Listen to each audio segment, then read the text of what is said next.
God, where is that dog? Mutt! Here, Mutt! Fuck, he's run off.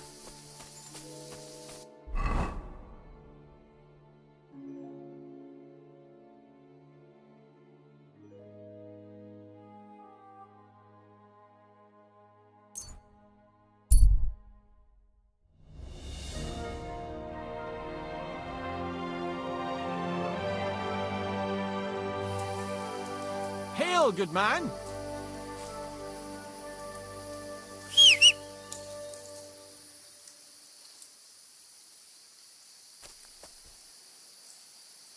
God be with you.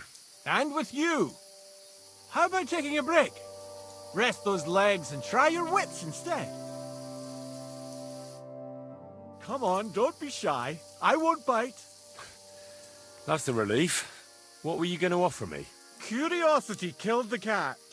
No shame in that, though. They call me Barley.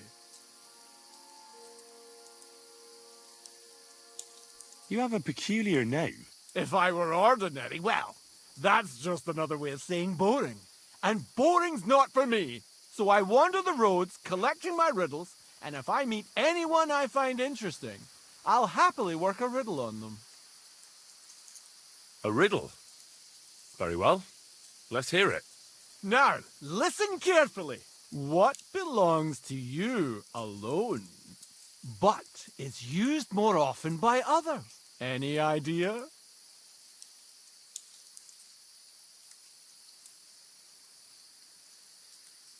My name.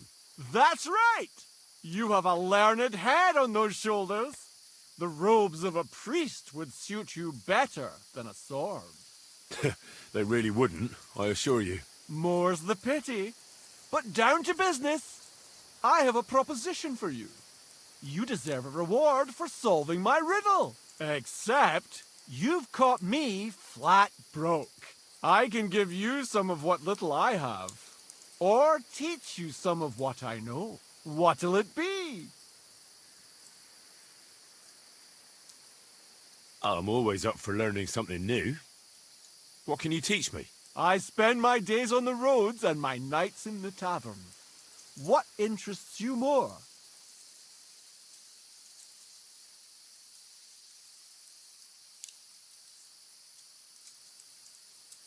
Tell me about your experience on the road. You can't beat a sturdy pair of shoes and a good supply of wine or ale with you. And keep an eye on the clouds. They can tell you if a big storm is brewing, and whether you'll have time to find some shelter. I'll bear that in mind. And you'll stay dry. Farewell!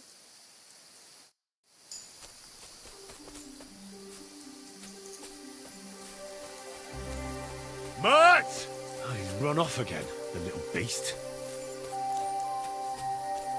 Mutt! Oh, he's run off again, the little beast.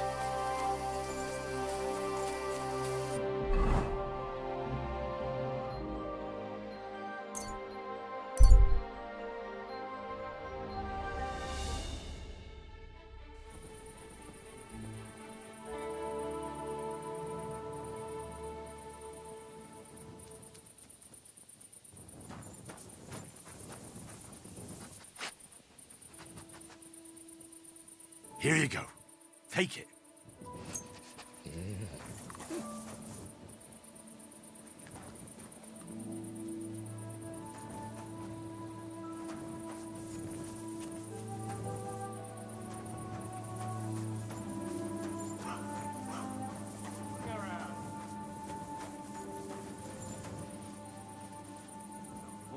What entertainment he's got planned for the wedding? No. But other than that, he's been babbling about the wedding non-stop. Can't say I blame him.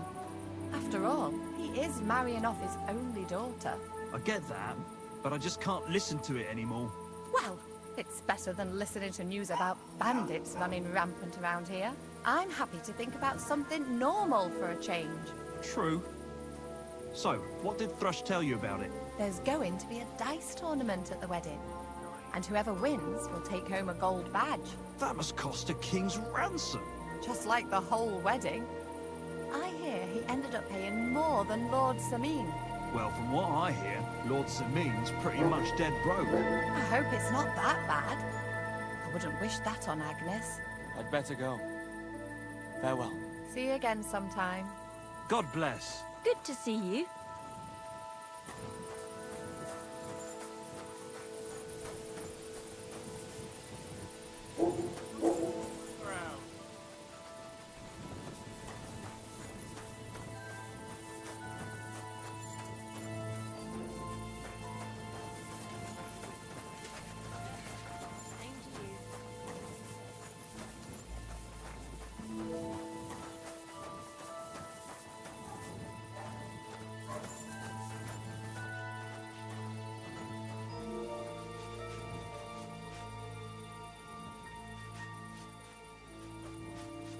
Greetings. This damn darkness. You silly doggy.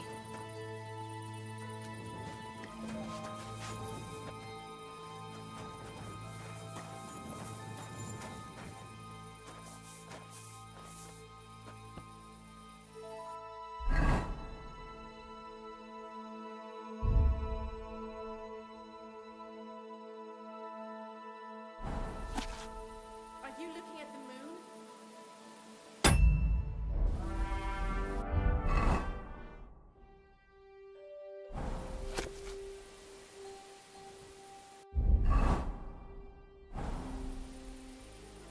What's up? Why don't you go home?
Very much.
Good boy. Good boy.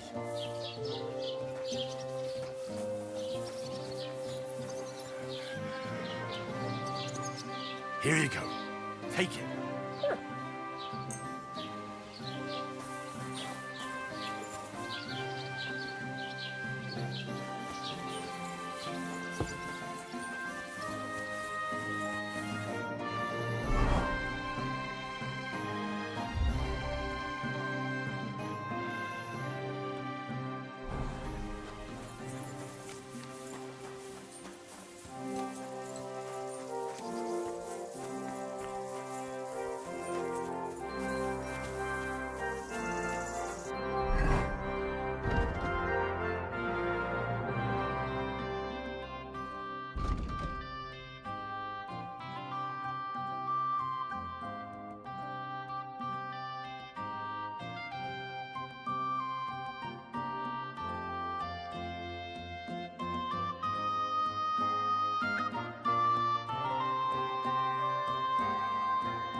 Your farmhands murdered Roman and abducted Pavlena, the herb woman's daughter. What? What the hell are you talking about? Straw admitted everything, so I dealt with him according to the law. Jesus Christ! Why would they do something like that? They did it to get in your good books. For taking revenge on Bohemia. My God! I never wanted anything like that. When I get drunk, I curse her, aye, but I never wanted anyone to kidnap her daughter or murder anyone. I didn't put anyone up to it. They did it on their own, and it's their own bloody fault. Jesus Christ! That's the last thing we need, a mess like this. I have to square things up with Thrush.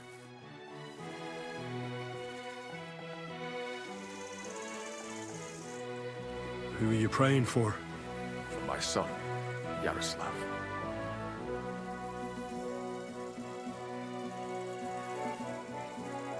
How come he's buried there, and not at the cemetery? He died during birth and was never christened, so he couldn't be buried in the cemetery. God have mercy. I'm sorry about that. Aye, me too.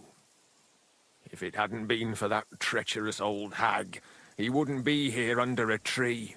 He'd be in the churchyard, as he ought to be. The poor, innocent soul. Or standing right here next to me.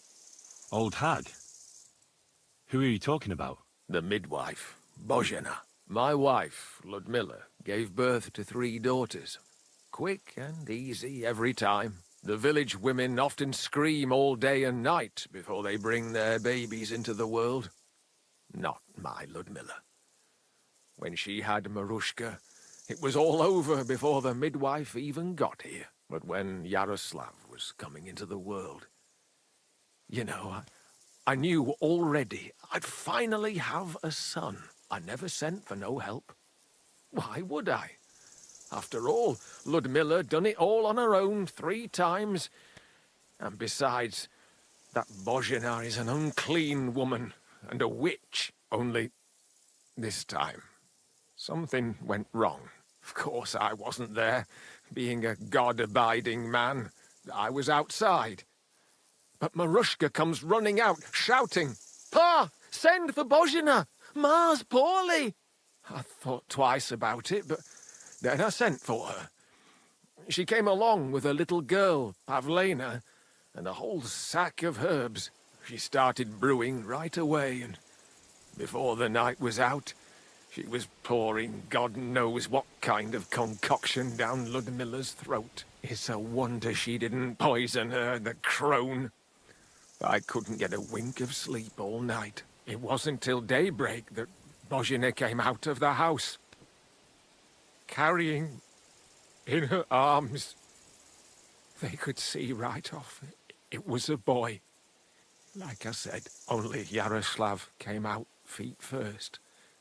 And as they were pulling him out, well, he was all Mother of God.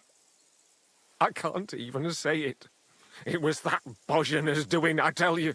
If she hadn't pulled him out and left Ludmilla to manage herself, he could have lived.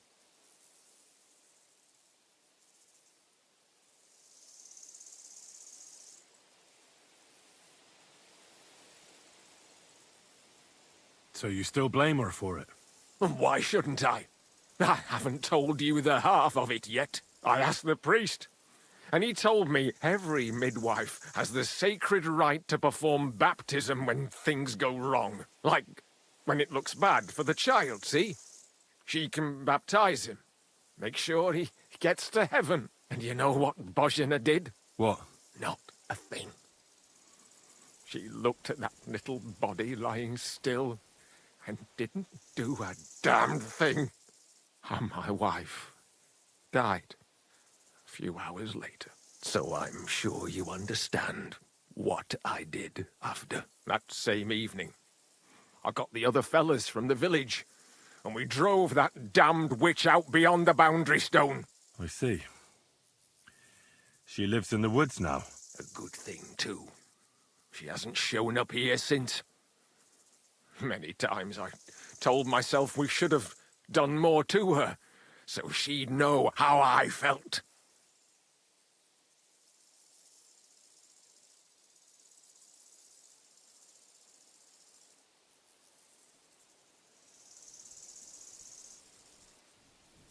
Thank you for telling me about it. You have my condolences. Aye, but words won't bring them back. Look, I know relations between you and Bohemia the herb woman aren't good, but it's time to put an end to the animosity. Where are you going with this? That witch deserves no pity. I understand your bitterness, and I'm sorry about your son. Bohemia would certainly have saved him if she could, but whatever happened between you, it has to end now. Bohemia came very close to losing her daughter on account of your feud. Your farmhands abducted her, and they killed her sweetheart. But I had nothing to do with that. They did it of their own free will, not on my orders. That means nothing. They did it because of you. They wanted you to be indebted to them. But that's not my fault, and I don't see why I should have to make up with Bohemia on account of it.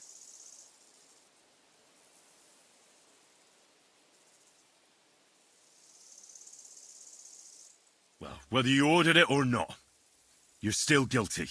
If you hadn't got boozed up and started spouting shit, none of this would have happened. Go to hell. What I say and do is my business. What other people make of it is theirs. So stop fucking bothering me with talk about making amends. Bohemia didn't make any amends to my Yarouche. As you wish. I won't try to convince you. Yeah, you'd be wasting your time. Don't bother me again.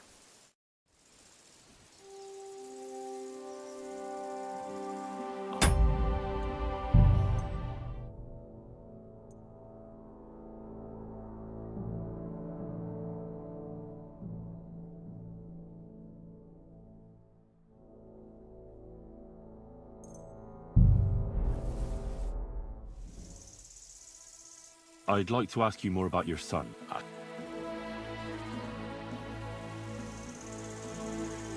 I don't have any more questions. It was good to see you.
I'm all yours.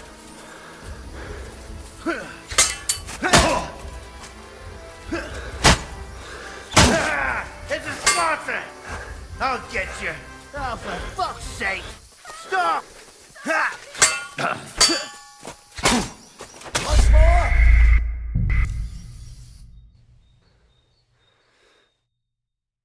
I wish she'd...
God, where is that dog?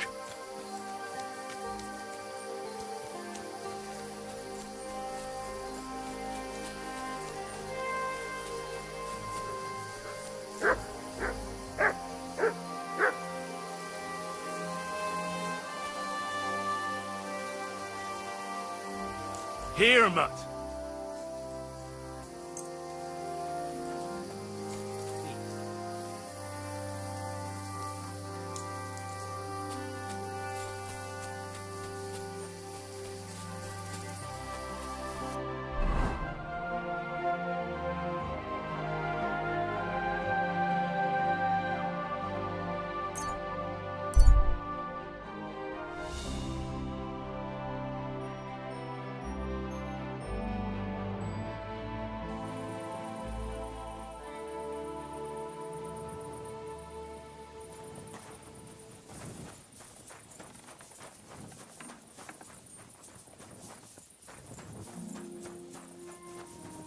Good man.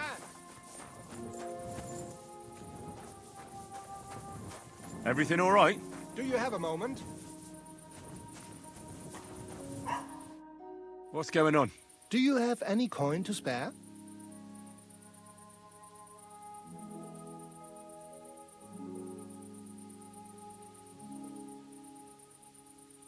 Why are you asking for charity? Fancy an ale, eh? The amount you're looking for, it sounds like you plan on downing a whole keg. That wouldn't go amiss, but really, I need the coin so I can travel to Vlashim. That's quite a way. I've always found it to be a day or two's ride. But I don't see any horse. I don't have one. That is true. I'll join a caravan, ride along, pay for my way, my provisions and such. Tell me, how come you're begging? What happened to you? Allow me to disabuse you of your misconception. I am no beggar. I simply find myself in a bind compelling me to rely on the kindness of good people. So, you're begging? But I'm not a beggar. Begging, but not a beggar, and he needs money to get to Vlashim. Oh, I've come across a fair few beggars before, but none have ever said that to me. Must be a coincidence?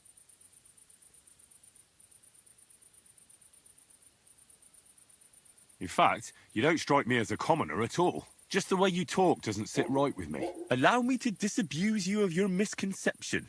That's not something that just anybody would say. Just an odd coincidence. And there's the fact you know how long it takes to get to Vlashim. On horseback, and you've done the journey before. Nah, I'm not buying it. I'm not going to do you any harm. What could I possibly take from you? Eh? Who are you? My name is Odelin von Wottitz. My father is Albert von Wottitz. So you're a nobleman? That I am. What really happened? I escaped from prison. Why were you in prison? I was a hostage. My father fell out with a couple of noblemen from the League of Lords. This rankled them, so they ambushed me one day as I was running errands for my father. Then everything happened so fast. They detained me and sent my father a message. If your son's life matters to you, you won't make any trouble. He had no choice but to do what they said. These are tough times, eh?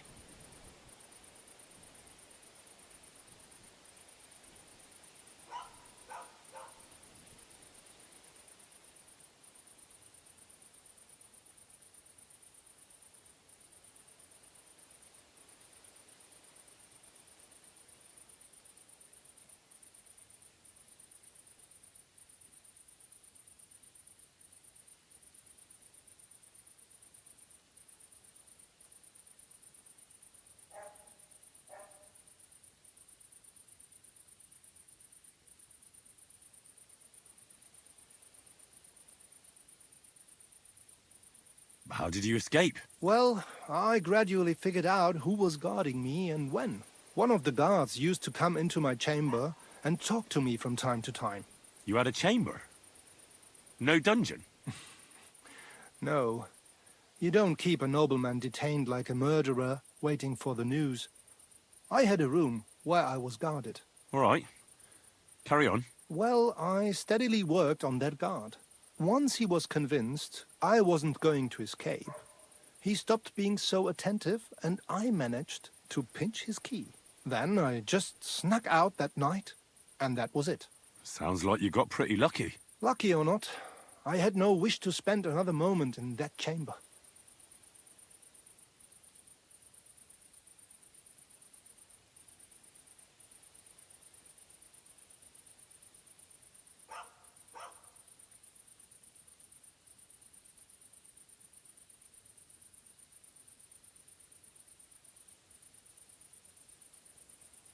How long were you held?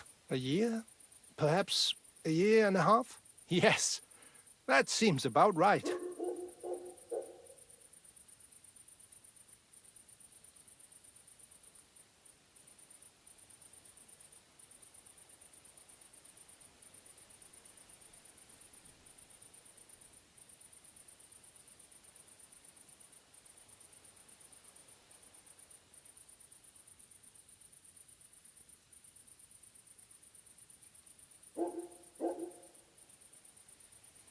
What are you going to do now?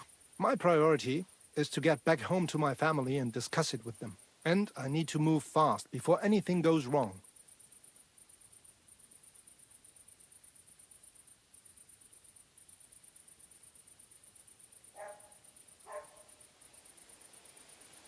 I can spare you a few coins. It's a lot more than I normally give, I have to say. Thank you so much. May the Lord repay your kindness.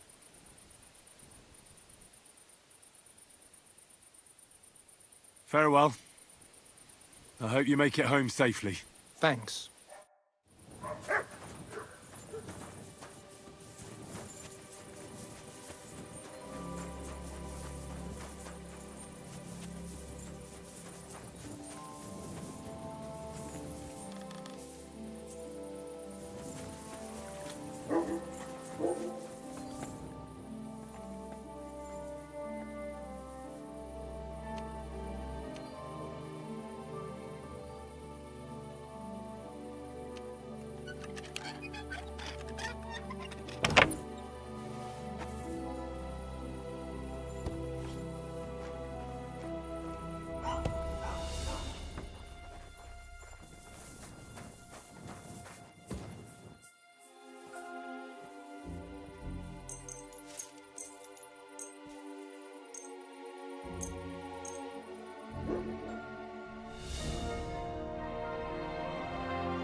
What was that sound?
Your farmhands murdered Roman and abducted Pavlena, the herb woman's daughter. What? What the hell are you talking about? Straw admitted everything, so I dealt with him according to the law. Jesus Christ! Why would they do something like that? They did it to get in your good books. For taking revenge on Bohemia. My God! I never wanted anything like that. When I get drunk, I curse her, aye, but I never wanted anyone to kidnap her daughter or murder anyone. I didn't put anyone up to it. They did it on their own, and it's their own bloody fault. Jesus Christ. That's the last thing we need, a mess like this. I have to square things up with Thrush.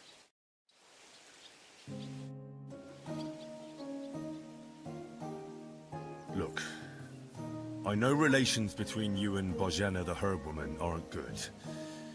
But it's time to put an end to the animosity. Where are you going with this?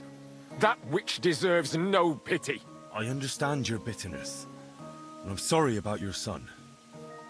Bohemia would certainly have saved him if she could. But whatever happened between you, it has to end now.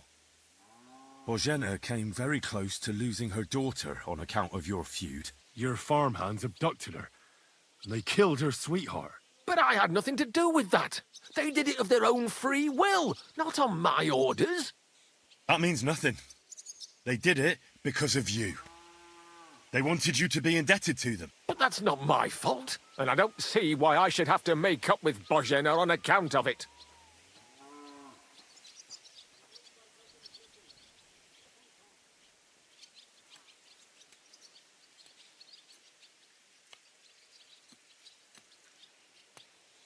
It's quite simple.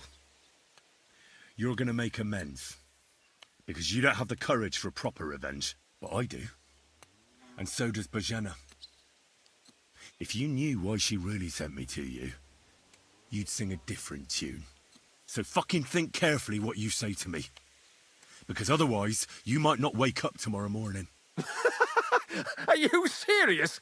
You think you can frighten me? I'm more afraid of that old crone than of you, you shit. As you wish. I won't try to convince you. Yeah, you'd be wasting your time. Don't bother me again.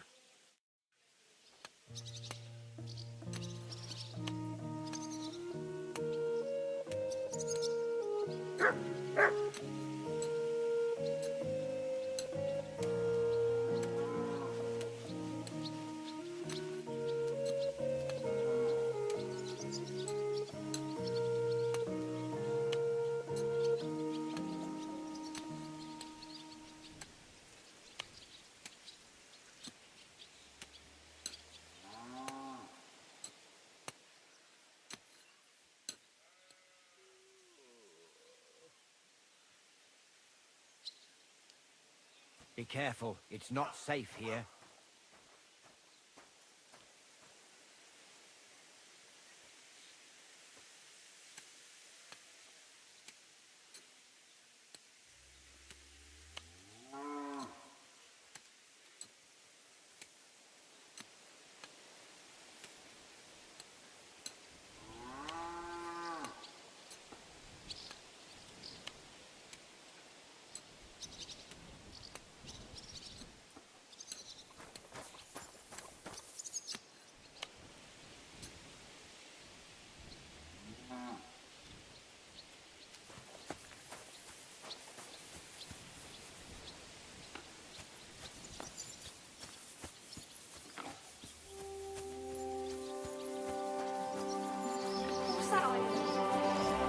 Keep close to the...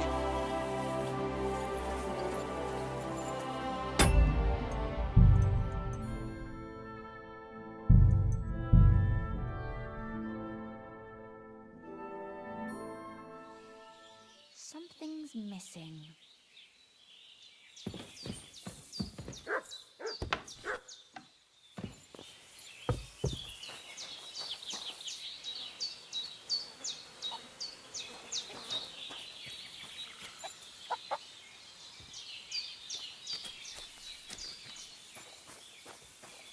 Greetings. Do you need something?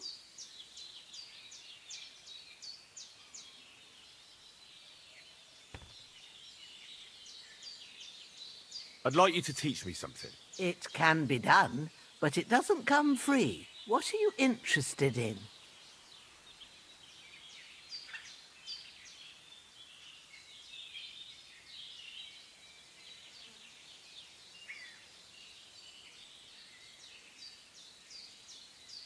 Thank you once again for saving Sir Hans's life. And mine. I promised I'd pay you back, and I keep my word. So please accept this token of gratitude on behalf of me and Sir Hans. Thank you, Henry. You're an honourable man who doesn't make promises lightly. I'll put it aside for Pavlena. At least she'll have something now, after all the horrors she's been through.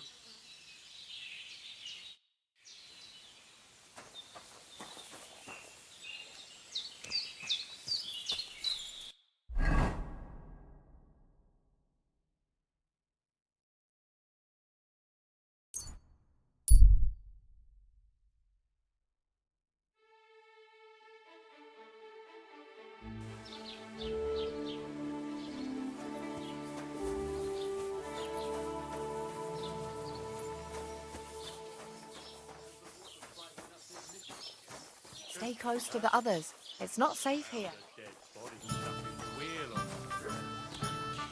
God bless Henry. What's the latest news, innkeeper? If it's work you're looking for, you could stop by our local huntsman. He has a cottage near the Vidlac pond. His wife is always complaining that Lord Van Berghoff runs him off his feet, so I reckon he wouldn't turn down a helping hand. If you ask me, though, he spends more time drinking than he does hunting. But I wouldn't want to argue with his latter about it. And have you ever heard about the Divozhenka of Samin? What Divozhenka? You haven't seen one yet. A Divozhenka is a wild woman of the forest. An ugly, disfigured creature. You can find them deep in the woods or caves, where they make their ointments and gather magic herbs. Sometimes they hurt people. Sometimes they help them. You shouldn't go there. Why not?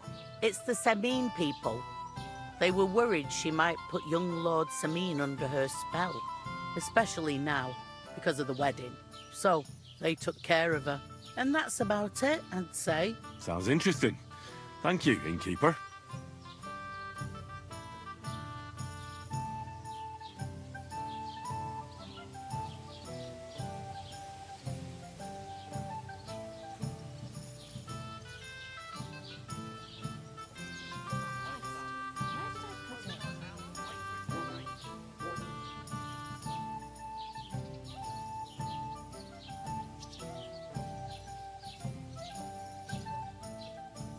What's the latest news, innkeeper?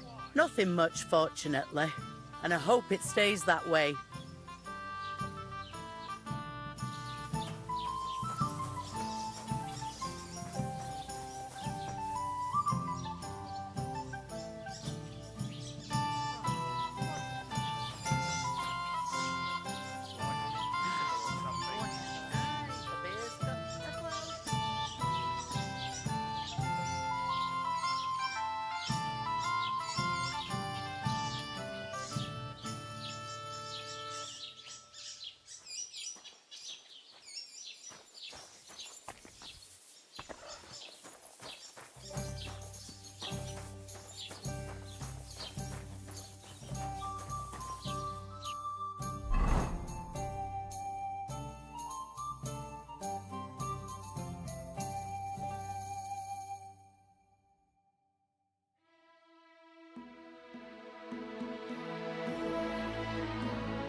What's that you got?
Apollonia.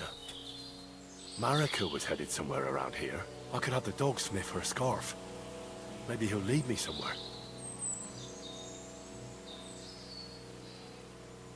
Here, Matt. Search.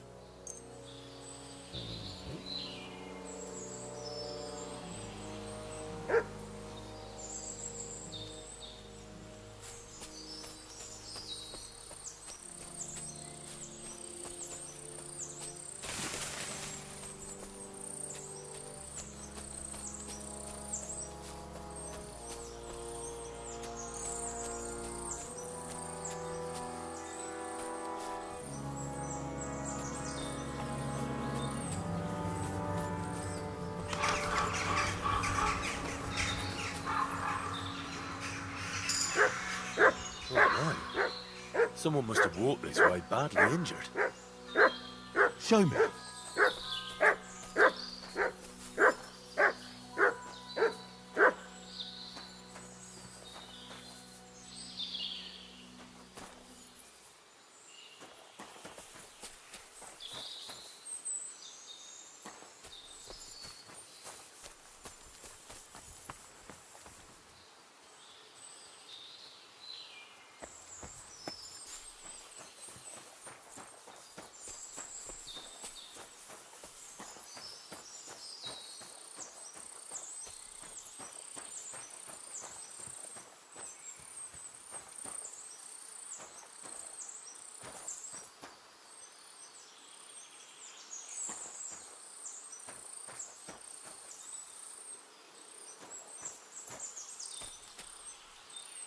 Here you go. Take it.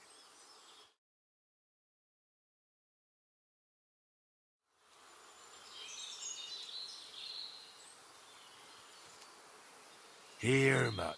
Search.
Show me.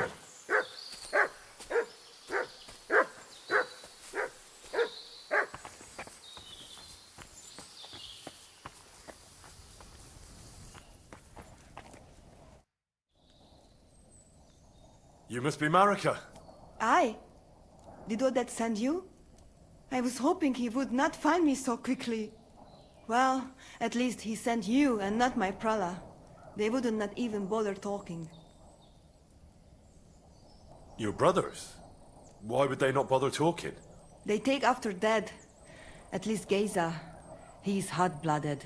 The Voivod's worried about you. He sent me to find you. Worried? Now he worry about me. You don't know anything, do you? What should I know? Yes, that sounds like Dad.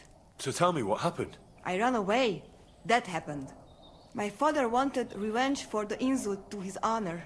So my prala went after poor Bohush. Who insulted his honor? The villagers! When me and Bohush start courting, Dad sent a messenger to village, saying there must be wedding or Bohush will pay. The Voivod himself wanted you to get married? That is what we do. When a chavo and a chai start something, the chavo, man, must marry the girl. So you ran away from the wedding? Well, Bohush would not be against it, but we were in the forest at the time. And his mother and village people laughed at the messenger, sent him back with insults and tortured. Voivod get mad and my prala too. They found poor Bohush to vent their anger. then left him in the forest. Lucky I found him and took care of him. You probably know the rest.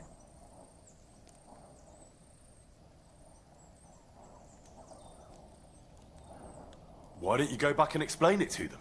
Once threat flows, it is hard to stop the cycle.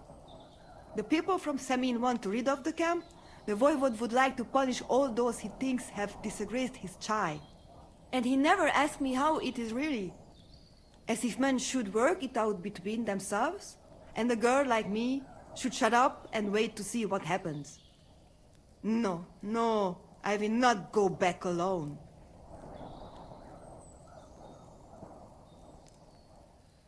That's not what the voivode told me. I think he's ashamed how far it has gone. His honor will not let him do anything. He's a hothead sometimes. What now? You can't hide here forever. Bohemia doesn't look too good, either. He would surely have relief for at least a while if he got something to ease the pain. Can you please go and see my mother at the camp? She might be able to help. She knows herbs.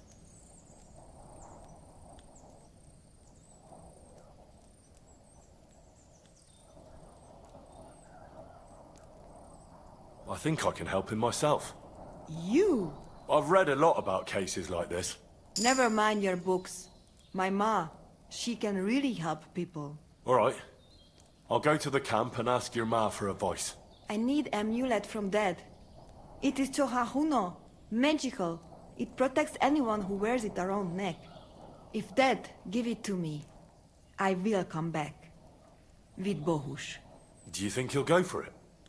If he let your brothers do this to Bohus, why would he help him all of a sudden? He'd do it for me. If you get the amulet for me, I will reward you. Do not worry, I did not go from home with nothing. But Dad must hand it over willingly, or it will lose its protective power. Best if he bring it to me himself. Well, I can try, but no promises. It's all pretty tangled up now.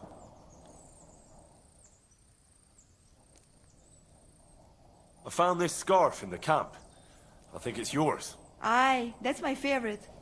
Bohus gave it to me. Thank you. How's Bohus doing? It keeps changing. He is delirious for a while, then he is unconscious. I can only pray to the Blessed Virgin that he will recover.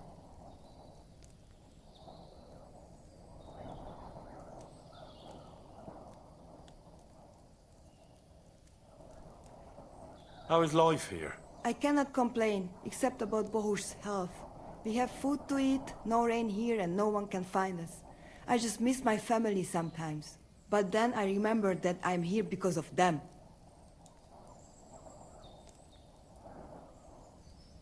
What about your family? I love them and I hate them at the same time. This is all their fault. They talk of freedom, but if you want to go where you want, there will be trouble. Can you tell me about the nomads? About how they made a pact with the devil? About how they steal and have no taste for work? No, I didn't mean... I know, you fool!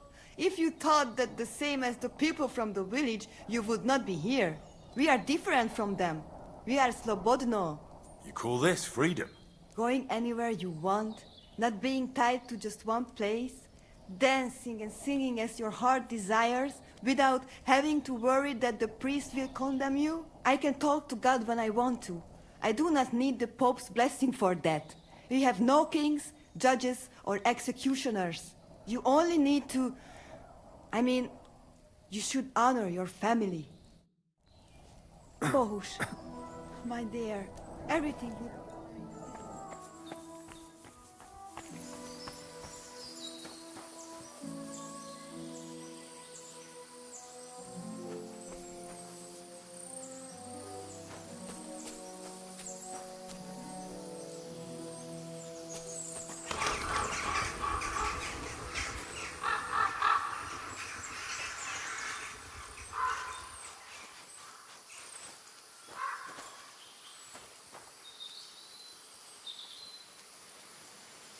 Here you go. Take it.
Gai jas more.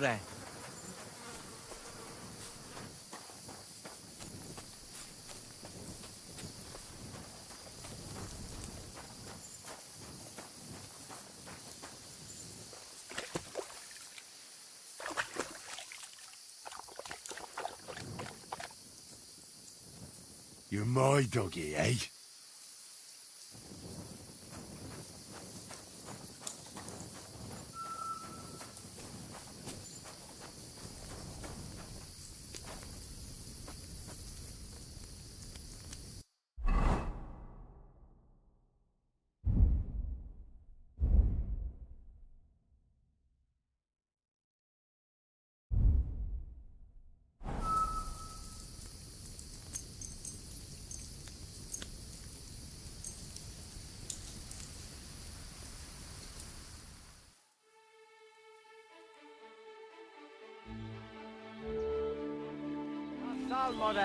And with you?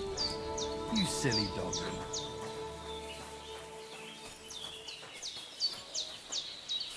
Lacio dives, kames vareso? I talked to Marika. And where is she? Not so fast. I have a feeling you didn't tell me the whole story. Kasmurokar. Yes, it is true. It is true. I didn't know if I can trust you completely. So what really happened? Marika wants to leave. So, I say she should get married, and they both stay and travel with us. But that boy of hers, he said no. My two Shave, my sons, Tibor and Geza, they decide to avenge family honor because they hear all insults my messenger come back and tell about. So they go to Semin to punish them. Well, at the end, Marika's sweetheart gets stabbed. And before we know it, Marika gone. She's probably with him too. She wanted to save him. Tibor and Geza go to look for them. But on the way back, they meet some woodcutters. Oh. And Geza... he has Yaga Lorat like me. He quickly pull out his knife. But it ends very badly. Geza get killed, and Tibor get captured. All I get is message that if any one of us go near Semin again, we will end up same way. I had 2 Shave and 1 Shai. And now, I have nothing. I'm voivode of camp. But except for Aranka, there is no more of my clan here. Just nomads from other places.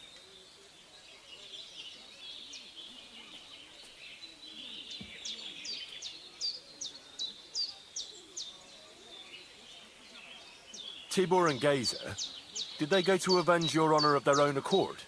Or did someone send them? Well, Yes? if you could hear the insults they hurled at us. They called us dog-eaters and heathens. They said Marika was unclean. And whoever touched her would die within a year. So you sent them? Not exactly. But Tibor and Geza, see how angry I am, and take it on themselves. But no one can insult my family.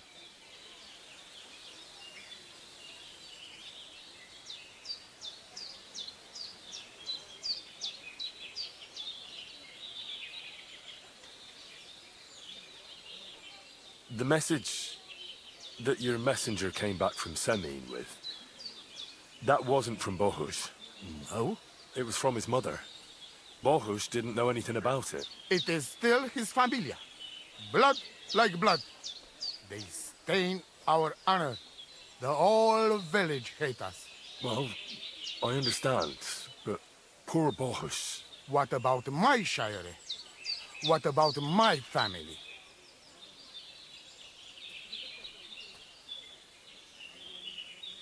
What do you mean, if you can trust me? What about all that talk about a prophecy? I said I trust Aranka, and that you will save our camp. But I need Marika for that. I made very sure I did not lie to you even once. But you were leading me by the nose a bit. I'm voivod, not saint.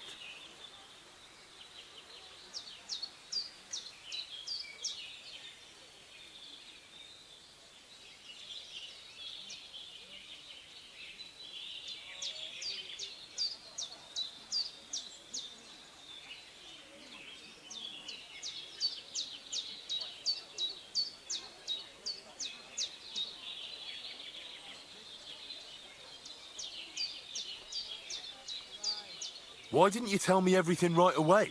What did you want to hear? That my whole family is destroyed? That my daughter may be run off with a village gajo? I do not say kada to everyone. I still have my pativ. Well, what now? Marika's not coming back alone. She loves Bohush, who's 1 foot in the grave. And she's afraid you'd do something to him here.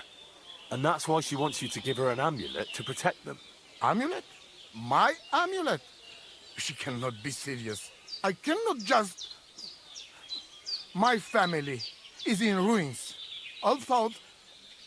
You already know everything. You can help me. Please. Rescue Tibor from the village. Do not let me lose another son.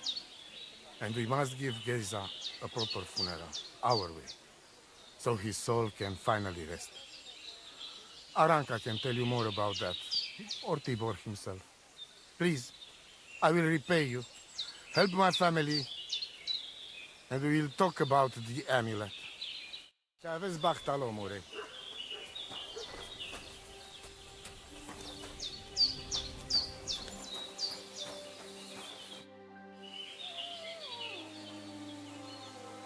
The Voivod sent me. It's about Geza. I know. It is not hard to guess by the look on your face. My poor boy Geza. More dardeles. Tibor, he would talk his way out of it, but Geza, he's so hot-blooded. He always loses his temper. And so they killed him, and now his body is lying somewhere. Why does it have to be me who goes to get him? Because none of us can let the Gajos see us, or we would suffer the same fate.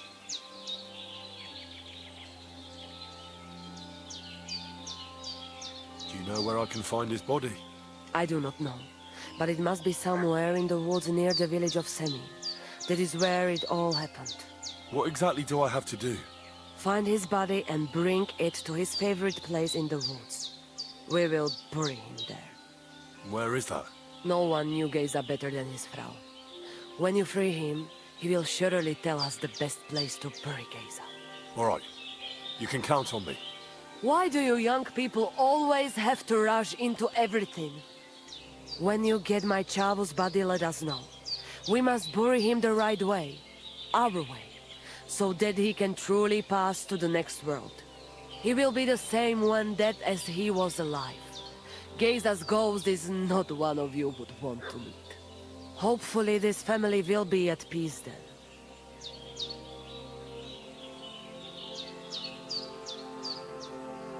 You wouldn't have any idea where they might be holding Tibor? Somewhere in the village of Semin. But I cannot tell you where. If any of us went there, they would end up very badly. I found your daughter, Marika. She sent me to you. Thank God. And how is she, my girl? She's hiding out with her sweetheart, Bohush. She's all right, but he's in a bad way. Oh, my poor Marika. She's stubborn like her father. Or she would come back to us. She asked me to get something from you that would help him. He's delirious with fever, and his wounds are starting to fester. If she sends a message home, it must be really bad for them. I will give you something. You want marigold and some clean bandages. But if the wounds are deep, you also need to bring them comfrey. But I do not have any now. Here you are. Take it all to Marika. And give her my blessings. Tell her I miss her and I am sorry about the whole thing. And that I, Aranka, do not blame her for anything.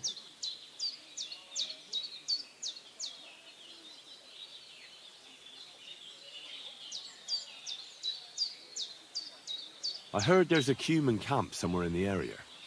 Do you know where it is? Koda chacho. They put up tents down near the shore of the pond.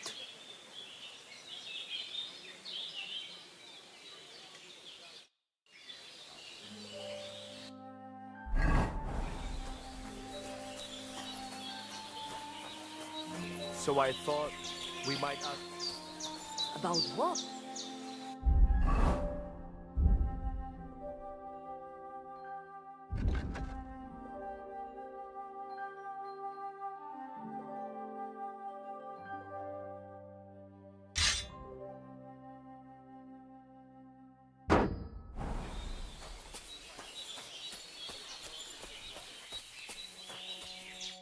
God bless, Henry. I challenge you to a duel. Good. Come and join me in the arena.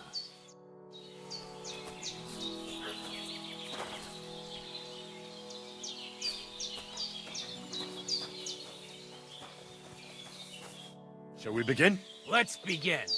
Defend yourself.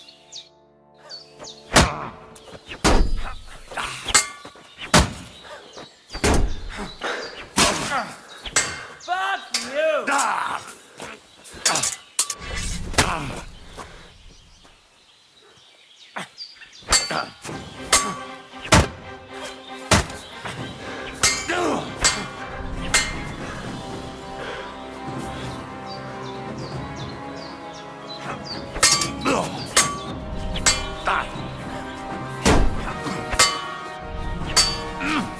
Now you're in. Sorry, lad, but it's too soon for me to teach you the Master Strike. True.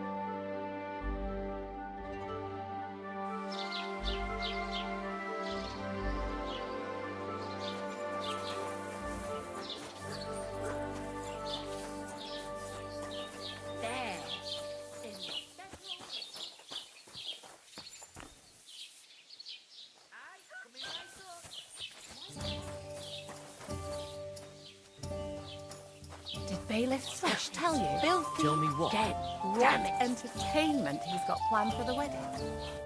Greetings. Do you need something? Can I spend the night here? We're not really equipped for that here. Just the one night's enough. All I need is to spend the night. I'll let you sleep on the hay for a couple of groschen.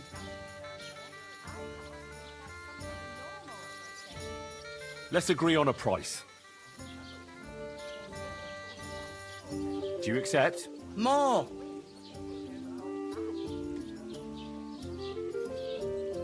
Thanks. You can sleep on the hay, but don't come into my house for no reason, Henry. I hope it's not bad.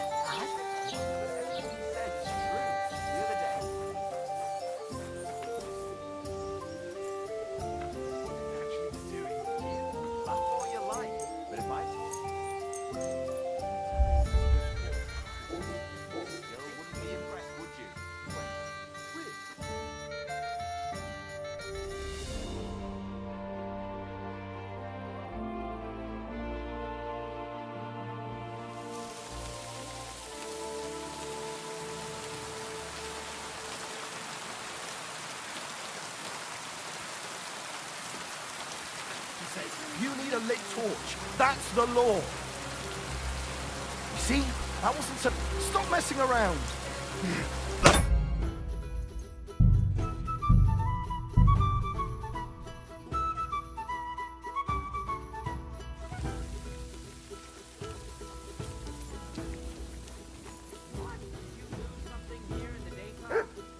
What are you looking for? God bless. God bless.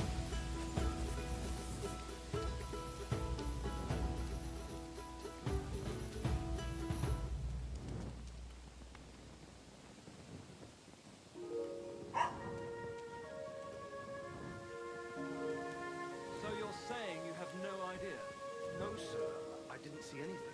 He couldn't have just vanished. What do I pay you? I'll be sure to tell him to come and see you. He'd better. Otherwise, I'll have the catchpoles look for him. Maybe he just popped out and we'll be right back. He has no business popping out when I have work for him to do. Ungrateful good-for-nothing. All right. I must be going. Good health to you. Thank you, sir.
Bit longer without food, and I'll really start to be grumpy.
What's that you got?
Fuck! Wolves!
Come here, boy.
infernal beasts!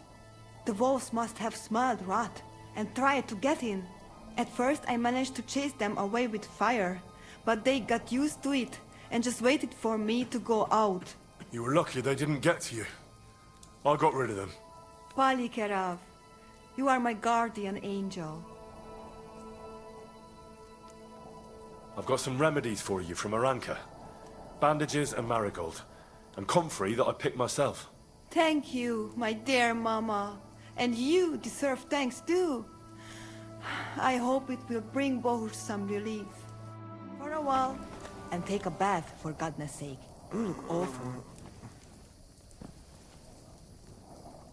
You cannot leave me alone in this.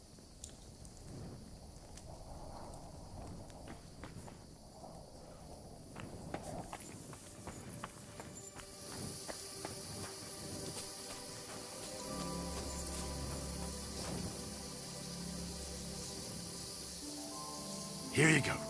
Take it.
They look like angels on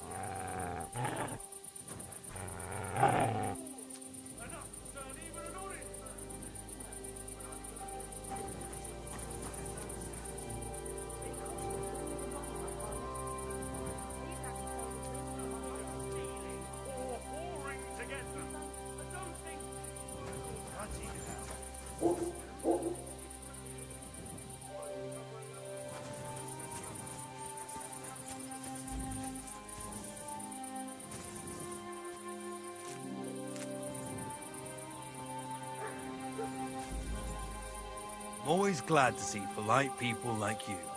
God be with you. Greetings, Master Guard.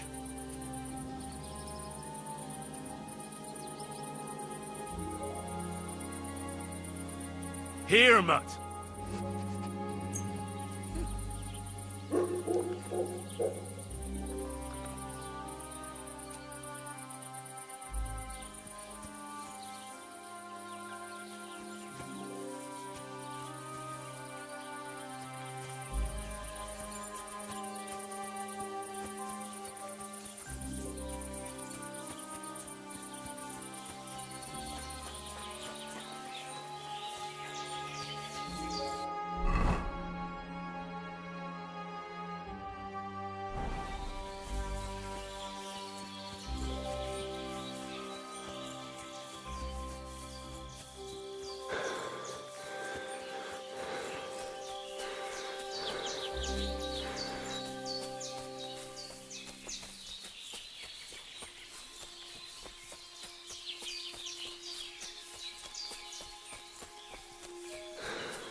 What's that you got?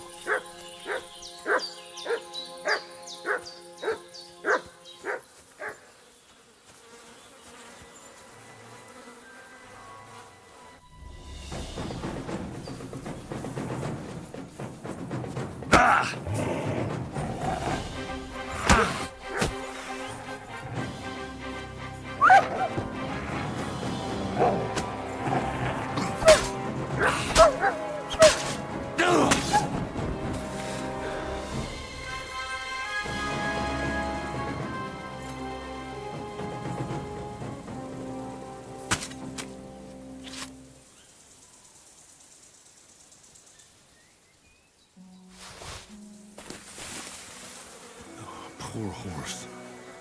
It wasn't killed by the dog. Someone must have mistreated the animal so badly it died.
Wait, that's my Pebbles. My girl.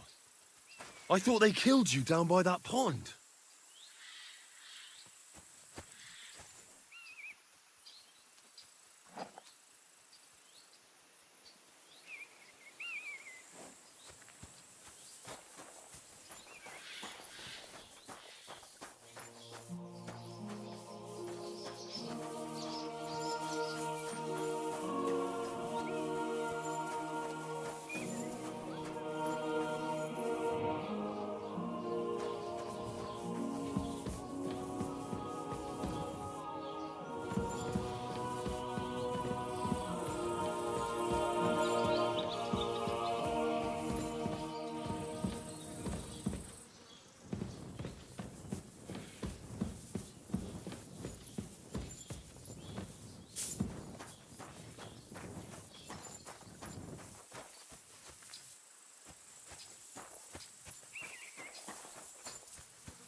That grey horse you have grazing here is mine.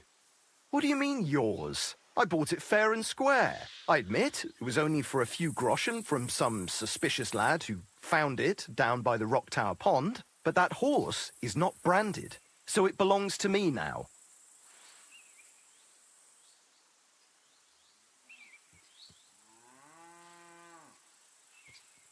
She's my horse.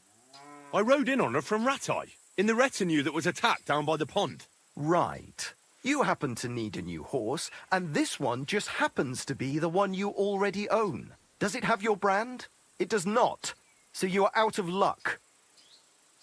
Who sold her to you? I told you already. Some young lad. He wasn't from here. What did he look like? Where'd he go? You're a bit hasty, eh? He had black hair and a big beard. And he looked like he'd been sleeping in the woods.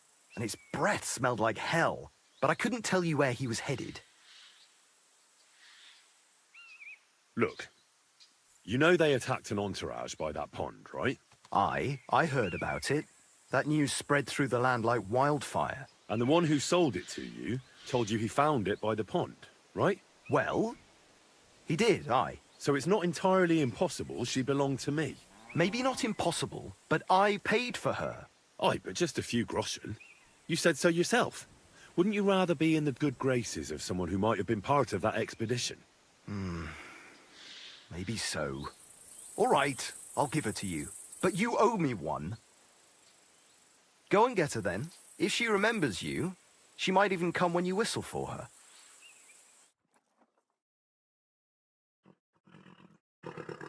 Don't forget to get some proper tack as well.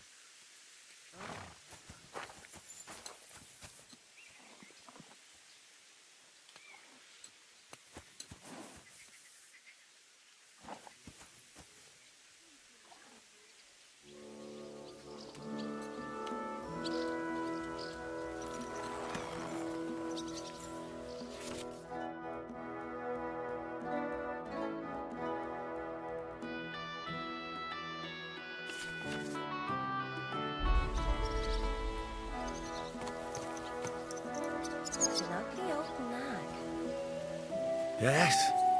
Hmm?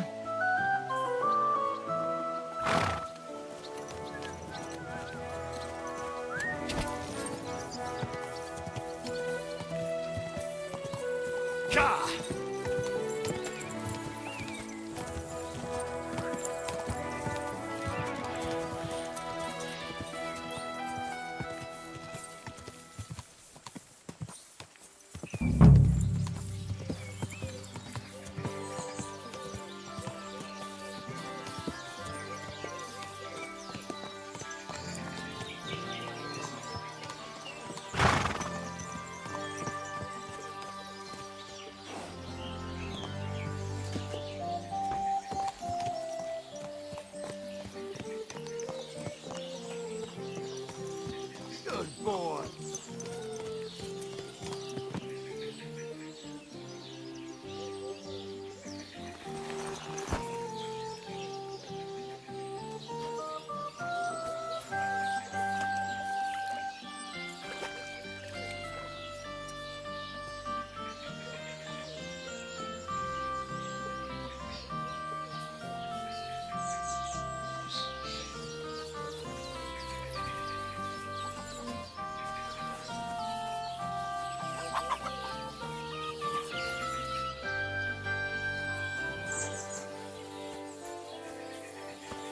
God grant you health.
Food monster.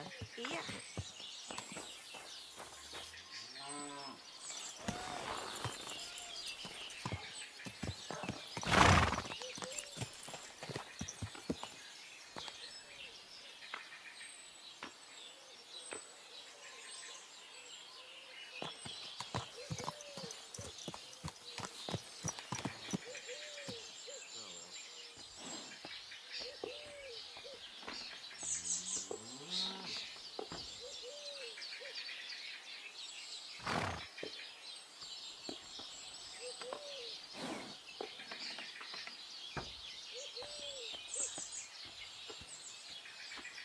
You have a kind master, eh, Bobby?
You can't be here.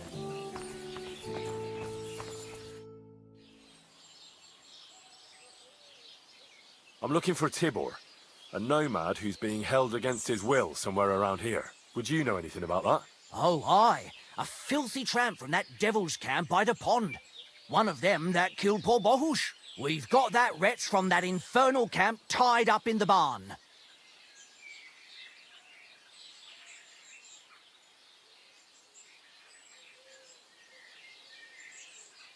Won't you let him go? Are you mad? Why the fuck would we do that?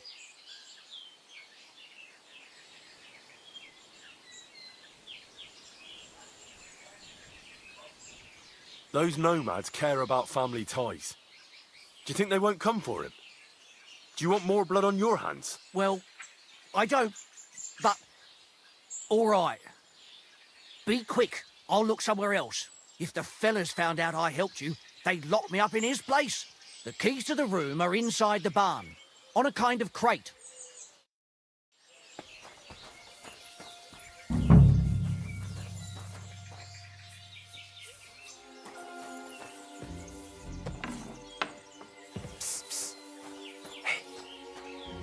Hey, alright, untie me, please. Don't worry, I'm on it. I am in your debt. Siyar, let's get out of here. Follow me.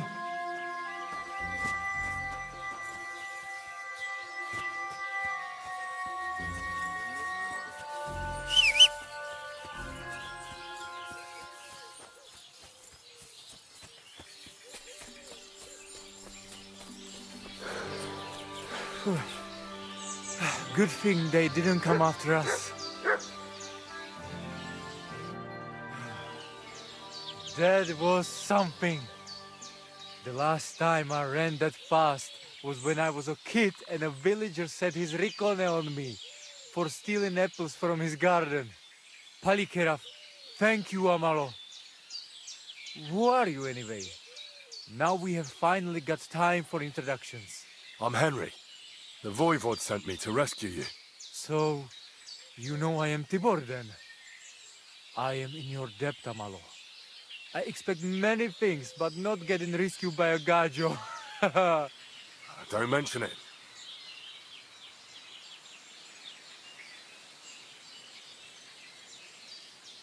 I talked to the Voivod and your ma. They want to bury your brother. Alas, Geza. I will have that picture before my eyes as long as I shall live. He was a Delino sometimes, but I loved him still. We were walking through the woods when they jump us. Geza think they come to avenge Bohush. He stepped one of them, and the rest of them beat him to death with whatever is at hand. I need to know where it happened, so I can bring him back. A bit to the east of the village, in the woods by the woodcutter's camp. Then they dragged Miropral away and tied him to a tree.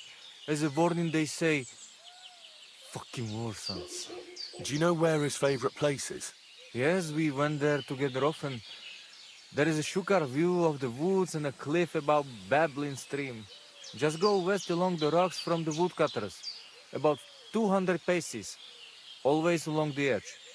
There is a nice clearing there. I will go ahead and wait for you. I will dig a hole while I wait. I think I know what I need to. I will meet you in the clearing. I will wait there until you bring Geza's body. I know where Marika is. I talked to her. She's taking care of Bahush. Geza messed him up badly. I am sorry to hear that. The important thing is that nothing happened to Marika. That girl is more capable than many Mursha.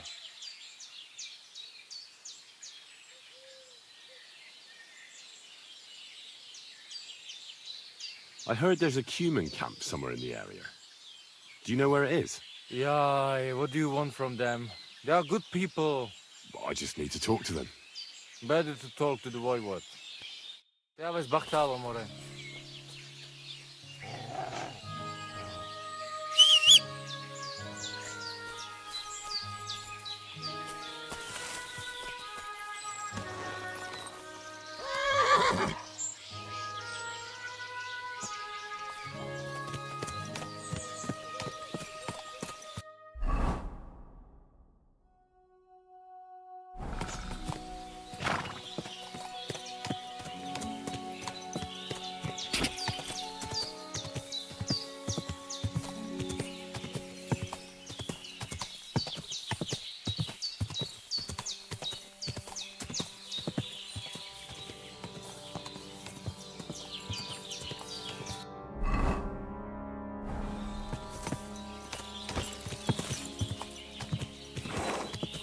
Quick!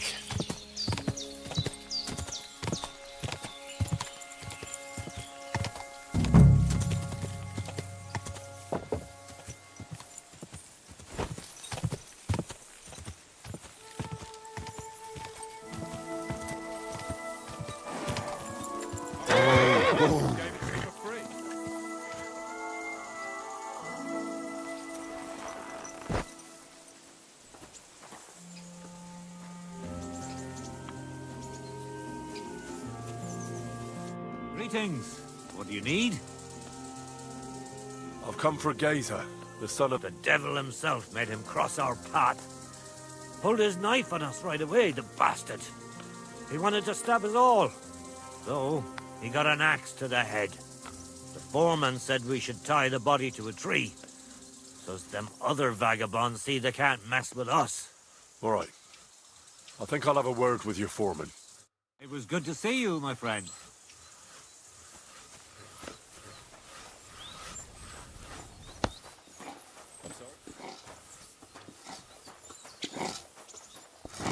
Greetings. What do you need? You've got the body of a dead nomad here. Makes for a nice tree decoration, don't you think?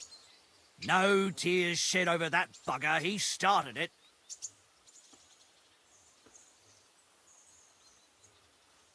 I'd like to bury him.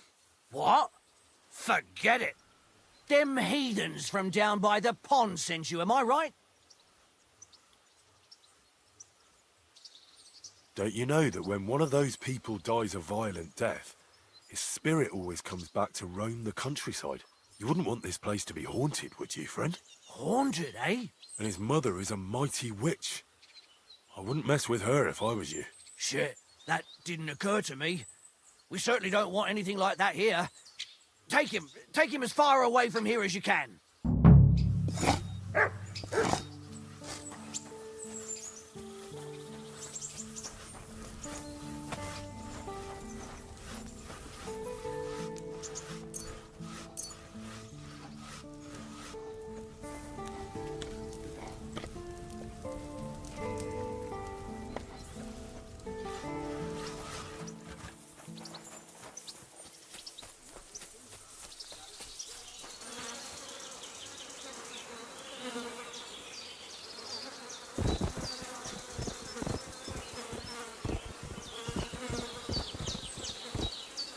Ugh, you're as heavy as a sack of rocks.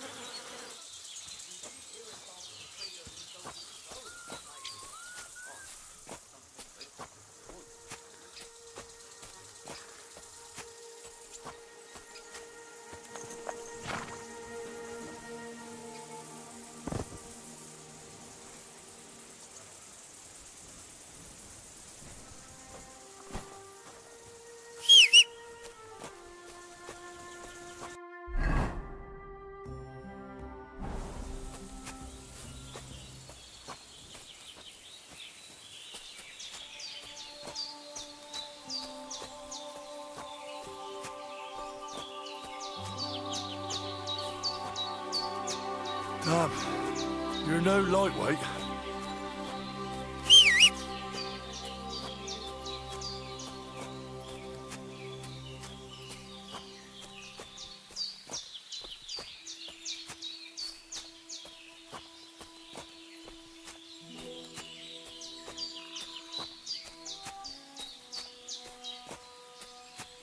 We'll be there soon. Don't worry, you'll be at peace now.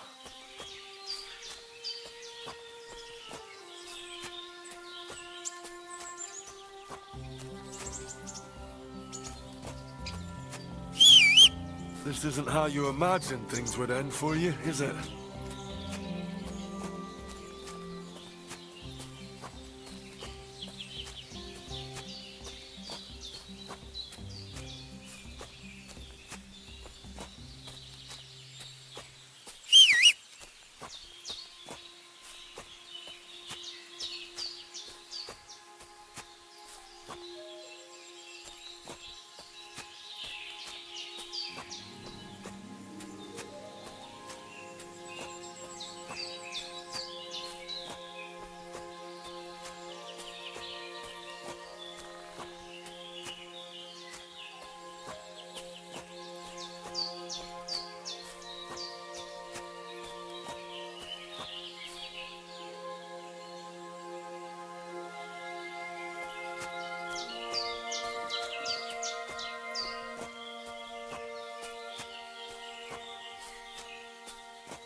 Put him down here, Henry. Here I am. Poor gazer almost broke my back. Thank you for your help, Henry. I hope the woodcutters did not cause too much trouble. Well, I managed. I am glad to hear. Anyway, my family is not here yet. Edai must come to Vartinel. Should I go to the camp to get her and the voivod? No, I will go and get them myself. You have done more than enough for us already. And I have to bring something from camp. We must bury him with his favorite possession. That is the only way he will remain in the next world and not want to return. You stay here with him and wait until I come back with the others.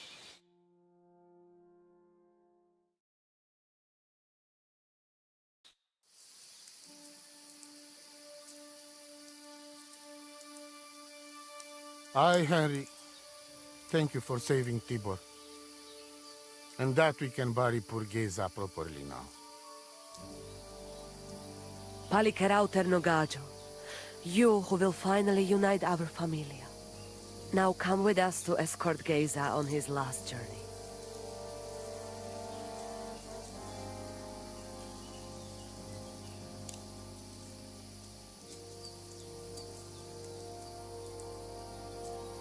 Devla amaro, so sal pro opiren, pošvestin pestironam, autiro tagaripen, mejelauka sartukames, pro pripen aukate prepuf. Omaro amaro de amen adagives, od mugamenge amare bini, sarte amen od mukazolenge, so amenge musarte. Umalidia amen, androbini. Tirohin od Hagaripen, Tozor, Toaš Dupinen, Andresa Berškaj Avena. Amen. Amen.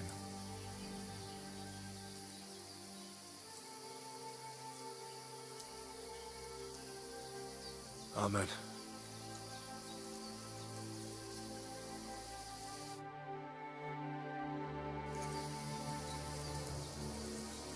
Outliving your chave is a terrible thing. It is even worse when you cannot bury them. Thank you, Henry. We will never forget this. If someone touches you, I whip them like a cur. Thank you, voivod. I'm glad we could give your son a decent burial. From now on, I consider you my Gajo Pral. Brother, if you ever need anything, come to me. I will share all I know with you, and if you ever need a place to stay at our camp, I am sure Geza would not mind you sleeping in his place. And I will keep my word and tell you how things are with the amulet. But let us now give Geza some peace. Come to our camp. We talk.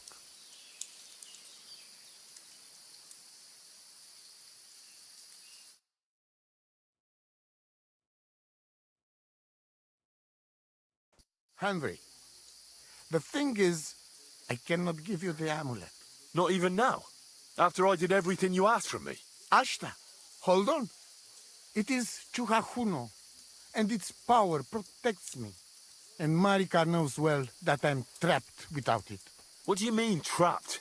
What kind of game is this? This is no game, Gajo. Marika stole the letter from me. What letter? One from Emperor Sigismund himself. Before you start cursing the ginger folks, you should know he was good Hungarian king before he came to fuck with Bohemia. Back then, he defended Hungary from the Turks, and I fought with him. We had a whole company of Roma warriors, armed to teeth. I led them. For our help, Sigismund gave us letter of safe conduct that give us freedom to travel and protection from the law. So you're not subject to any lord? Just so. He give us freedom to travel the world and judge our own people by our own laws. With the letter, we are free people. Without, we are like beasts to be hunted. They can put us in pillory, drive us out of town. Anyone can do what they like to us. I can see where this is going. That piece of parchment make us people. Without it, we are nothing. The rest of the camp doesn't know yet, and they must not find out. But what's that got to do with Marika? It seems, when she ran off, she take letter with her as a guarantee. or to blackmail me when she needs something. But by taking letter, she put us all in danger, me and all camp. And if I give up amulet too, it is my end. Bring me back letter from Marika. When I have it, and amulet here in my hands, I will forgive her. She can come back then.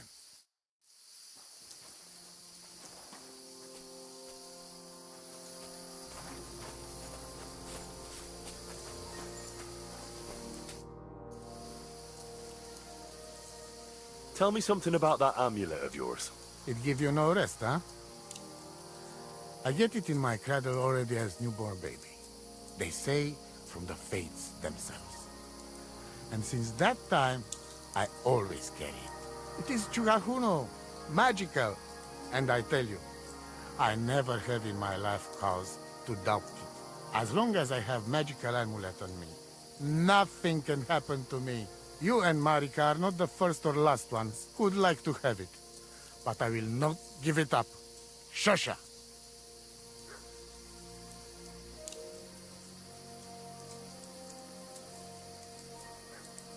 I'm looking for humans.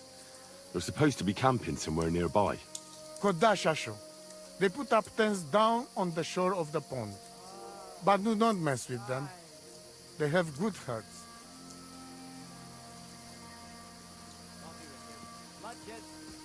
Do you live by your own laws? It depends how you look at it. We have our laws of family and traditions, but we also honor law of God and laws of places where we stop on our travels. As voivod, I judge my people by our laws.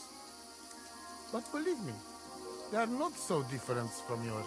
Crime must be punished, and promise must be kept. And he who loses honor, loses everything.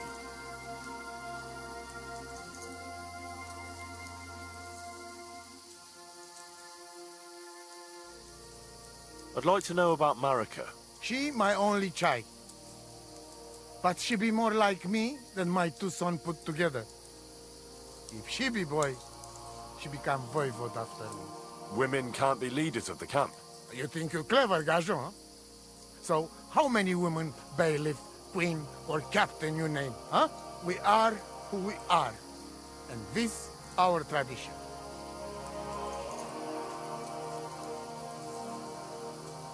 What can you tell me about Tibor? One day he be voivod.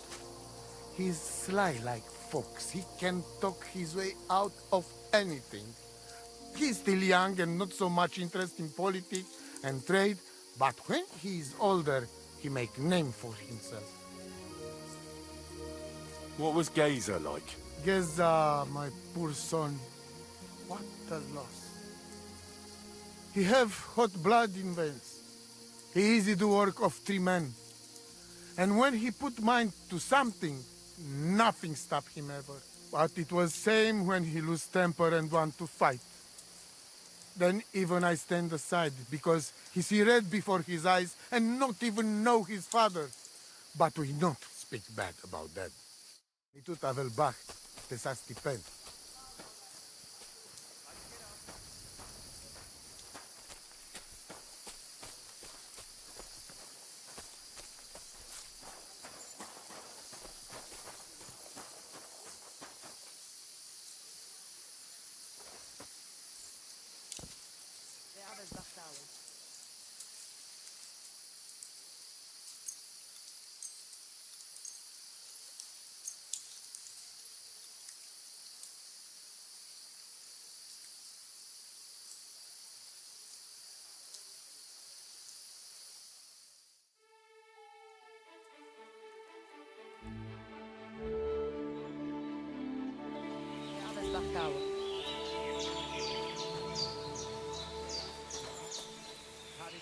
Save your whistling for the cows, you lout.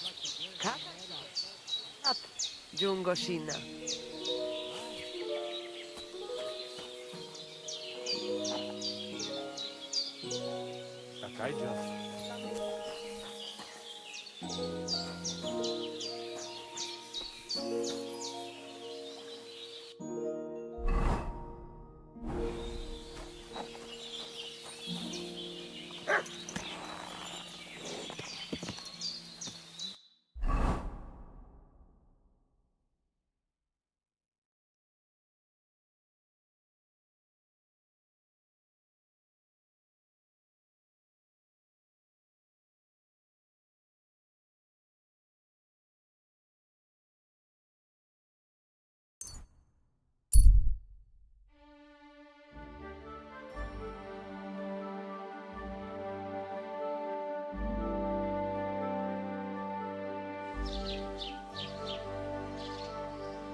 Ka!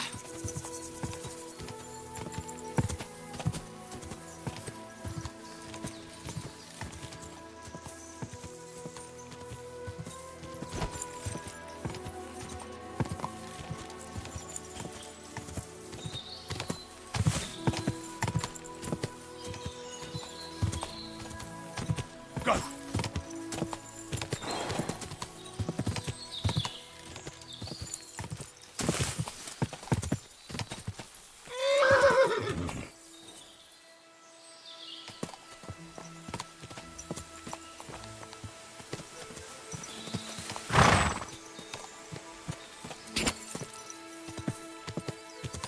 Go!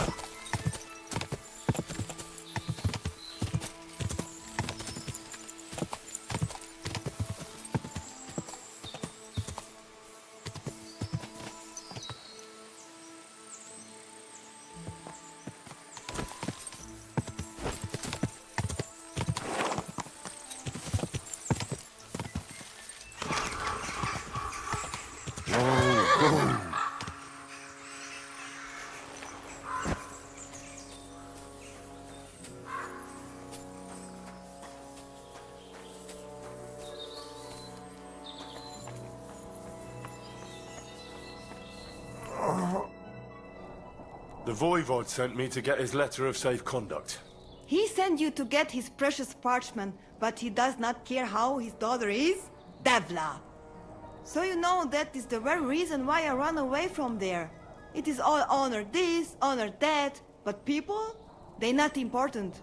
When they nearly kill my Bohush only because he's Gajo, we have to flee in case they decide to finish what they start. If I did not take that letter, the Voivod would say next day he never have any chai.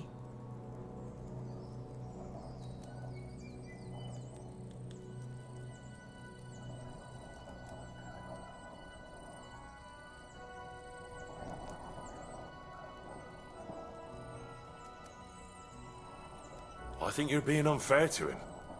He cares about you. Then why does he not show it? He is selfish. He think only of himself.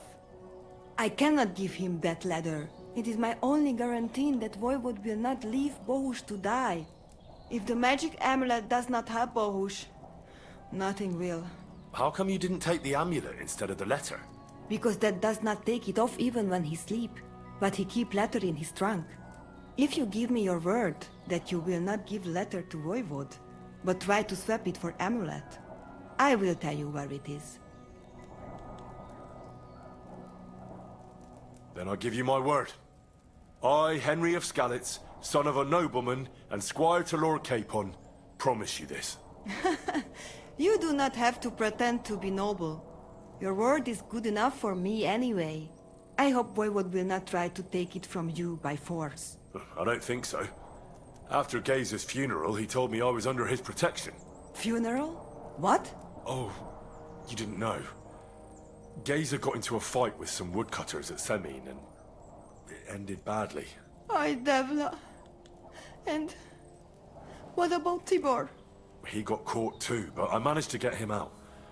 He's safe now. Sweet Mother of God, my brother. And I was not there for his funeral. Damn Voivod and his stubbornness. But I thank you for my brothers too. You're welcome. I'd rather no one else came to harm, like you or Bohush. Now, listen. If you head from here to the right and down the valley, you will come across a spring with a well and a big kasht next to it. You will find a small hollow in the trunk covered with bark. That is where I hid the letter. Mi tut avea bakt, Saschipen.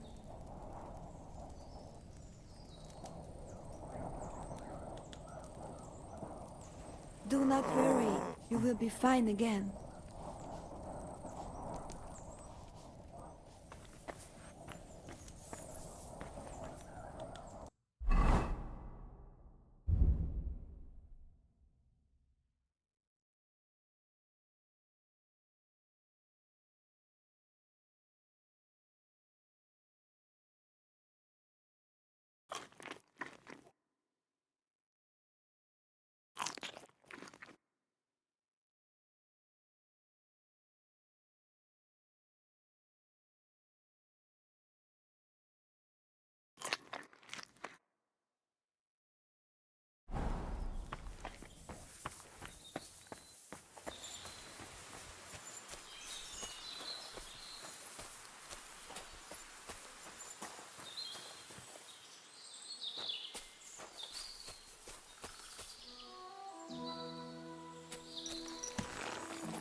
Whoa!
What is it, Mutt?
So this is the Voivode's letter.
Servus! Last night I had a dream about Mari. She returned to the camp bathed in light and carried poor Geza in her arms. She looked like the Virgin Mary herself. Femera, you should go to see Aranka. Why? You think it means something? Every dream means something. Go and ask her. Budpacht, sastipen, jadeble haromea. Hi, John, Julie. Mistress, palikera.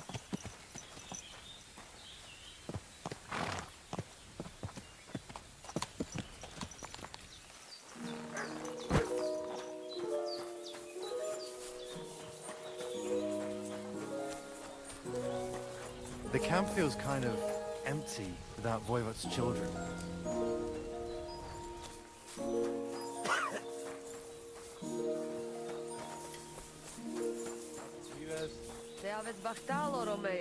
Lass mich. Chazer, why are you here, eh? Why did you quarrel with the Samin villagers? The Voivod had a disagreement with someone from the village, and they've almost driven us out of here because of it. But I'm afraid it's not over yet. How's it going? Oy vey. Chometz ben Yaim. Bad, fortunately. Thanks for asking. Fortunately?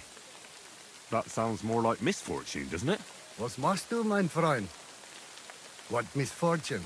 If I was better off, people would envy me or want to borrow money. And those are two things I can do without.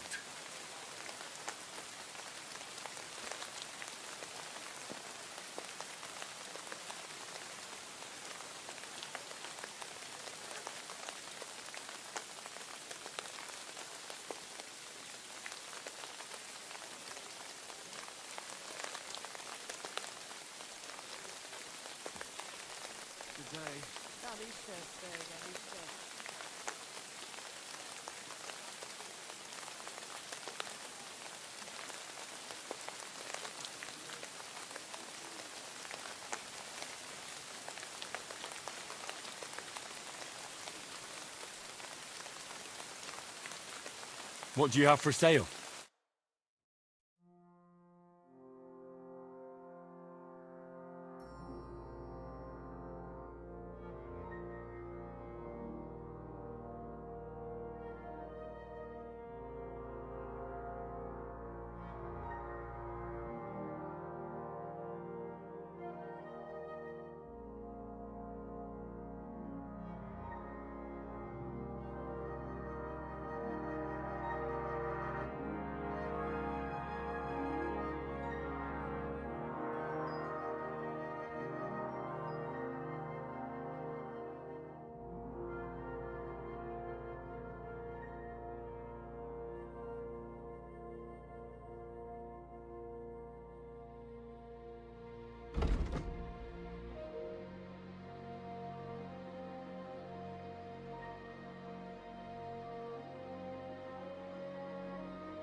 Don't like anything? Eh?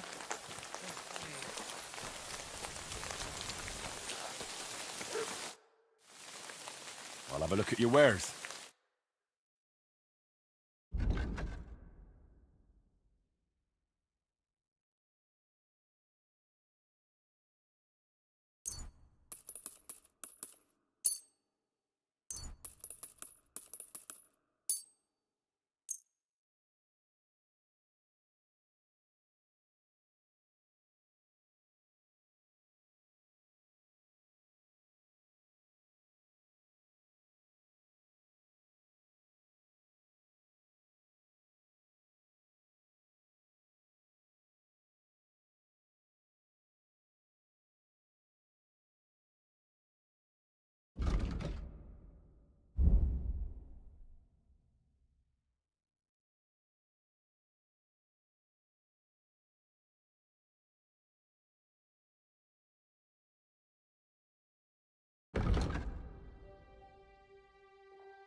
A word about the price.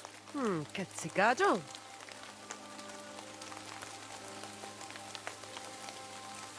No, only because it's you.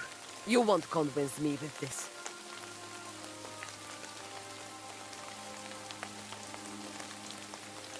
Mr. Sgaggio, I agree. Pleasure doing business.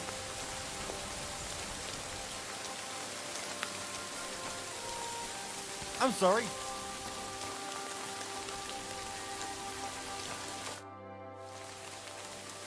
Show me your wares.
A word about the price. All right, I'm listening.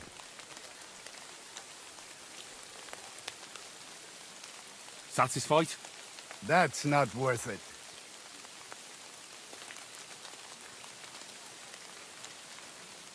Epes, friend.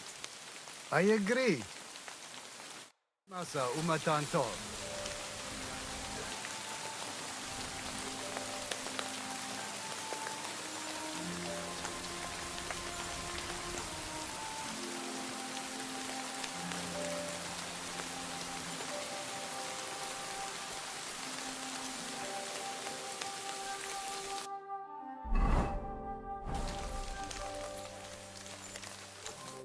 God bless, Henry.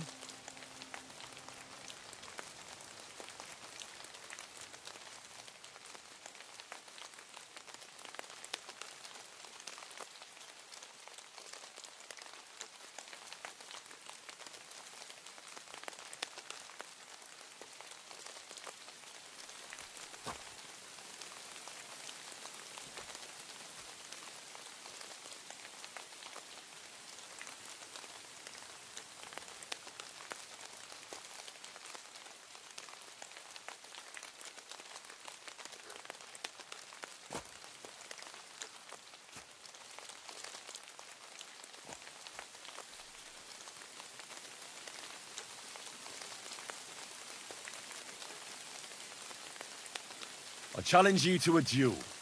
This won't do. I'll chop you to bits at this rate. Put some armor on. I challenge you to a duel. This won't do. I'll chop you to bits at this rate. Put some armor on.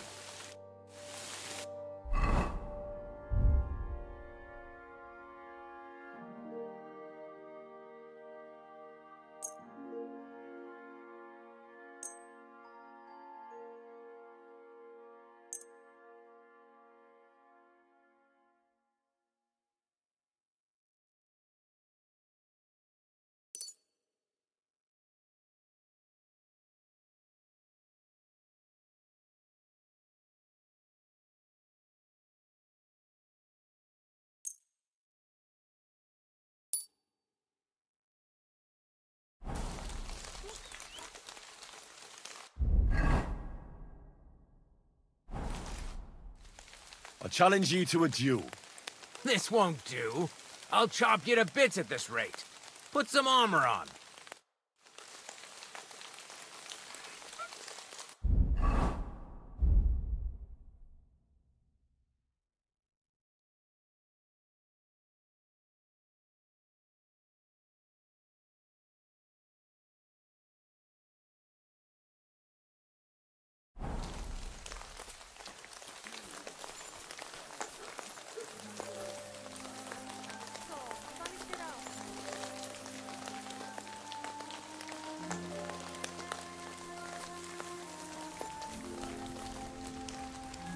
Careful.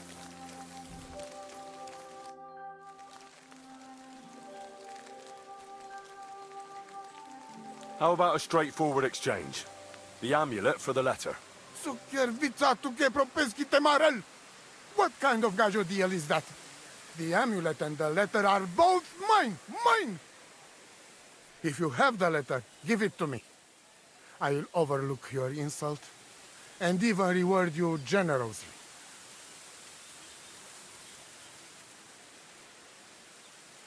That's not going to happen. I promised Marika I would only let you have it in exchange for the amulet. If I had not already said that you are under my protection, I would beat your soul out of your body. But Pativ is Pativ. There will be no exchange. And you better make up your mind whose side you are on, Raclea. The letter is mine, and I want it.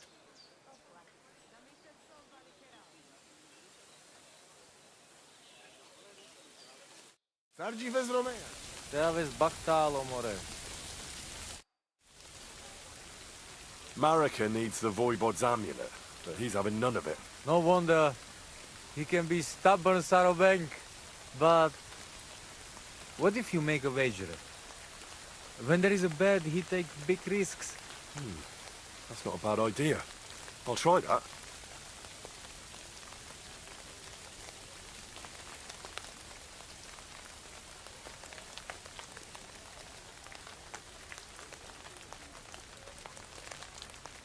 Tell me something about your family. That is the Voivod, the finest example of honor and tradition. Mother can do magic and divination, and Marika, she always felt trapped by our camp. She is more like you. She wants to settle down, start a family, and not travel ever again. I say, let her do what she wants, but tell that to father. And Geza, my brother, he was the opposite of Marika. A hothead who would take everything seriously and pull a dagger on anyone who poked fun at him. Chororo. Haven't you ever thought about trying to live like other people? Settle down and that? No way! We're free people. Not anybody's serfs or subjects. If we're not treated well somewhere, we simply go somewhere else. What can you tell me about your camp? It is my home, wherever it happens to be. Although, I rather spend my time in the woods than sitting by the campfire. You said you'd share your skills with me. Is that offer still open? Indeed, it is. The forest is my second home, so if you want to get to know it better, You only have to ask. Apart from shooting from a bow, I have also dealt a few blows in my life and taken a few. So I know about fighting from both sides. Sounds good. I'll be glad if you'd share your knowledge with me. And what do you fancy the most?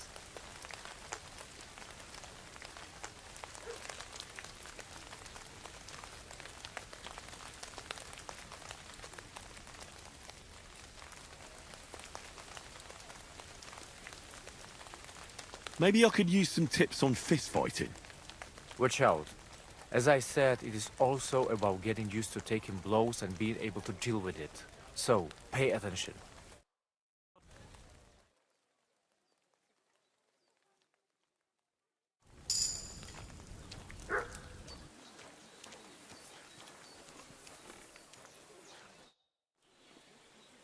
I'd love to hear some tips from you. Is that possible? And what do you fancy the most? I'd like to improve my marksmanship. A steady hand and regular breathing. That is what it is all about. So, pay attention.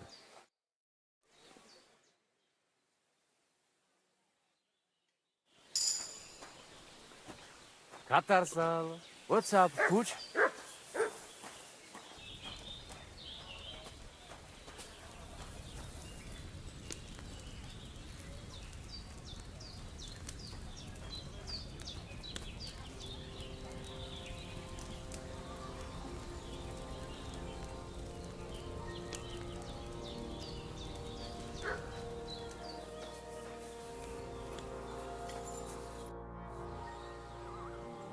Voivod, what if we made a wager for the amulet? Dilinigaji, what are you trying? I thought you were on my side. Are you afraid of losing? The letter against the amulet. An honest wager with honest intentions. Honest, huh?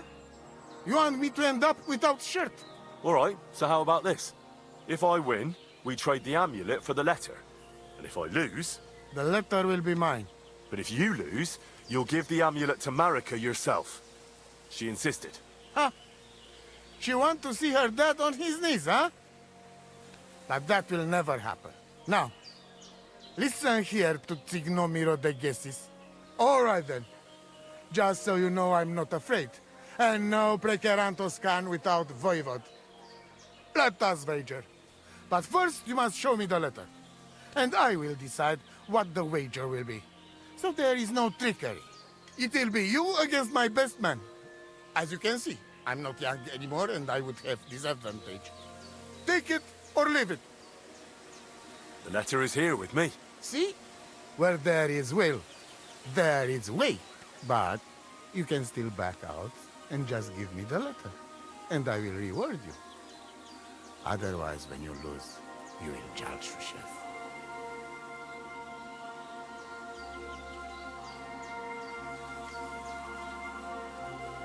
I'm not scared. Let's make the wager. Fine then. I choose Tibor as my champion. He will trample you into ground. You will compete in horse riding and fist fighting. The nomad way. Well then, may the best man win. Ha! That is exactly what I want. Now stop bragging. What if it's a tie after 2 rounds? Then there will be a third contest between you and me. But I will tell you about it only if it comes to that. So, that you cannot start thinking now how to outfox me. I warn you. You should have give me letter, and you would have reward. Now, you will live with niche but shame. Let us not delay. As I say, first you and Tibor will compete in horse riding. Do you have your own horse? I do. Don't worry. Good. You go down toward ponds to meadow behind Old Crone's house. You would break your necks if you start racing up here in the rocks. From meadow, you ride along path straight ahead until you reach road that runs along other side of Rock Tower Pond. Then left around pond to cliffs. Soon, it lead you to left again to Old Forest Path. This, after a while, take you back to main road from Semin and back to camp. That yes?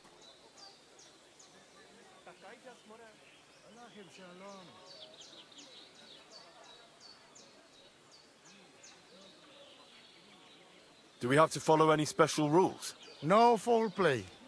Whoever finishes course first wins.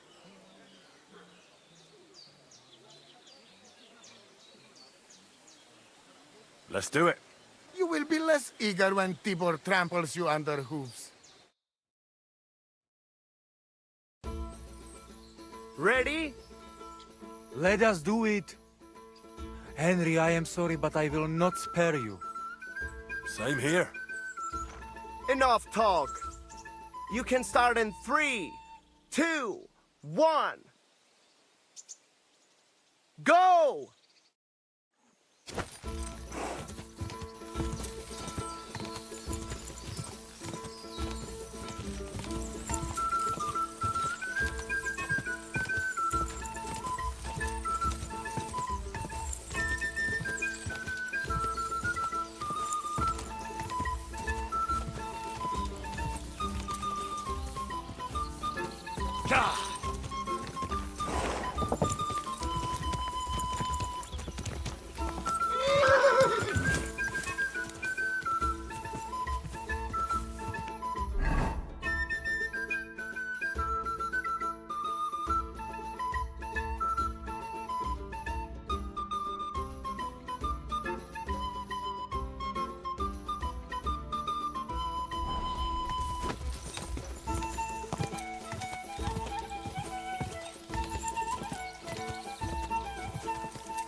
What?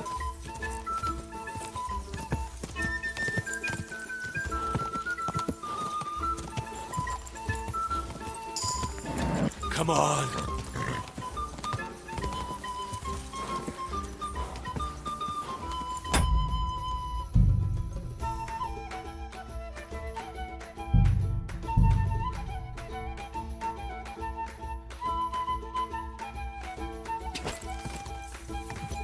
Quick!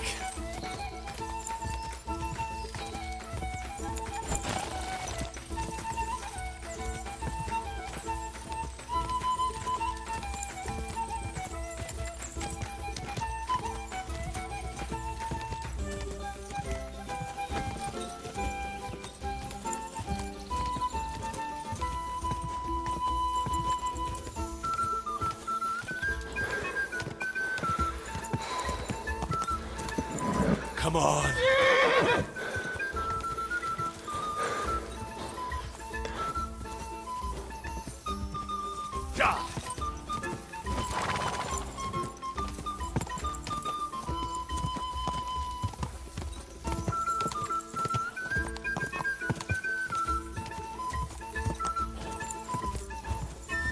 What? Keep it up. Go.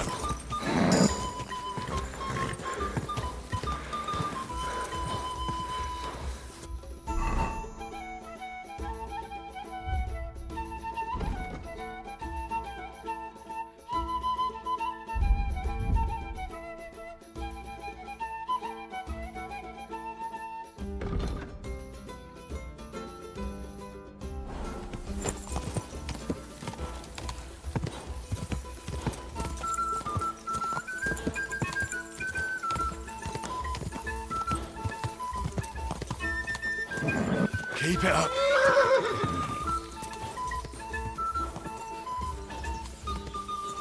Yeah.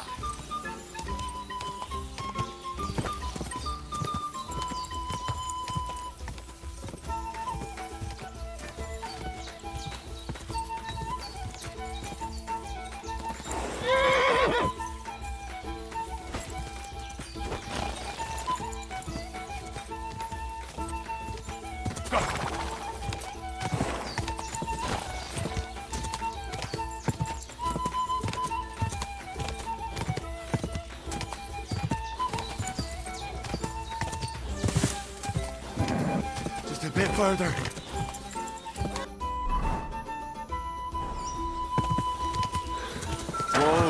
Whoa, whoa.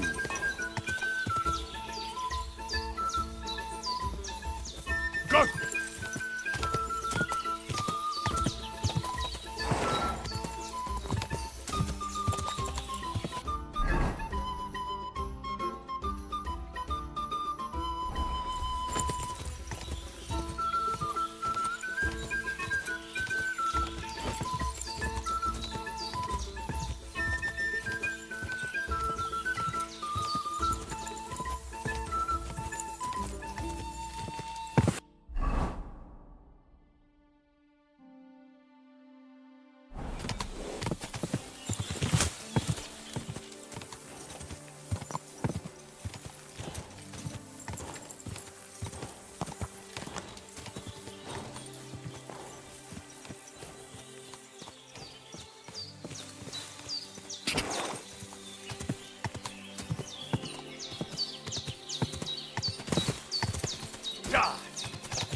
Easy. Nice and slow. Kaijas goro. Palsos tejan. Christ, what kind of a beast does Tibor have? Right? He fly like wind. Anyway, there is round 2 to worry about. But I warn you, lose there will hurt a lot more. We go down to arena and see who's stronger. I'm ready, Voivod. Let's do it. Mistress, let's go. I hope you enjoyed chewing on last apple when you still had all your danda. Go for it! Go for it! What for fuck's sake? Go! What for fuck's sake? I'll show you, Amalo. Come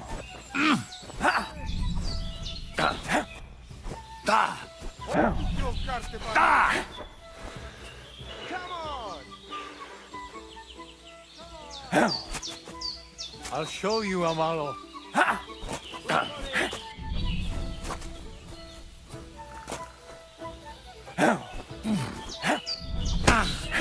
Tibor!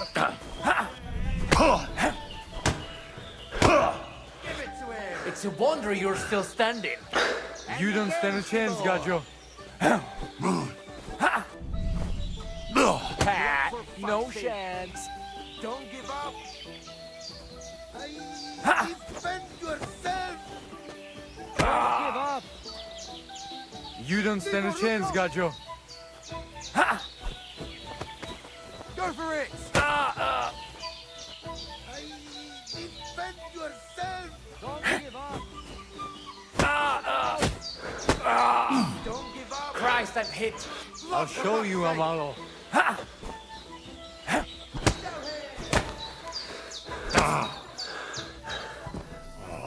My head.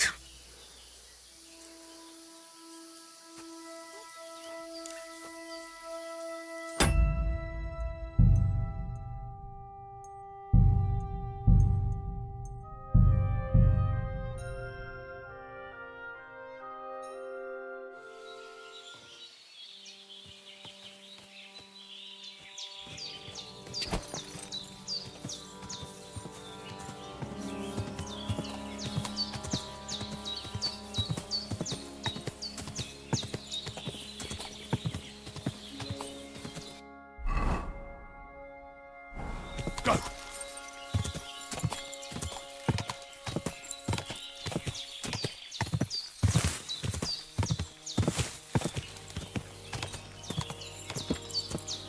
Whoa!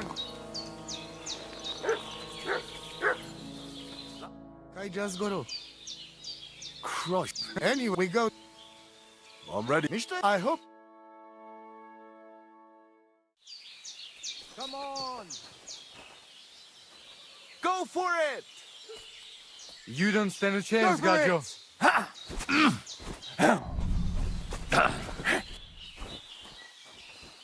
Go for it. Come on!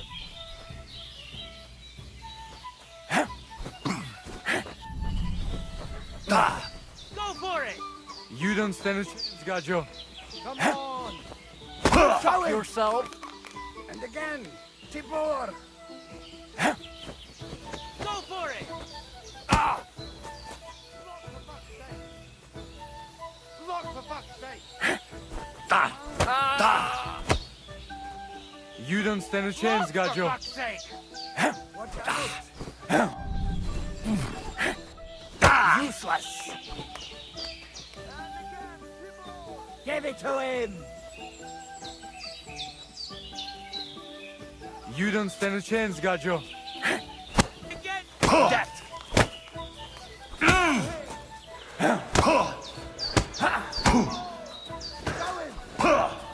Come and get another!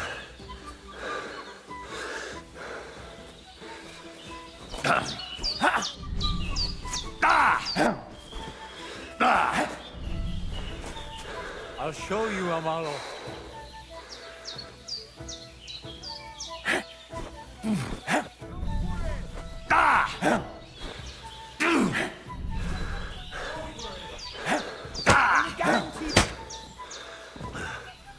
Cross.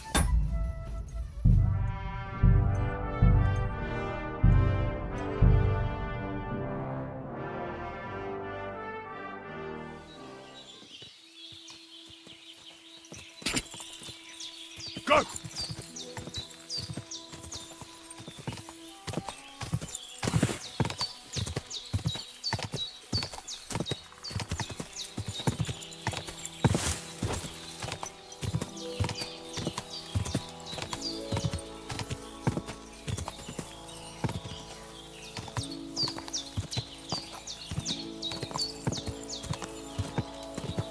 Whoa!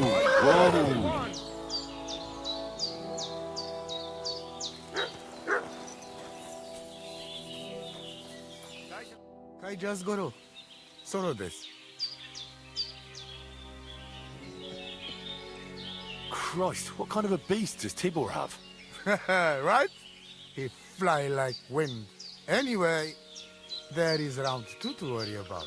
But I warning you, lose there will hurt a lot more. We go down to arena and see who's stronger.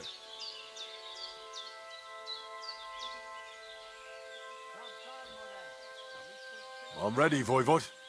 Let's do it. Mistress, let's go.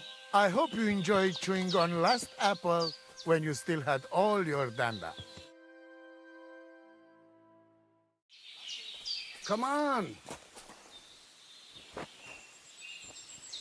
Go for it! I'll show you, Amalo. Come on! Go for it. Useless! And again, Tibor! Give it to him! Go for it! Watch out. Take that! Come on. You don't stand a chance, Gajo. Show him!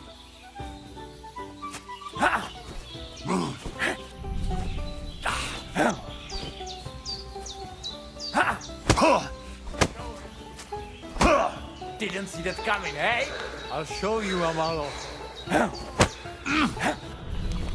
again, Tibor! And again, Tibor! Take that!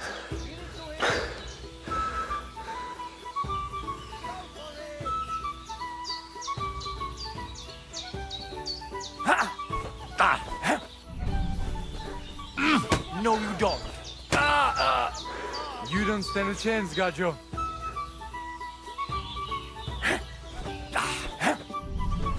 Pat, no chance.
Aha!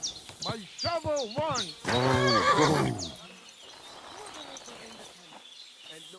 Sarsalgoro, palsostejal. Christ, what kind of a beast does Tibor have? Right? He fly like wind. Anyway, there is round 2 to worry about. But I warning you, lose there will hurt a lot more. We go down to arena and see who's stronger. I'm ready, Voivod. Let's do it. Mistress, let's go. I hope you enjoyed chewing on last apple when you still had all your danda. Come on! Give it to him! Take that! You don't stand a chance, Gajo. And again, Tibor! Didn't see that coming, eh? Useless! Again, Tibor! I'll show you, Amalo.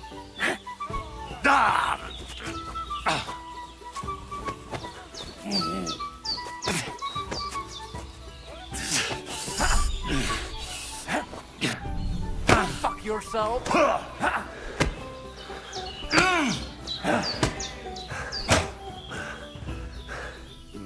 Why? Why me?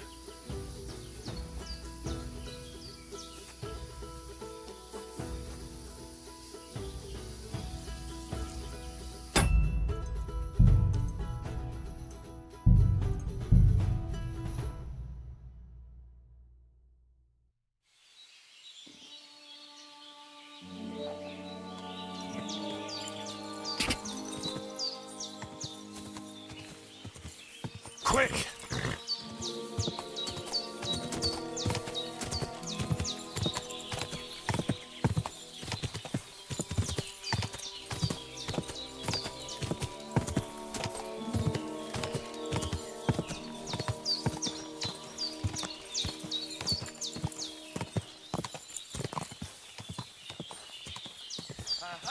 My shovel won! Whoa!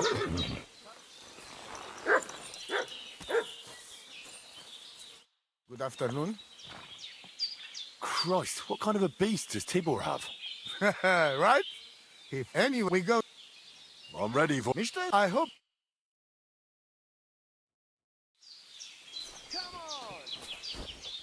Come on! Again! Tibor! You don't stand a chance, Gajo.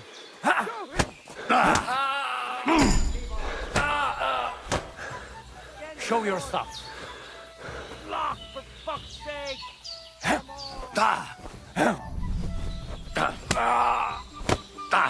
Watch out! I'll show you, Amalo.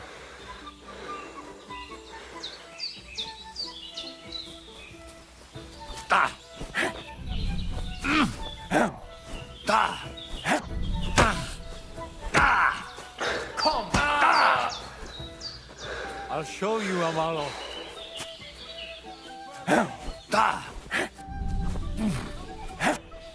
Fuck yourself! Again, Tibor! And again, Tibor!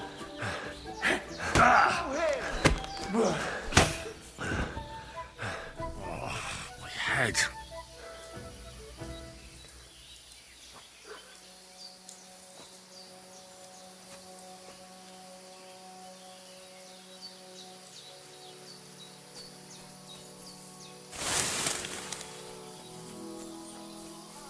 Greetings to you. Sorry. About life. If you do not give it to me, you are not my husband, just a common precheranzo. But Gulia, Do not call me Gulaya. I just cannot lose face now. It was honorable contest. I could not care less. Then at least do not shout at me in front of people. I will shout all the more. Let them all hear it. 30 years we are together. And you never make such a scene with me before. What happened to you? 30 years. But our child leaves our home first. And why? Because of you, you selfish hawk. Honor this, honor that. What about conscience? Have you got none? But I... Shut up! What's going on here? When the voivode has no sense, then I must have it. Quiet, woman. And you, give me my letter. Forget it. Don't give him anything, Henry. You and your honor, voivode. Stick it where the sun does not shine and hand over the amulet. It is about life and death, not about honor. If it can bring Marika back and save her beloved, then I'll take it from you myself. And if you won't give it to me, I'll put such a spell on you that you'll be shitting frogs. No, Aranka. Tell me, young man, what do you think of this?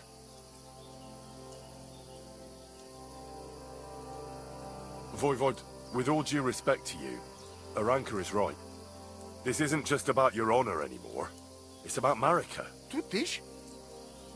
Are you all against me? Either you hand me that amulet right now, or you lose not only your child, but your Romini too. I will pack myself first thing in the morning and go to Marika.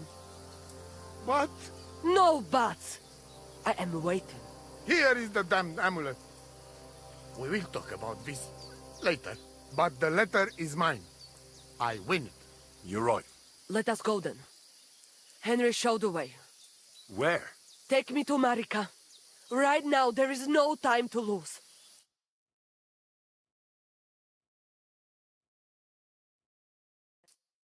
Marika, I lost the wager.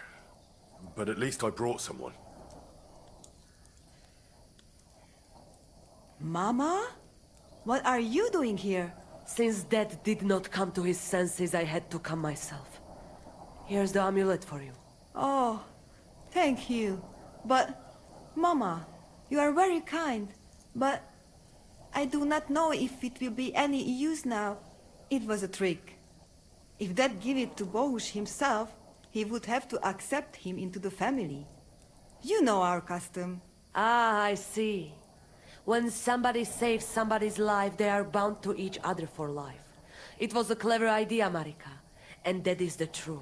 Only your dad is an old hardhead. But it does not matter. At least I am here, and I would not be a mother of this clan and a soothsayer if I could not heal Bohush. I should have come straight to you. But it was not possible.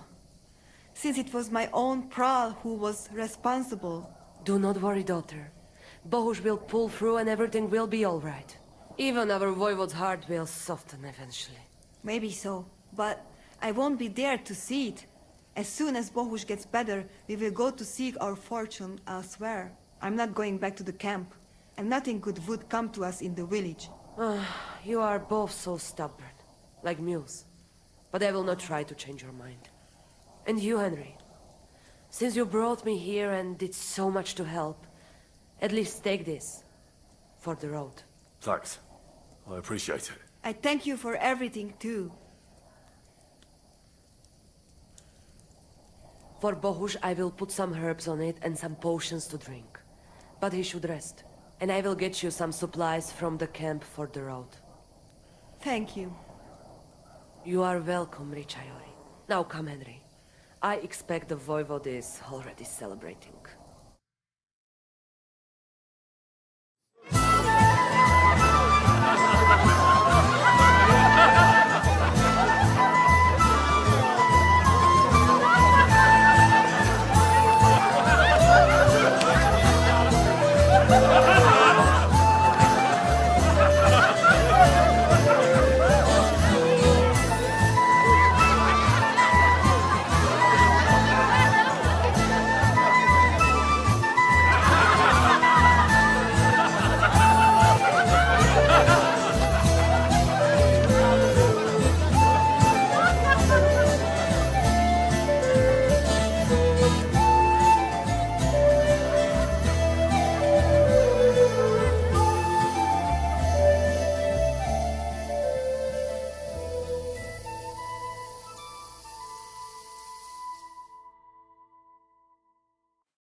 righteous.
Quick!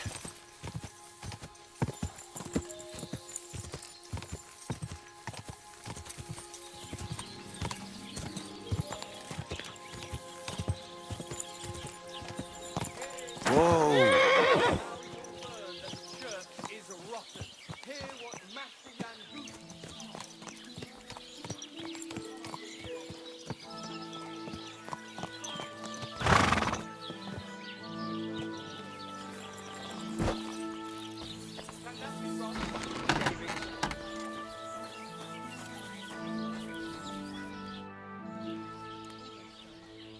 What a nice maypole.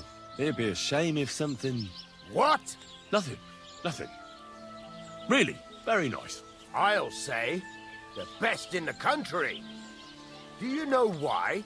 No. Because it's the only one. We toppled the one in Zhelyov. They never saw it coming. Nobody gets the better of us. I don't think they're going to try anything after that beating anyway. Even if they do, Henrik will raise the alarm and we'll kick their asses again.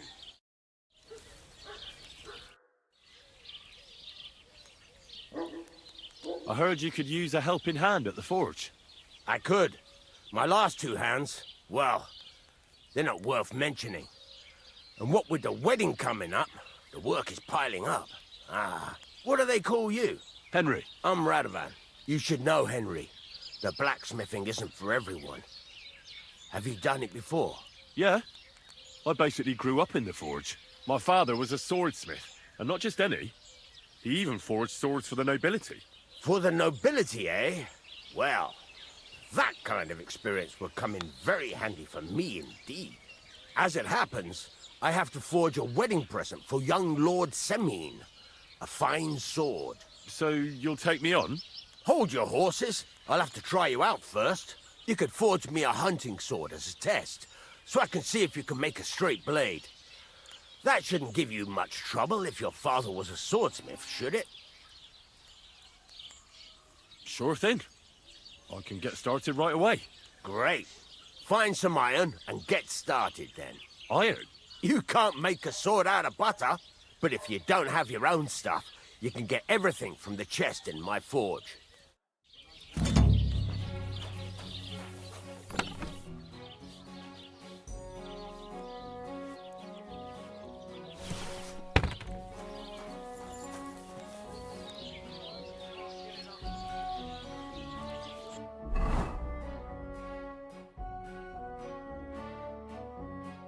Furnace is cold now. Give it a practice try. Some things, like swords, are too long to fit in the fire. You have to heat it up, but try poking it around for a bit.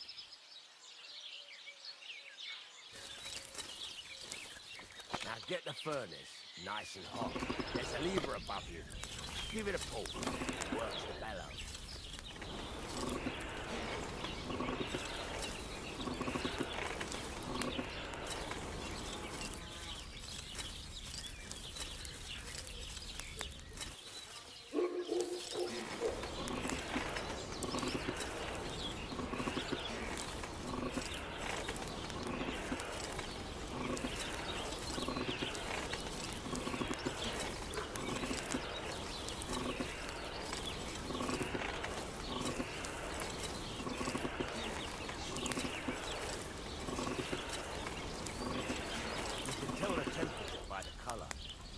Be able to tell when it's in the fire. You have to take it out from time to time and take a look. Try it out. See? That's exactly the straw color we want. You've got talent, lad. Now heat up the whole thing.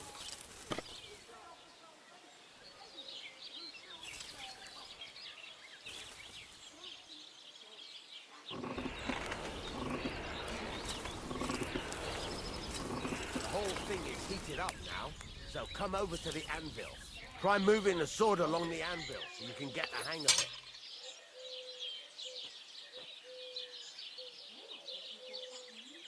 Now take the hammer and try hitting it a few times.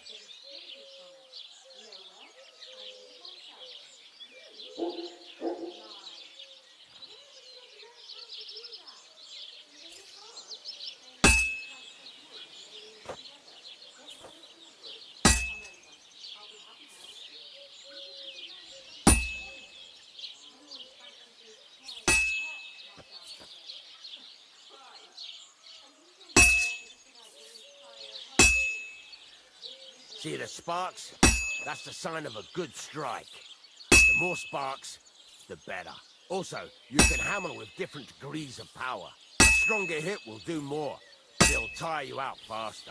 Try giving it a few blows, as hard as you can, so I can see how strong you are. That's got a nice ring to it. Of course, if it was all about hitting an anvil with a hammer, any dolt could do it. You've got to hammer the workpiece evenly. One hit next to the other.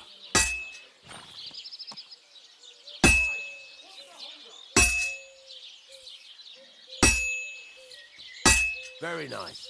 You're doing just fine. But when I say evenly, I mean it. A sword has two sides, like a lot of other things, including myself. Turn it over and continue on the other side.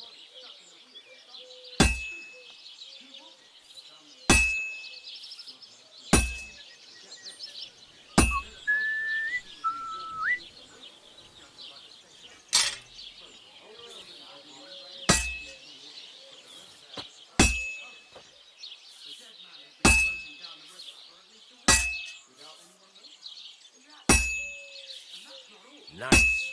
Now try forging it on both sides. The closer it is to being finished, the more it will take on the shape you want. It'll cool off soon anyway.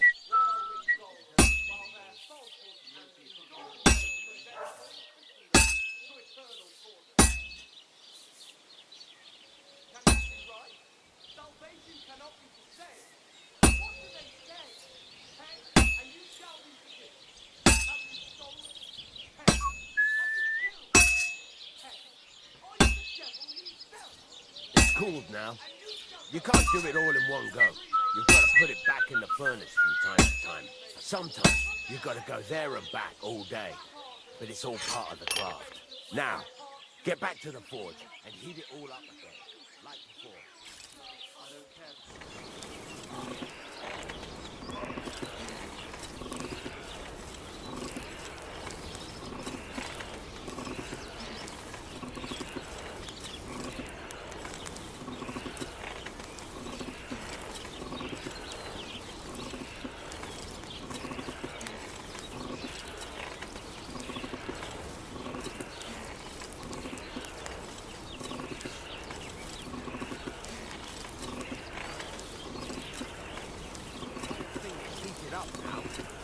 over to the anvil.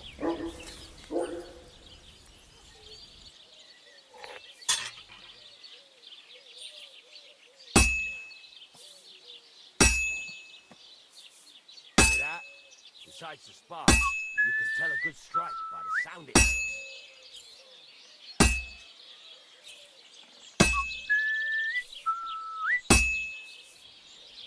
That's the ring you want.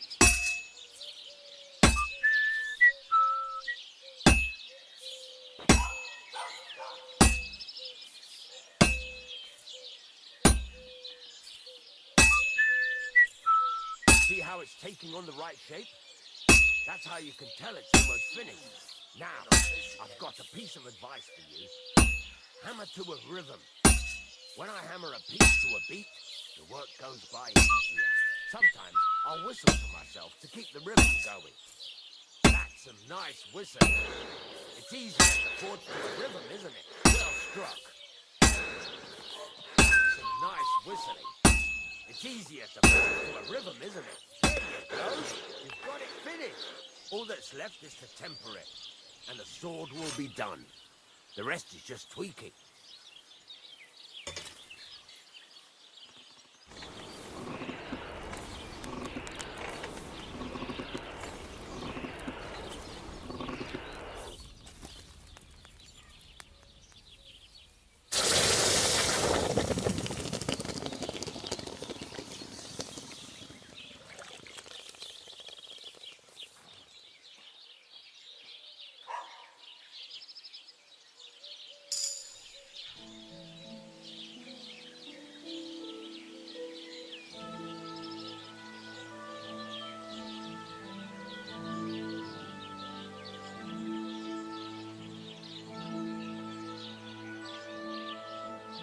Right, let's have a look.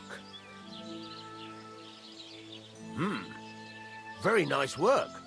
Your father taught you the trade well. He'd certainly be happy to hear that. If you carry on hammering as well as you did today, you've definitely got a job here. Even so, keep in mind, it's all about making sure every strike does its job. That's why you can't let it get cold, or keep striking the same spot. If you work evenly, each strike falling right next to the last one, you can't go wrong. Got that? Or is there something else you want to ask about? What good does it do me to whistle while I work? It makes you work to a rhythm. You won't get tired so quickly, and the iron feels it. How do I know a good strike from a bad one? By the sparks that fly up, and by the ring. It rings out with a different sound when you do it right. What's the right way to heat up the workpiece? Do it till it turns the color of straw. Ideally, the color should be the same everywhere, if your forging's going to be even. The main thing is, don't work it cold. You just ruin it. But don't overheat it either. As soon as sparks start to fly off it in the furnace, take it out. Why should I forge evenly? If you keep hammering the same spot, you'll never finish it. You'll just fuck it up. But jumping from one end to the other ain't a good idea neither. You'd end up working unevenly. The best thing to do is aim each strike next to the one before. How will I know it's finished? Notice the shape. The closer you are to finishing, the more precise the shape it will have. Thanks. That's all I need to know. You can sleep in the chamber by the woodshed. And there's a chest where you can keep your things. And of course, you can use the forge anytime you want. Any questions? Where can I get materials? You can buy some essentials from me. But if you want to make a fancy sword with lots of ornamentation, you'll have to look elsewhere. This is just a village, you know. The locals ain't after luxury. They can't afford it neither. What can I do with the items I've forged? Well, you can sell them. Though you probably won't have much luck around here. But I'll happily buy some of the nicer things from you. Where exactly is my bed? At the side of the house. There are 2 doors and a wheelbarrow between them. You go in by the rear door, next to the woodshed, and you can put your things in the chest there. Don't worry, nobody'll steal them. What now? What do you think? You're not going to be idle.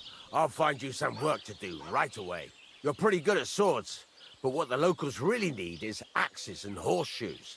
Right, here are some simple drawings that show what they're both supposed to look like. And some iron. You can get down to it right away. Just like that? You aren't going to help me? Sacre, lad. I chose you because you already know a thing or two. I'm not going to look over your shoulder all bloody day. You take care of these smaller jobs. Forge away as long as you're able, and then sell it all. Once you've made some coin and feel like being out in the open again, I'll give you some more interesting work.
It's already cooled down.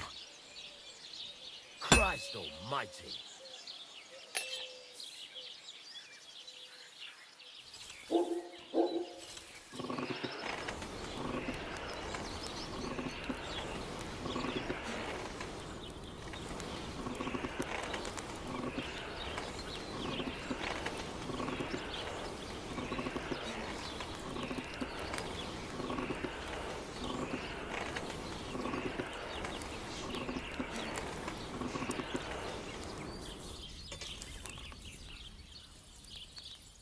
Christ, what a day.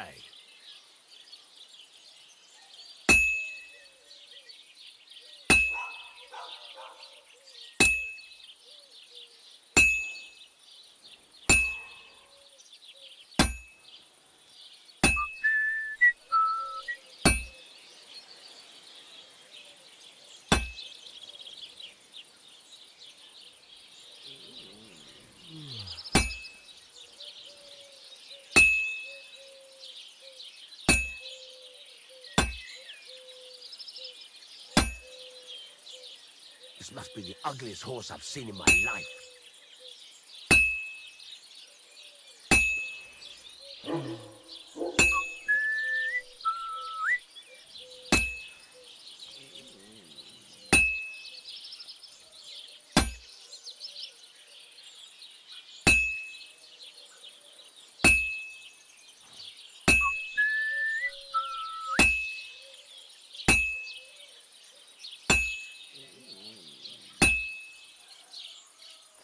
This is useless.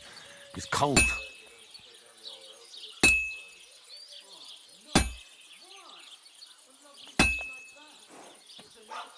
It's completely cold.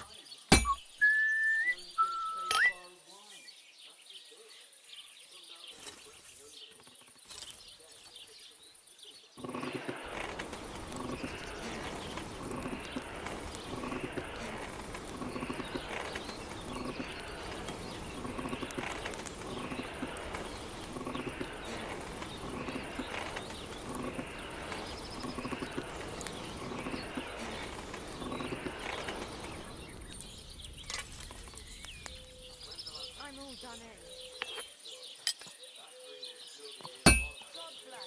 Good day.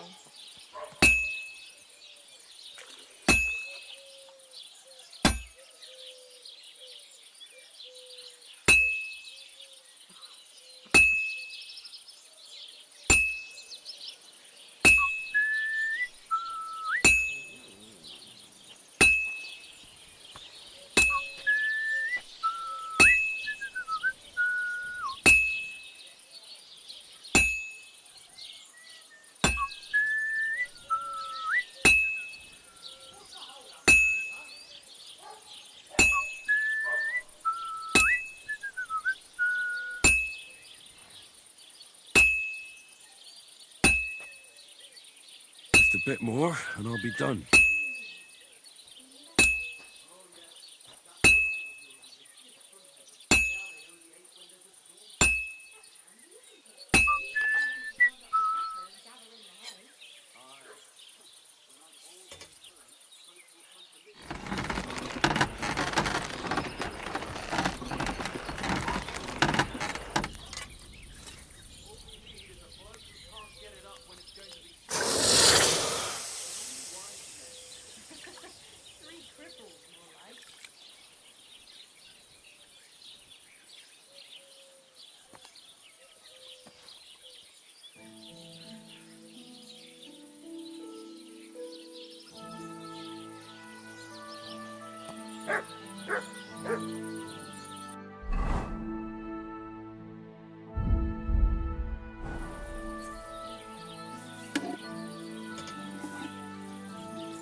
I should heat it up again.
This won't take long now.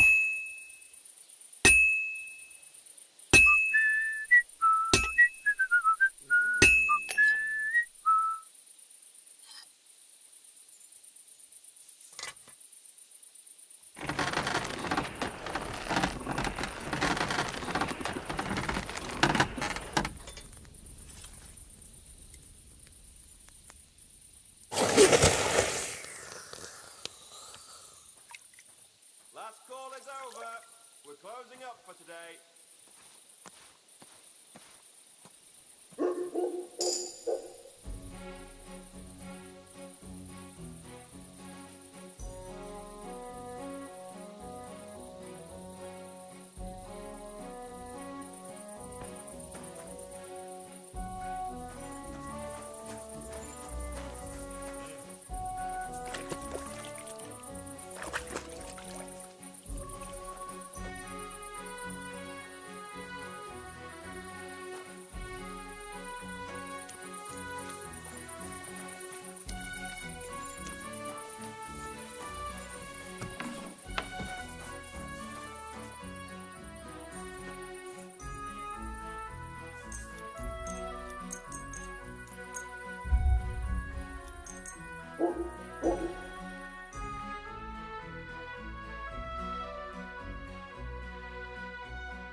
There's nothing to eat here.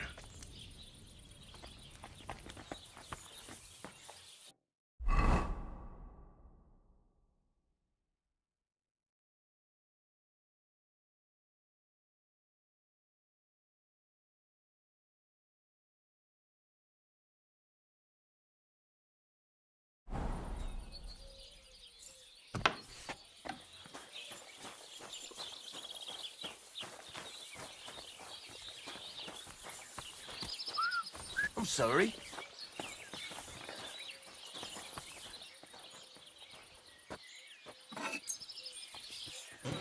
This one is sharpened already.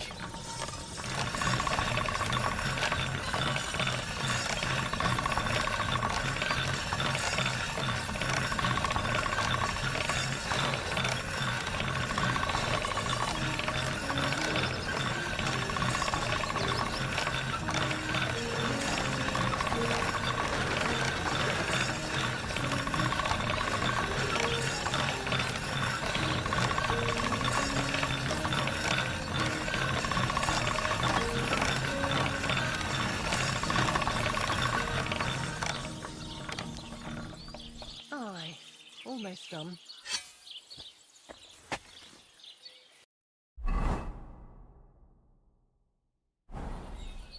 Praise be to God, my friend. You fucking piece of shit.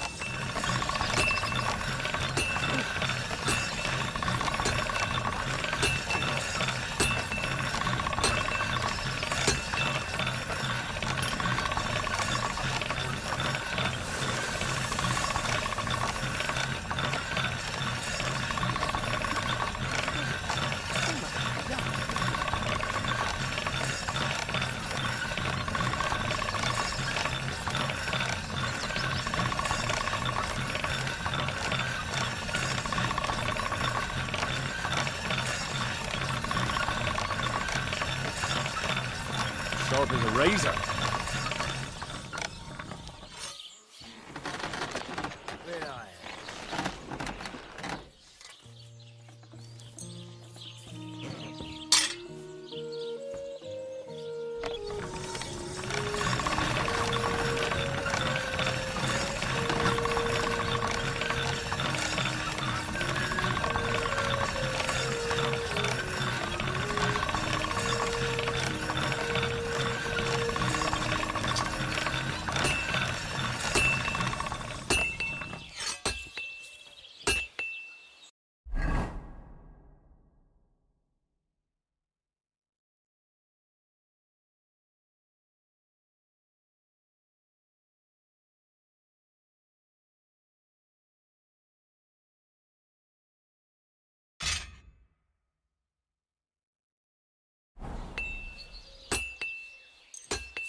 All right, this is already sharp.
What do you have for sale?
like to discuss the price.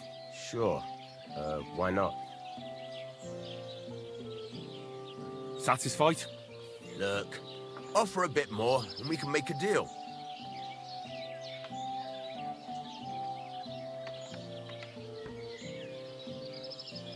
Very well then. I'm glad you found what you need.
There's a couple more things I'd like to ask about smithing. Ask away. Thanks. That's all I need to know. I'm still not really sure of myself in the forge. Could you show me again how it's done? Why not? Better to practice now than fuck up an order. Why don't you forge me another hunting sword? Have you got what you need? Yeah, I have. Let's see what you can do then. Do it. Furnace is cold now. Give it a practice try. Some things, like swords, are too long to fit in the fire. You have to heat it up a bit by bit. Try poking it around for a bit. Now get the furnace nice and hot. There's a lever above it. Give it a pull. Works the better.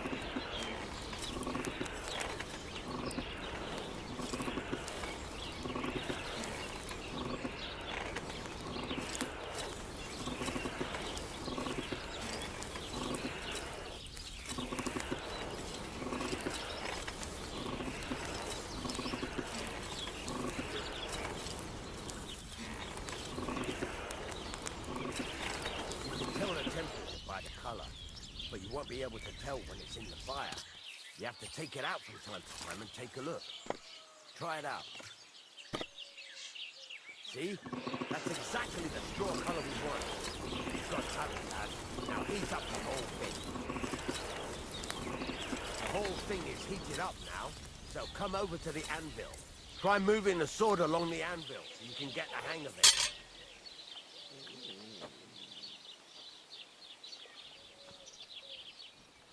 Now take the hammer and try hitting it a few times.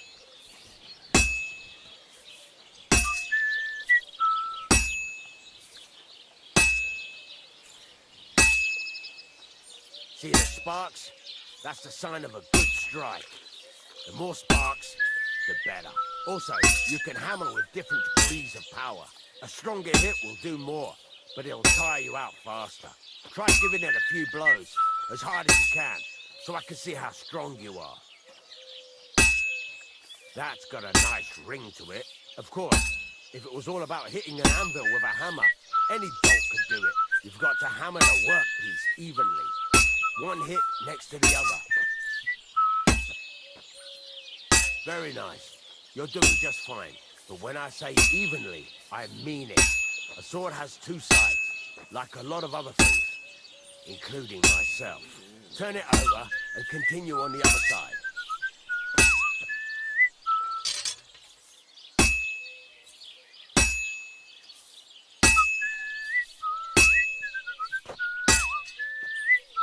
Nice. Now try forging it on both sides. The closer it is to being finished, the more it will take on the shape you want. It'll cool off soon anyway.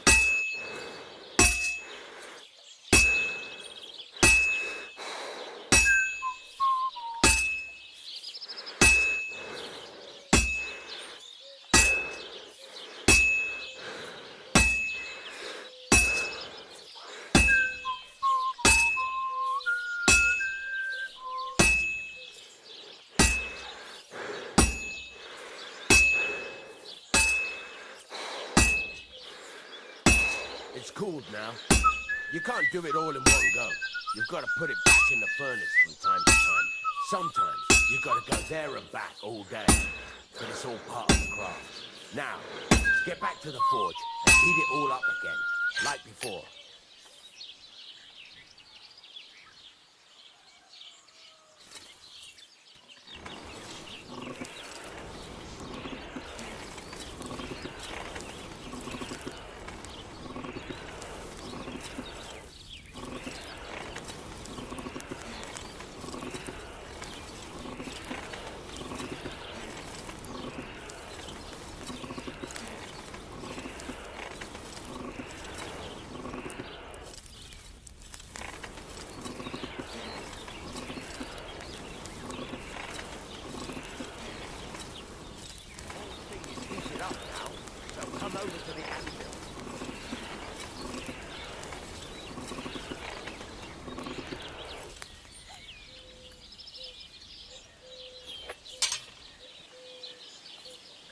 The ring you want. Sparks.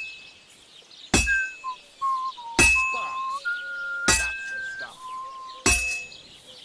Well struck. See how it's taking on the right shape? That's how you can tell it's almost finished. Now, I've got a piece of advice for you. Hammer to a rhythm. When I hammer a piece to a beat, the work goes by. There you go. You've got it finished. All that's left is to temper it, and the sword will be done. The rest is just tweaking.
You said you have some more interesting work for me. What would that be? It's about those two idiot hands of mine, Venser and Franzi. They drove off with a cart full of goods towards Ceann, and they never came back. Do you want me to find them? Just so. But more importantly, I want to know where my cart ended up, and especially the cargo. Go to Ceann and find out what the bloody hell happened.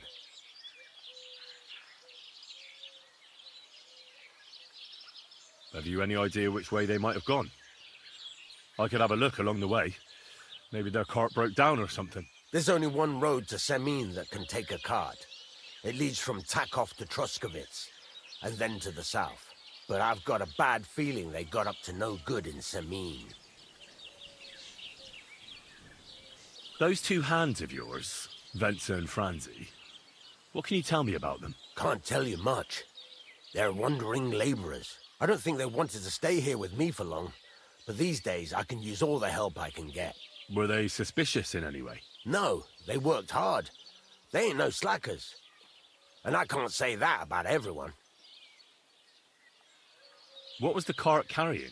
Bugger and bollocks. All sorts of stuff. I'd say Lord Ceann wants to rearm his garrison with new equipment. There were some hunting swords, bastard swords, crossbow bolts. I also fixed the trigger on young Ceann's crossbow, and some kitchen stuff. Sacks of charcoal, all sorts of things. There's a good month's work in that cartload. All right. I'll get right on it then. Go ahead. And if you find that pair of fools drunk, kick their asses for me. Gladly. I'll kick some sobriety into them.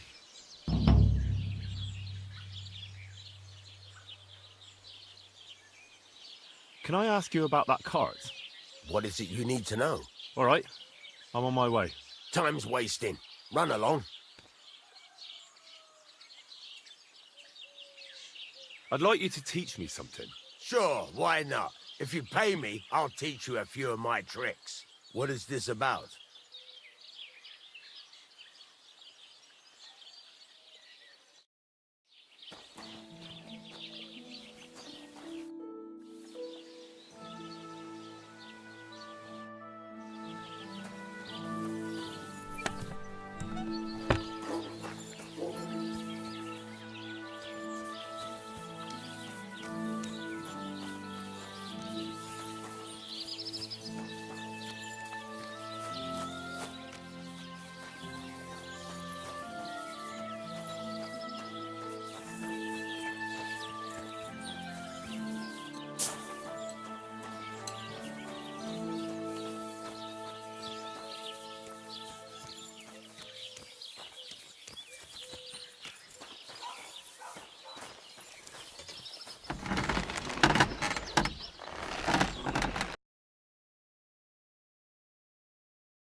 Maybe next time, then.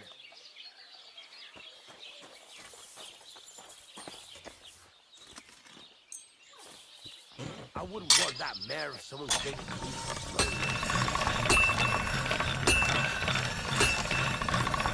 That should do it.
Let's talk about the price. Sure.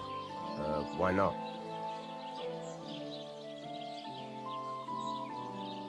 Satisfied? More.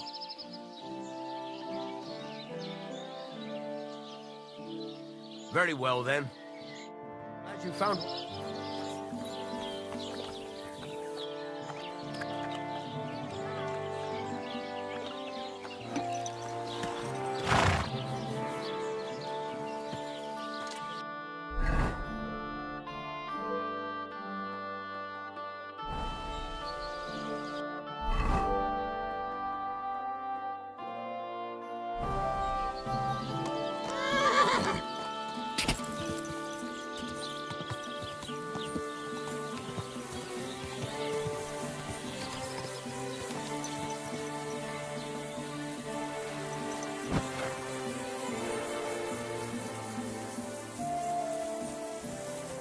Hey, this is your famous maypole.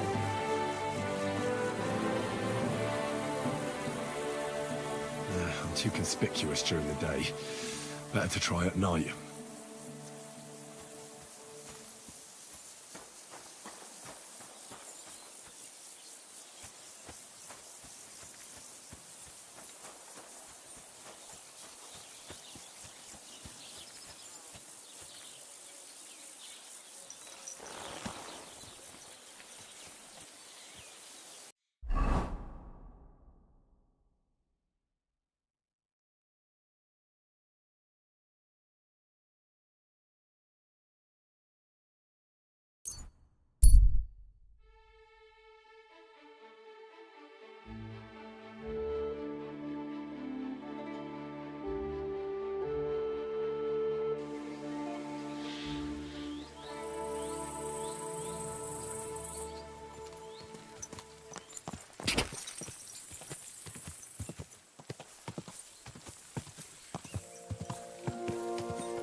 Well, Yarko, seems to me this fella doesn't know how to behave toward his betters.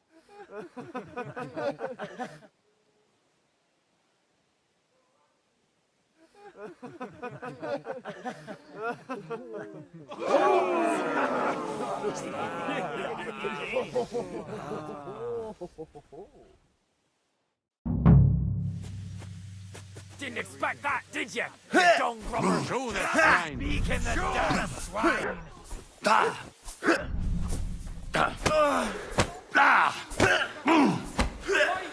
Don't take any of his shite, Yurko. Fucking hell! Flatten the cheeky wee shite! Give that head cracker a paste! Whack it! The swine! I'm all yours! Hey! Stop fighting!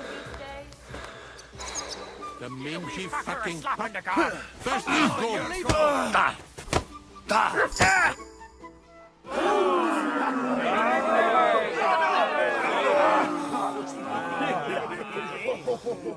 What in the devil's name is fucking going on here?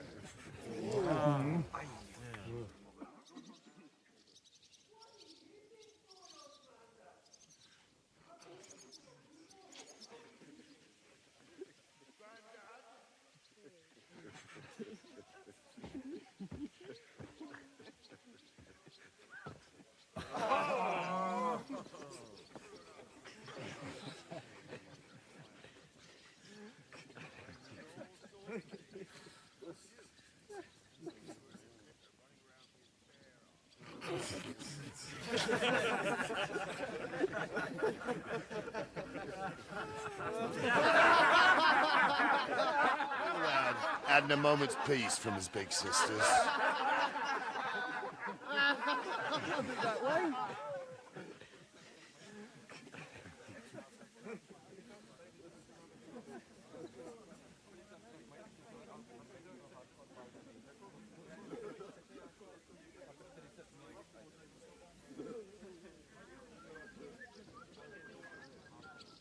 Samin's getting married, so we has to put up with his kin from Moravia.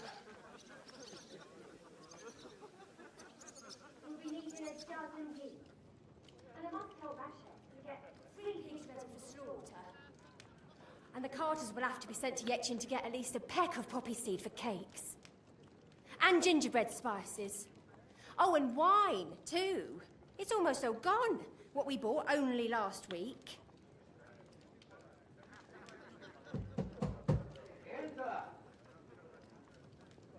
Sorry to intrude, sir. This is Henry, blacksmith brother. Excellent. Dorothy, leave us now.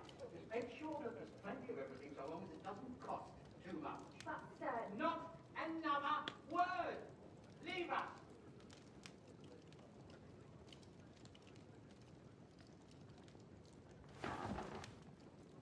So Brother Van sent you alone. Who's going to unload it all? It's a whole cartload. Yeah, Rodman sent me, sir, but not with the goods. The thing is, he's missing his cart, along with the carter at his hand. But they never came here. Are you telling me they got lost? I couldn't tell you what happened to them, sir, but it's my job to find them. There are all sorts of firm and roving countryside. Oh, no need to imagine the worst right off now. Anyway, take the load from the cart. Saddle up your old nag and look right out, Captain. It's just bring the fresh air coming up with the eyeballs.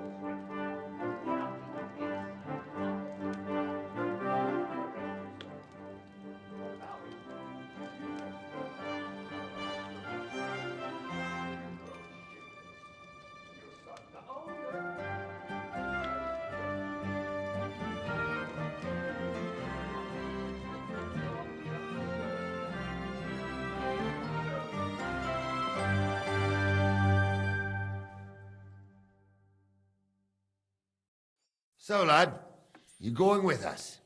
I hope you're happy about it.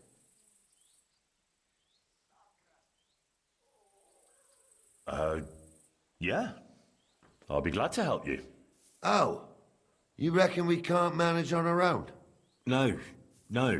That's not how I meant it. Take it easy, son. I'm only yanking your pizzle. So, do you know what to do? Or have you got any more questions? Actually, there is something I'd like to ask about. This Yurko and his mates, who are they? They're Lord Samin's kin. They're fine as long as they don't get too much booze inside them. Only they're from Moravia, so they're never far from the booze. But what can I tell you, lad? Each to himself. Besides, they stick with the family when push comes to shove. And you can't say that about everyone. And you, sir? What is it you do? Well, son, I wonder if I haven't made a mistake about you. If you haven't figured me out by now, you can't be very bright. No, I just meant, what exactly is it you do for Lord Semin? And your name isn't exactly very common. I'm the captain here, and I'm sure I don't have to tell you what a captain does. As for my name, it's a nickname Lord Samin's grandpa gave me. May he rest in peace. When I joined his service as a young fella, I took my gnarly club with me. Wouldn't use anything else. I was used to it. And more than once helped me to, well, win an argument. I broke many a hard skull with it. And it's still in one piece. We've been together so long, we even share the same name. You're lucky you didn't turn out to be Captain Knob. Or Captain Headcracker. You're right.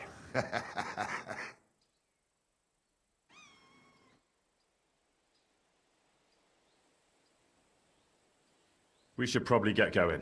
My thoughts exactly. Off to the courtyard then.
Sacra!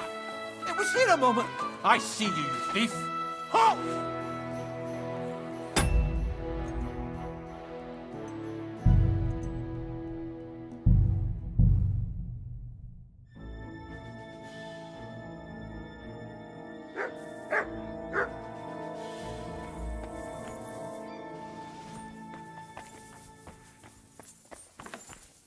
Good to see you.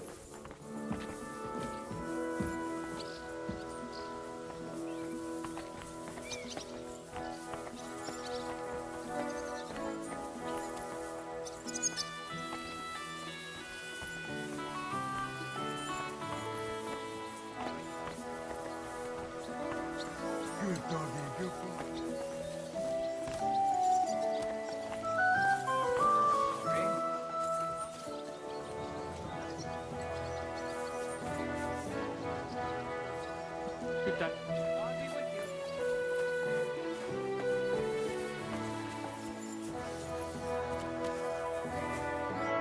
Don't get ideas. I wasn't at my best. But I'm not gonna scrap with you again. You've got quite an unusual accent. Where are you from? Can't you tell? From Znaimor in Moravia. Lovely country.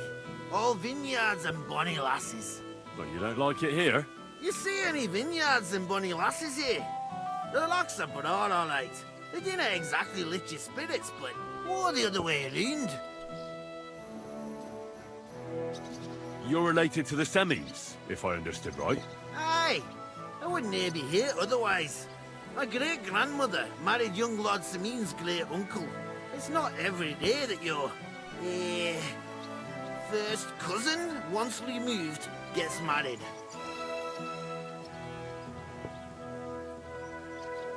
Twice removed, but that doesn't matter. Ah, who cares? There'll be a good old shindig, that's all that counts. You're a long way from Moravia. You must hold Lord Semmin in high esteem. My pa holds all his kin in high esteem, so he sends us all over the place. But we didn't have all far to go. We were at a wedding in Rottenburg last week, a wee bit from Yichlava. Before that, it was a bairn's christening at Koschenberg, and another wedding in Dalchin. Then a friendly visit to our kin, the Schellbergs in Coolberg. That's all I mind. I haven't been home for 6 months, and I didn't care. Why don't you want another fight? Why would I want a slamash? I'm near a man of violence. Tradition has been honoured already. Is it your custom to beat up envoys who come to the courtyard? Envoy or no, when a new bloke turns up and gives us a queer look, he gets a clout in the gob. That's fair, isn't it?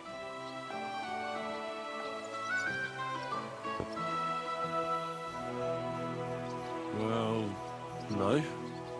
It's not a custom where I'm from. See? I learnt you something about Moravian ways.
I'll be with you.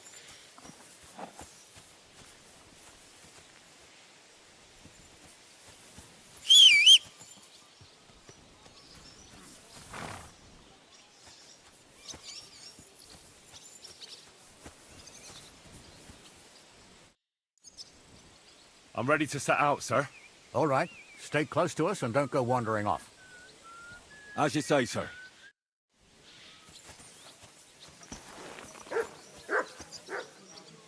Where will we start searching, sir? If they drove out of Tarkov and headed towards us, they had to pass through Troskowitz. Right, sir. You keep up with us, son. Troskowitz ain't far, but it seems there's fellas vanishing on the way. Very good, Captain. What do you think about it, Captain? I know you told me not to jump to any conclusions, sir, but I can't help myself. Someone's running rampant around here, sir. I know who's running rampant. You're in the cellar. We're out of wine again. I knew this wedding wouldn't be cheap, but I'm bleeding like a stuck pig. And the bailiff, the bride's father, you'd get more blood out of a stone than coin out of him. And then he behaves like I shit golden eggs just because I'm a noble. Even though he's got more coin than me. Such are the times, sir. But that Yurko, he's gone too far. You know how those Moravians are. It's in his blood. Aye, I noticed. But they're getting too much to handle.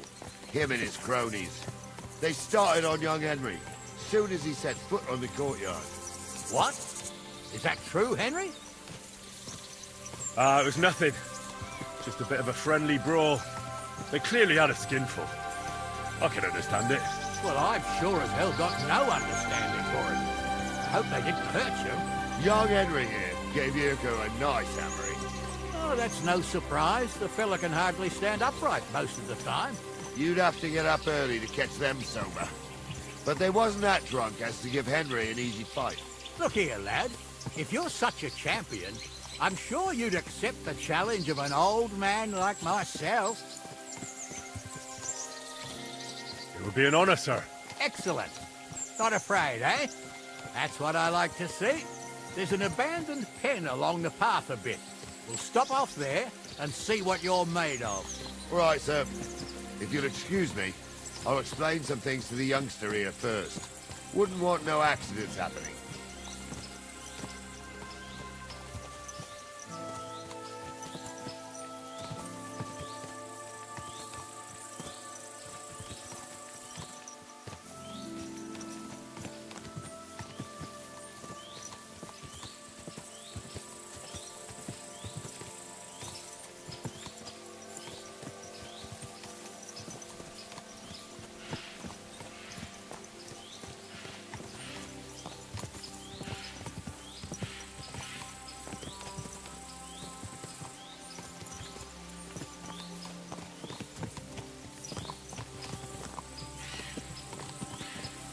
So, we're here.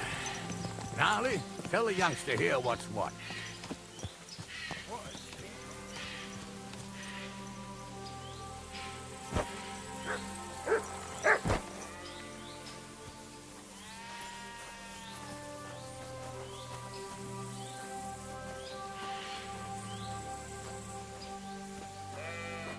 All right, son. You're going to fight Lord ceann. It'll be an honorable fight, so you'd better act accordingly. Hold on a mo. I'll give you some gear for it.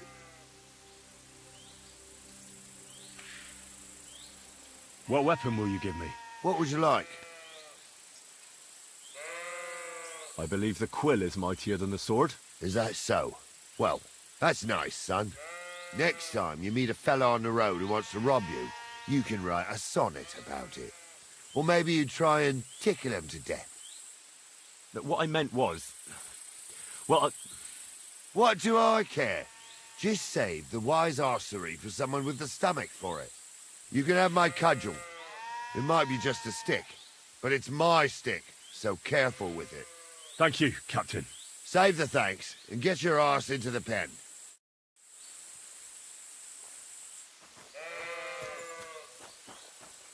So...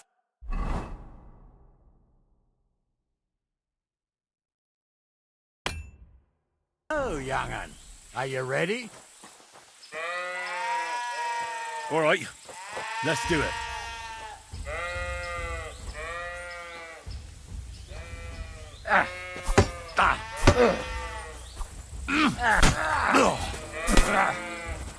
Oh, fucking hell!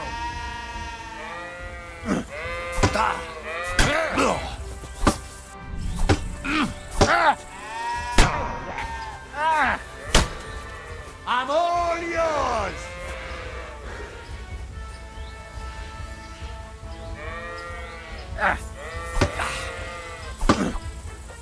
Wanker!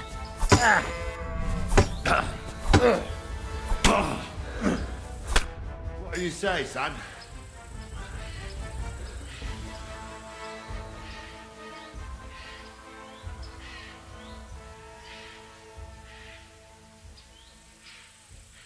Whew. You really gave me the runaround. I'm no spring chicken, but I'm as spry as ever. That's true. And you handled this too, sir. Anyways, you can keep that old junk, Henry. Even my cudgel. But take care of the old fella.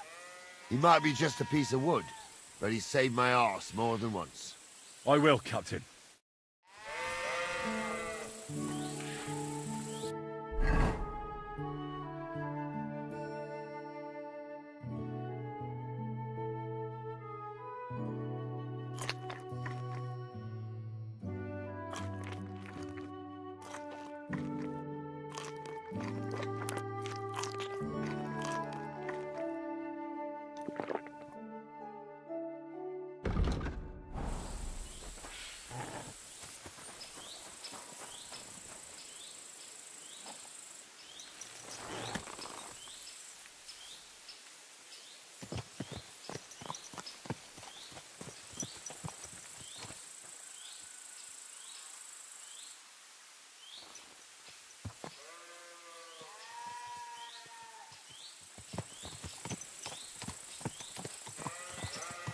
Ah, I needed that. It's good to stretch the limbs every now and again. Don't worry about losing, lad. You've got some talent, I can tell. You should come to the courtyard, and Gnarly here will give you a good education in the art of the sword. I call it the art of not getting skewered as soon as you step foot outside the village. But do come, Henry. We've got a nice arena in ceann-feadhna. It ain't no abandoned pig pen. You can't always choose your battleground, Gnarly. Whether it's a pig pen or an arena in car.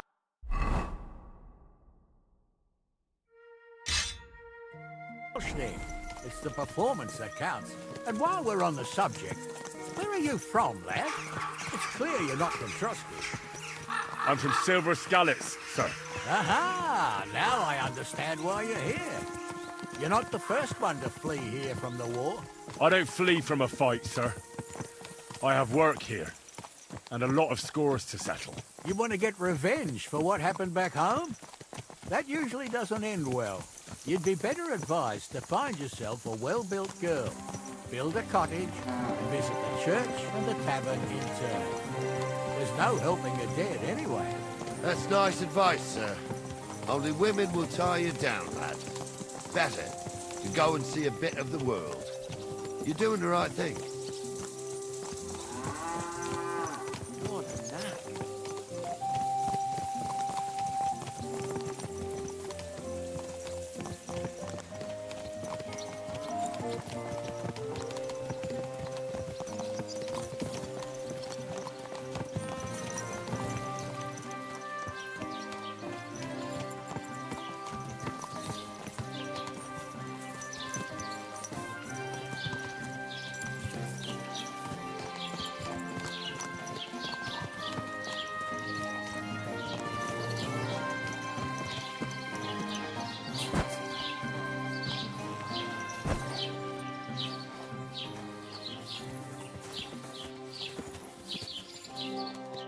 So, we're in Troskowitz. What now, sir? Should I go to the bailiff and ask if he might have seen someone? Well, that makes sense. But the young fella here should do it. If the bailiff sees you, he'll guess I'm in the village and come and bother me. And I'm really not in the mood today for any bombardment of complaints. I understand, sir. All right, Henry. Run along to the rat house and inquire about that wagon. And Henry, not a word about me. Are we clear?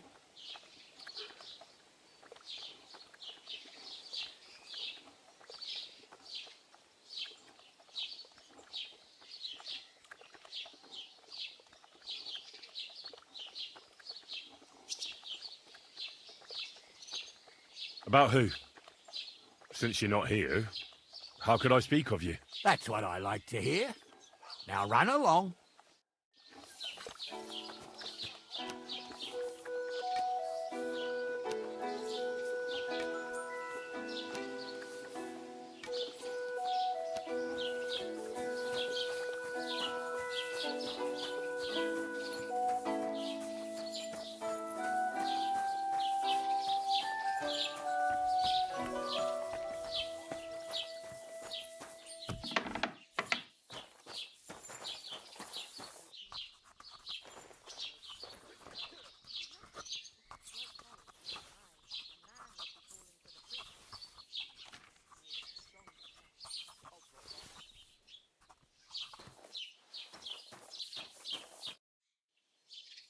Master Bailiff, can I ask you about something? Ask away, by all means. Wait now, aren't you that lad who's helping Radovan in the forge? Yeah, that's me. I heard his hired hands went missing. Yeah, that's exactly why I'm here. Ah, I was thinking they were driving awful fast with that cart. You saw them? I did, a few days back. They raced through the village in the early evening so fast, they were dropping sacks of charcoal. Where were they headed? Towards the east, to Apollonia on the road to Yichin. And you're looking for them? I am indeed. I'm glad to hear it. I heard there were goods for ceann on that cart, and I can do without that kind of trouble now, on account of the wedding, you know?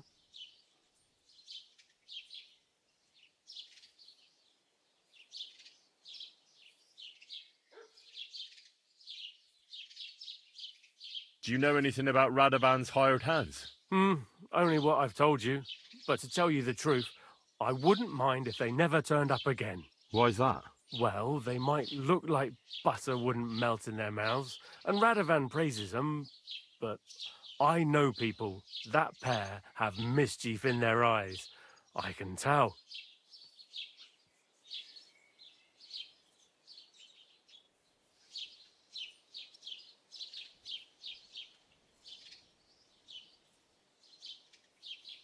It seems you have a lot of concerns with that wedding, Master Bailiff. Of course I do. I'm the father of the bride, after all. Although not everyone sees eye to eye with me. Lord ceann would be happier if I paid all the bills and left all the decisions up to him. Who's invited, what there'll be to eat and drink, entertainment, everything. It's not like I have a burning desire to deal with it, but if I'm going to pay for it... I understand. But isn't it just that the groom's family is more concerned about these things? That's not it. I'll tell you what it is. It's because Lord ceann is a noble and I'm just a commoner. Only I've got coin. While he's trying to keep the wolf from the door in that piddling estate of his.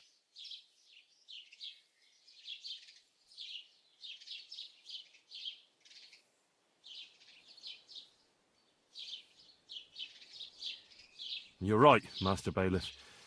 Don't worry, though. People will find out you spared no expense for your daughter's wedding. Let's hope. More like that old miser will go around saying the opposite and put me to shame. I don't think Lord ceann would do that. That'll be all. Thanks.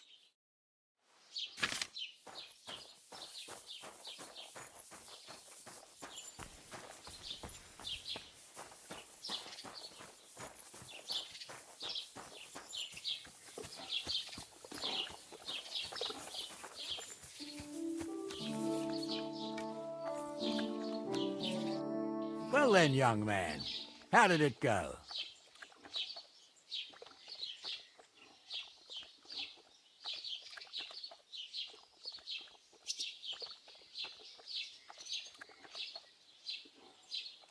They were spotted here, sir. Going to the east, towards Apollonia. So to Yichin? The bastards! And what about my goods? Oh, they were driving so fast, it was falling off the cart. The thieving scum! Let's hurry! To Yichin! Sir, I could send a message to the Yichin captain of the guard. Oh, it'll take too long. We'll go and get them ourselves. Won't you be missing preparations for the wedding at home, sir? I will.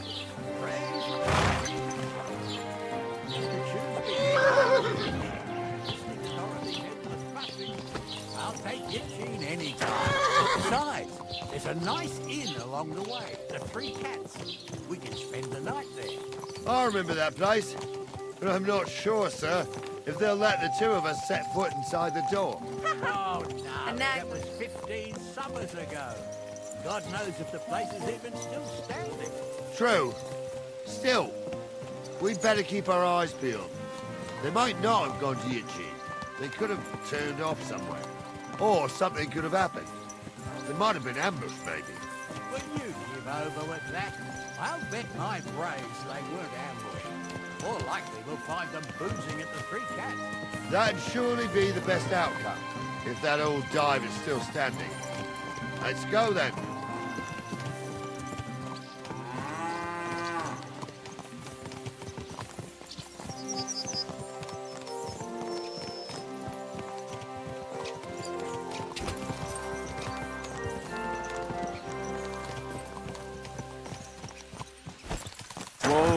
Whoa!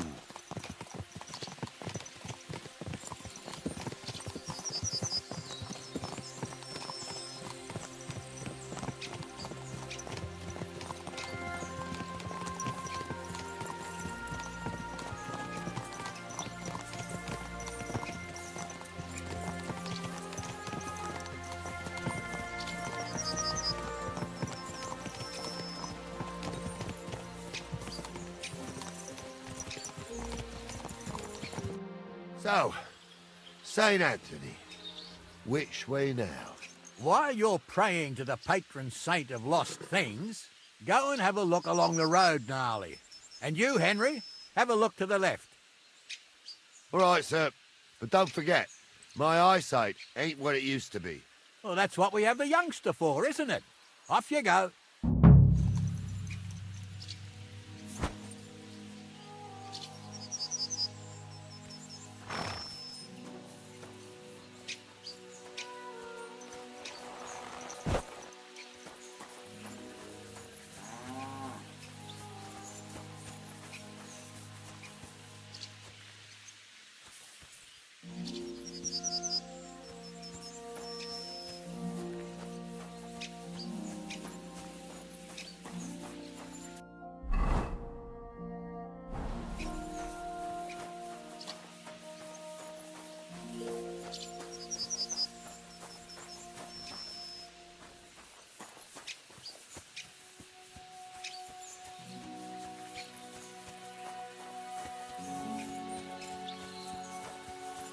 A sack of charcoal?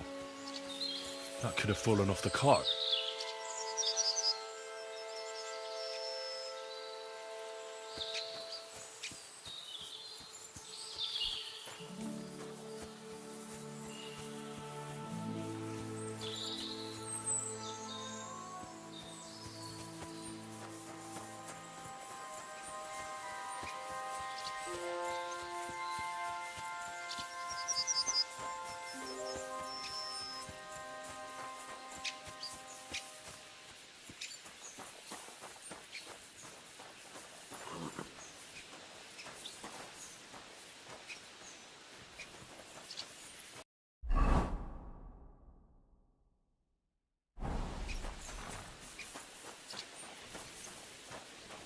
Found anything, lad?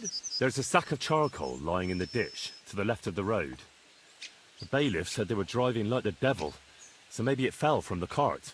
Oh, that makes sense. To the left it is, then. Gnarly! Back here!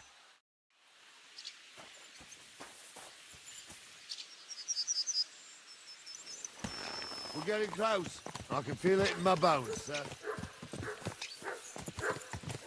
I just hope we find the horses. Here ain't the youngest, and I wouldn't want to drag it back home myself. A nobleman in harness. We ain't ever had such a spectacle in these parts. You might get to see it soon enough. The lords in this country have all gone to the dogs. Every lowborn with a bit of coin builds a house in Kuttenberg, while we live in squalor. Why do you reckon that is, lad?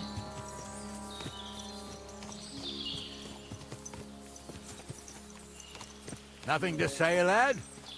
Well, I can't blame you. None of this would be happening if we had a king. And I mean a real one. Not Wenceslas or Sigismund. Oh, anywhere that's not ruled by a strong hand, all sorts of things go wrong. Especially when you've got Moravian relatives eating you out of house and home.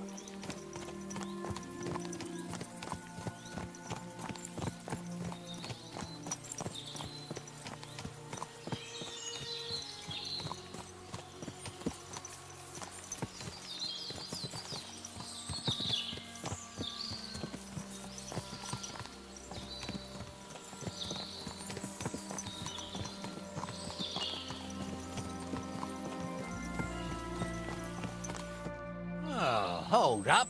This is strange. I don't see any cart tracks. What do you reckon, Gnarly? I'm blind as a mole, sir. But it's all peculiar right enough. Where the hell could that cart have vanished to? Well, that's just it. They had nowhere to turn off. I'll look up the road a bit.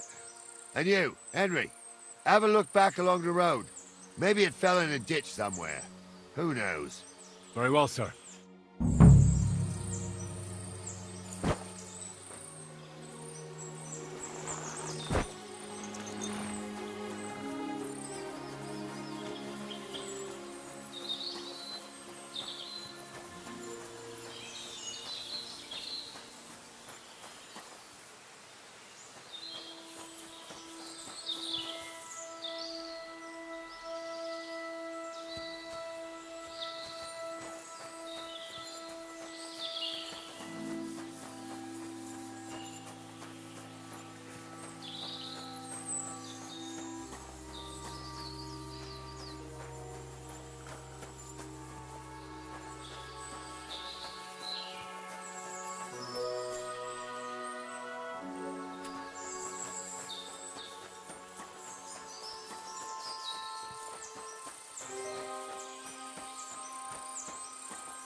Hide it from the road. Christ, the sneaky bastards. What about the goods? Not as much as a rusty nail. They must have hauled it into the rocks. The bastards. And watch your backs. Something's rotten here.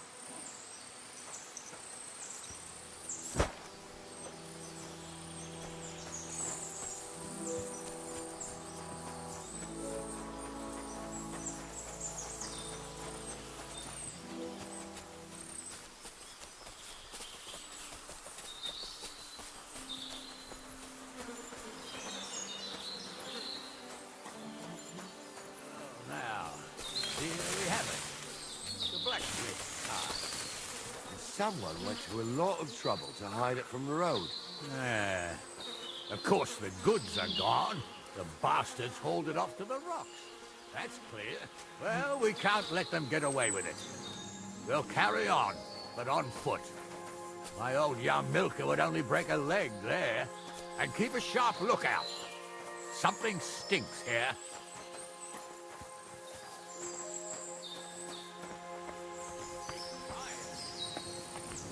Be sure of anything.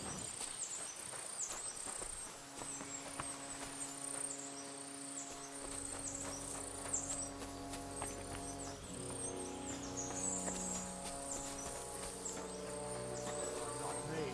This place always gave me the shivers. God's truth, I ain't got only good memories of it. One time, got my leg stuck in a crevice a bit further on. Trapped there all night I was, shitting myself with fear. It wasn't till morning that the folk from the fortress found me. The whole of ceann-feadhna was out looking for me. See, at least you came here as a kid. It still gives me the creeps here. Why is that, sir? It's just some rocks, ain't it? You'd sing a different tune if you'd had the ropemaker's wife as a nanny when you were little. Now, she had some tales about this place. Headless horsemen, goblins, and white ladies. Every night, we'd gather by the hearth. The old woman would sit at her spinning wheel telling stories. I'll tell you, Captain, there isn't much I'm afraid of. But when that blind old crone was croaking her tales of devils and holes to hell, the fire crackling and the wind whistling outside the windows, and the whirring of the spinning wheel. Oh. It's true about them devils.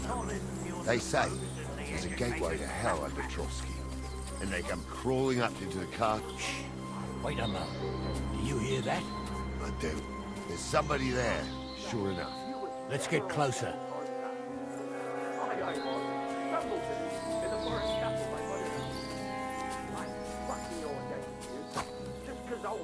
What do we do now? I heard more than two voices. I used to clamber around here as a young lad. The girls from Slattergo used to come make a fire here and jump over it. And so's their underwear wouldn't catch fire. Sometimes they'd take it off. That's nice, Gnarly, but I don't think it's scantily clad maidens we'll be running into here. So what's that got to do with anything? Well, there's a nice view into the gorge from up there. We only have to go back a bit, and we can get up there nicely. Right. Henry, what are you waiting for? This is just the kind of thing we took you along for. Sure, sir. With a bit of luck, there might be some girls there, too. I could do without girls with voices like that. Now get going.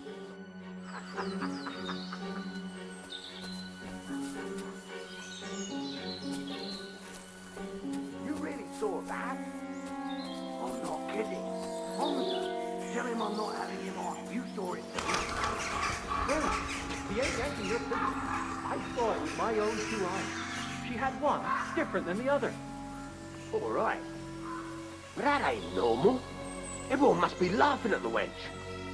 Why? Some people might like it. I don't know who'd like that. And did they do something? Those definitely aren't the blacksmith's What hands. the fuck do you imagine they'd do? Light up in the dark? Leave him be, Honza. You're right. They did something. They rolled around and gave off sparks. Aye, sparks. You two are arseholes. I'd have nothing to do with a wench like that. It ain't right having a pair like that. She might be hexed, or maybe a witch. You see hexes everywhere. It ain't that strange. Even my uncle had a pair like that. Each eye a different color, and he definitely weren't hexed. How would you know? True. You never know what crosses folk have to bear. Jesus, Honza, don't start again. I'm trying to tell a story for amusement, not listen to your supposedly educated claptrap. Supposedly. Have you forgotten I was ordained, you ignoramus? For fuck's sake, you was never ordained, Honza. Aye, I was. Stumbled in it, in the forest chapel by Bohemia. Like fuck he ordained you. Just 'cause old Stumble poured some pond water on your head in the woods don't mean a damn thing. But Stumble's a priest. Stumble is a drunken old fool who claims he was a priest. He can't even quote one psalm.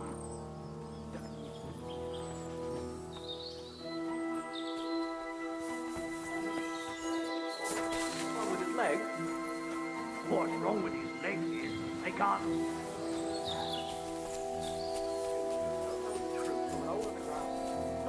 So how's it look, Sonny? How many? I saw 3. And they don't look like Radovan's hands. And what about my goods? I didn't see them. It looked more like a patrol. I reckon there might be more of them hereabouts. Seems we can't avoid a fight. I hope you're ready, Henry.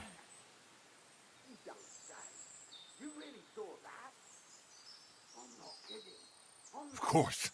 We'll smash them to smithereens, and in the evening, we'll drink a toast from their skulls. Ha-ha! Sure. But don't forget you had trouble even fighting me. And that was just playing with sticks. This is life or death. So, how are we gonna do it? Do you just want to charge them, sir? What else do you suggest? Someone could go back up top and try to take one of them down with an arrow before we charge them. There's a good view of the camp from up there. Good idea, Henry. And I see you're equipped for it, too. Climb up top, and as soon as you shoot the first time, we'll charge them. And make sure you don't hit one of us. Right you are, Captain. You might be hexed, or maybe a witch.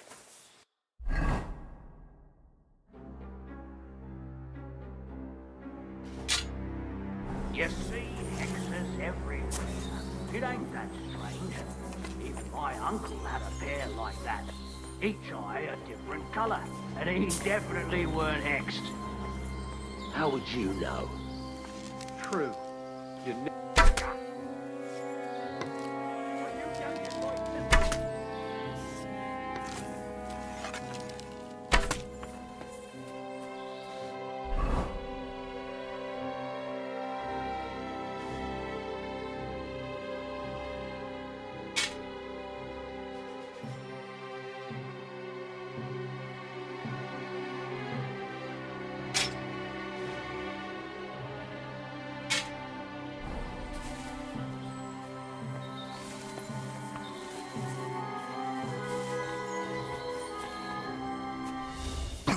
Let's see what you can do!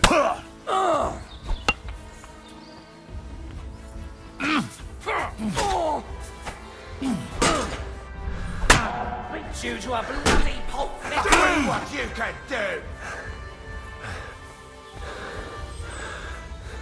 Let's see what you can do!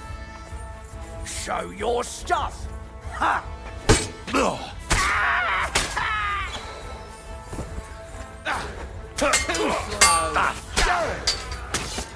Don't worry, you'll walk out. He's had it too!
Henry, get out.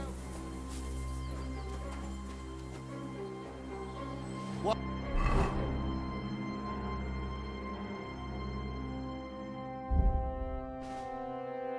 What's the hold up, damn it?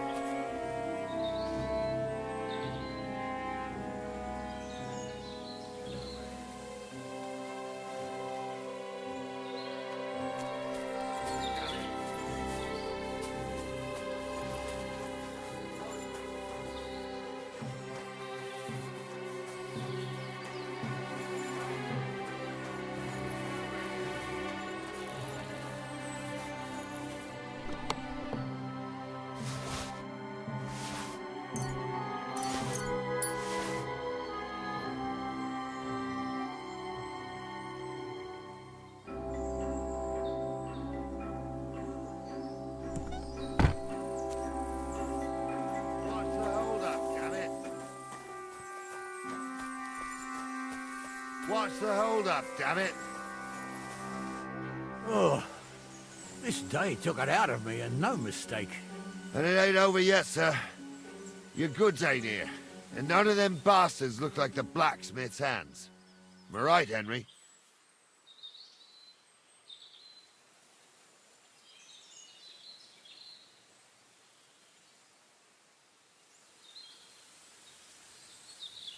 Hard to say.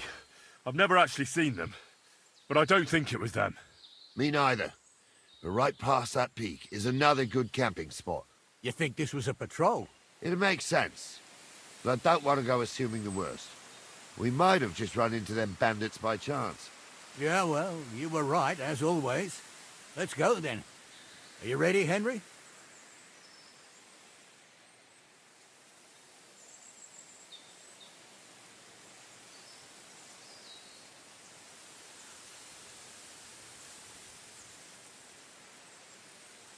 Shouldn't we send for reinforcements? Who would we send for? By the time we return, the bastards will be gone along with my goods. Don't worry, lad. This scum is no match for us. I am. Let's go. I thought we had everything clear, Fencer. You tried to fuck with me. So until we ride out, right now, keep your mouth shut. Horse shit. You tried to fuck me. That bastard cousin of yours owned up to it.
And we can all have a nice little chat.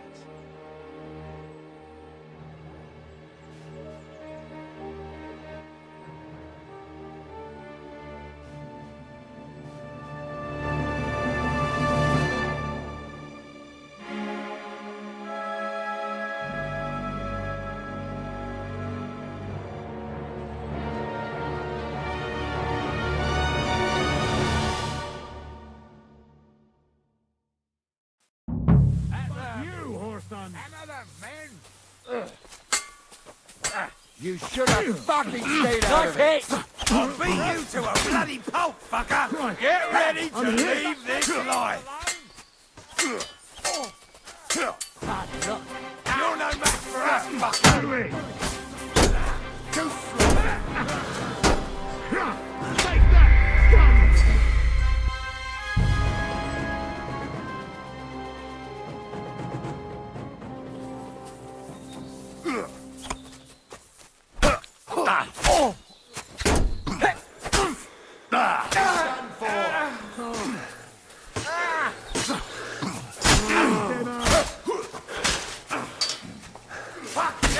he knows how to sword fight!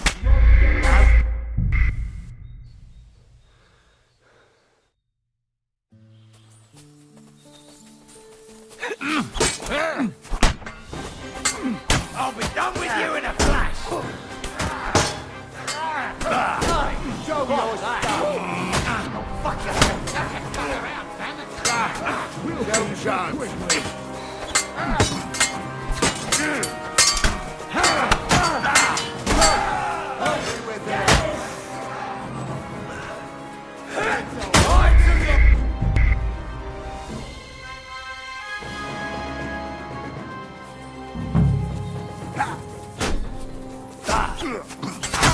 Don't kill him!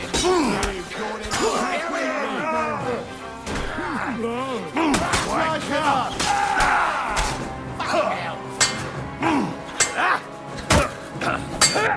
Nice. The best you can do? I'll rip your ass open! You sorry, fucker!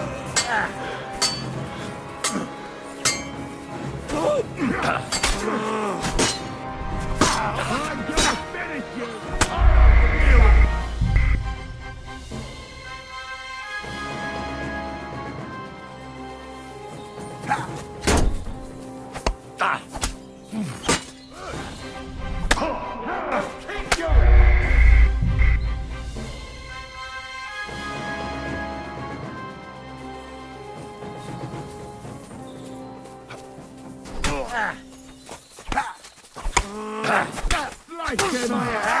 I'm on.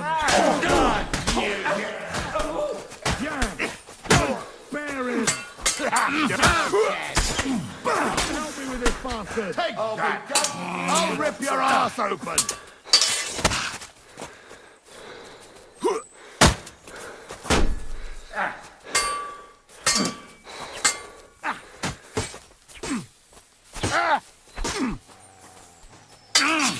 I'll beat you to a bloody pulp, fucker!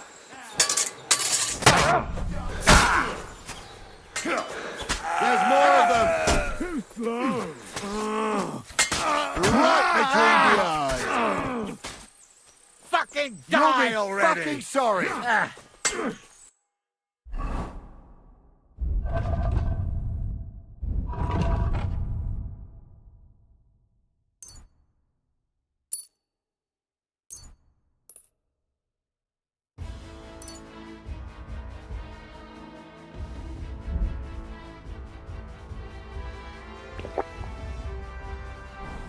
Take that!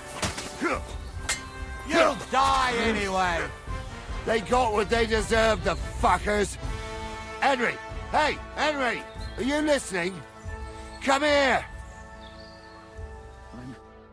What now? One of them bastards fled into the rocks. Chase him down and bring him back.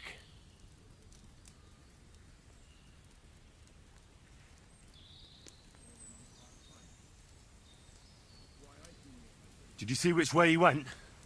No, I had other things on my hands. Besides, you're the one who's supposed to keep watch. But they'd taken him captive. What use would he be to us? Are you deaf? Didn't you hear what they said? They took him captive because he wanted to drive off with the load. They fucked over Radovan, fucked over his lordship, and wanted to fuck over that bandit too. They were in cahoots. Only the thief wanted to rob the thieves. Uh-huh. And they deserve the same punishment, if not more.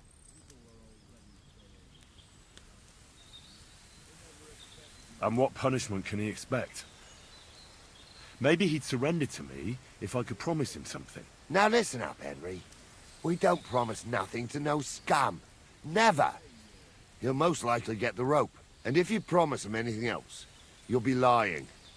Don't forget, a man's word of honor is what separates a noble from a robber. I'll go and track him then. Great. Hurry.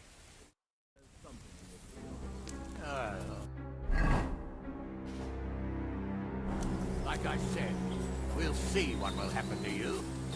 And not another word now.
Here, Matt.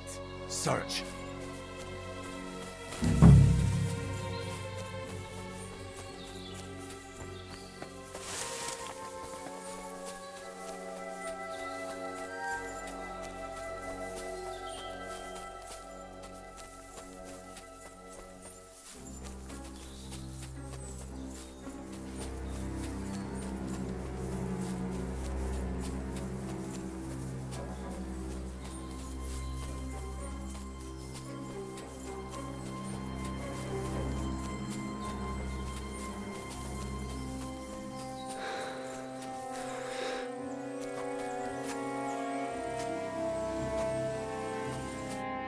I've got you now, Venser. You've nowhere to run to. Yield. Well, why the fuck would I? It's just you against me. Besides, if I do yield, it's the rope for me anyway.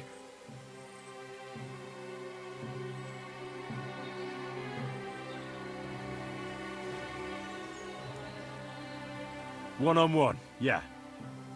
But it must be clear to you that you're no match for me. Even if the noose is waiting for you, it's still a more pleasant death than getting your head smashed in with a rock. And believe me, I'll do it if there's no other way. You never know what might happen, friend. Much bigger and stronger fellas than you tried to wring my neck before, so I'll take my chances with you. Who knows what they'll do to you? You might just get a whipping. For robbing ceann, that old miser. He'll have me strung up from the nearest tree. I'd be better off jumping off the cliff. If I were in your shoes, I think I'd go for the rope. Falling to your death can be real nasty. How would you know? Have you tried it? Although, to come up with something that stupid, you must have fallen on your head. Well, come what may. Anything can happen. Maybe you'll get out of it somehow. Sure, I'll get out of it. Bollocks. And I don't have to be the one who falls off the cliff. So no, I'm not going with you.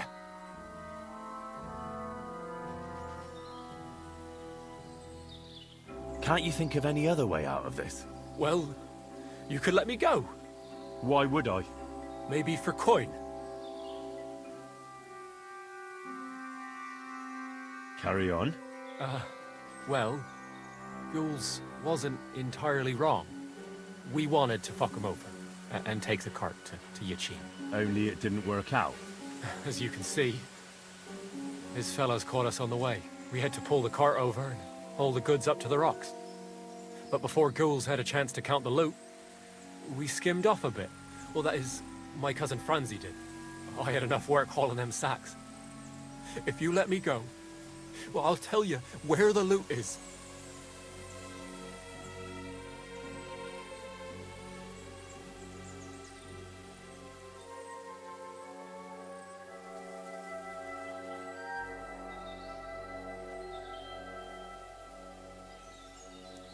And what did he take? I don't really know. But he found something on the cart, nicely wrapped up, so he swiped it. He said it looked valuable. So you want to bribe me with something, and you don't even know what it is? Don't worry, it's something valuable. Franzi has a nose for these things. All right then. Tell me where you hid it, and I'll let you go. The thing is, I don't actually know. Only Franzi does. He drew himself a map with charcoal, so's he wouldn't forget. So, besides some dodgy map, you actually have nothing for me? That's not nothing. I reckon I gave you some pretty valuable information. You do you? So you'll let me go?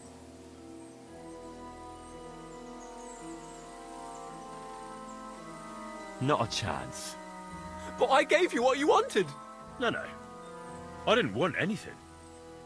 You're the one who started talking about coin, and in the end, you gave me nothing but a story that might or might not be true. So no, I'm not letting you go. You won't yield! I told you. No! All right. I was hoping for a peaceful end to it. But if that's how you want it... I'll get you. I thought we were fighting fair, arsehole.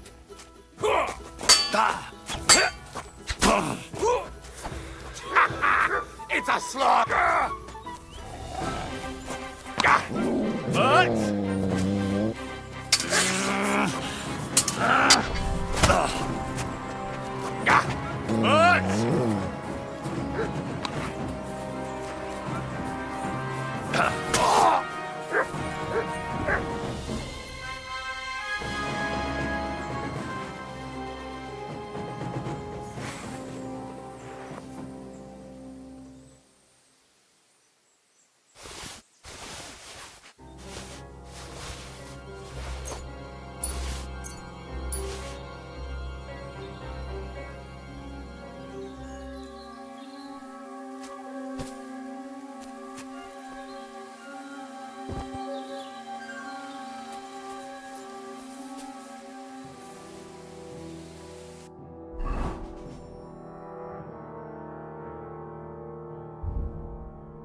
quiet. We'll decide what to do with you later. What about your family? Why I do. So they were fed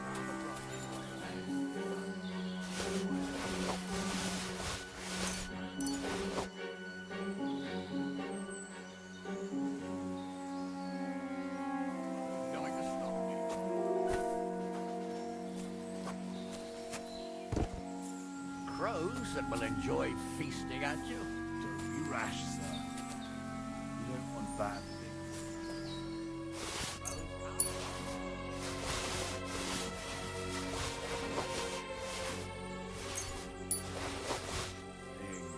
Stuff about you. They never expected you to let your son. Such is the bailiff. Bailiff or not, his family common muck. And then there's the talk about money. They say you're hard up, sir. You really do want to hang, don't you? Carry on like that and you... People are saying it's not easy for us nobles. No, it's not. There's something we agree on. Like I said, we'll see what happened to you. And not another word now. As you wish.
I've got you now, Venser.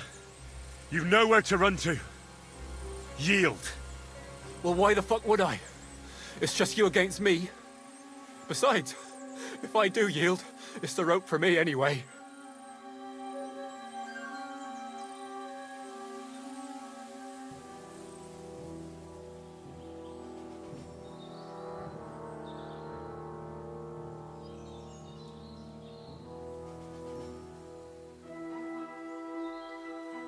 One-on-one, yeah.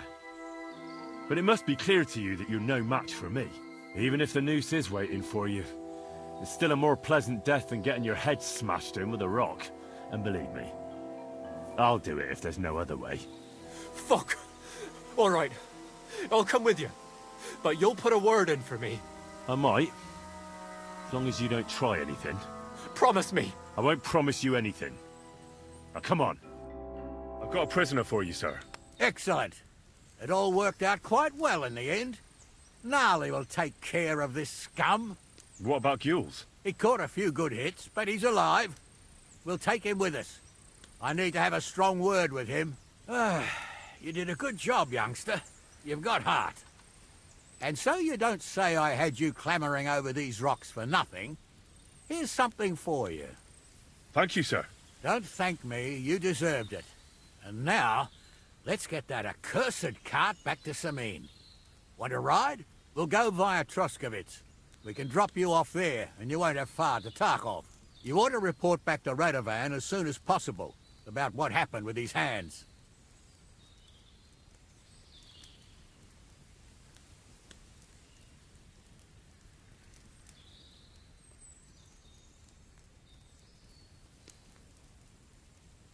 What's going to happen with that pair? You mean Radovan's hands? We'll see. The one that ran for it, it's clear with him. The other fellow was tied up, so who knows what went down. Maybe he was innocent. Gnarly'll have a word with him, and we'll see what he tells us.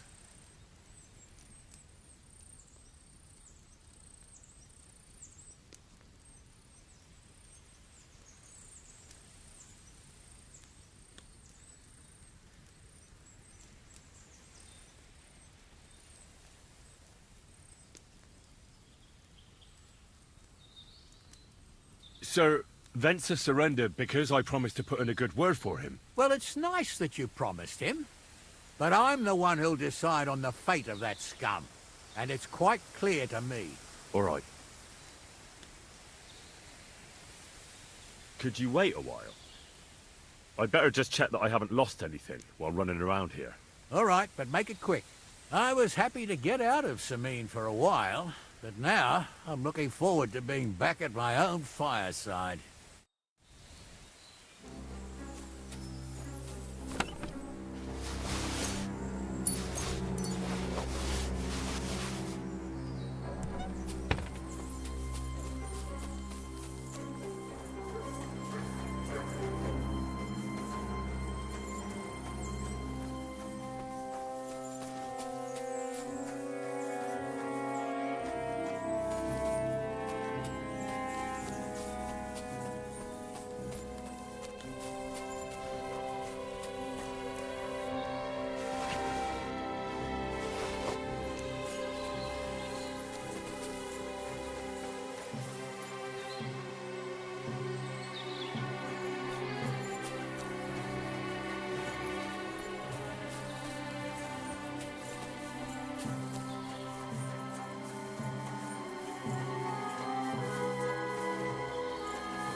Good dog, Mutz. Show me.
Is that offer of a ride still open? Sure, if you want. A ride would be great. My legs are sore. Wait until you're my age. Well, let's get going.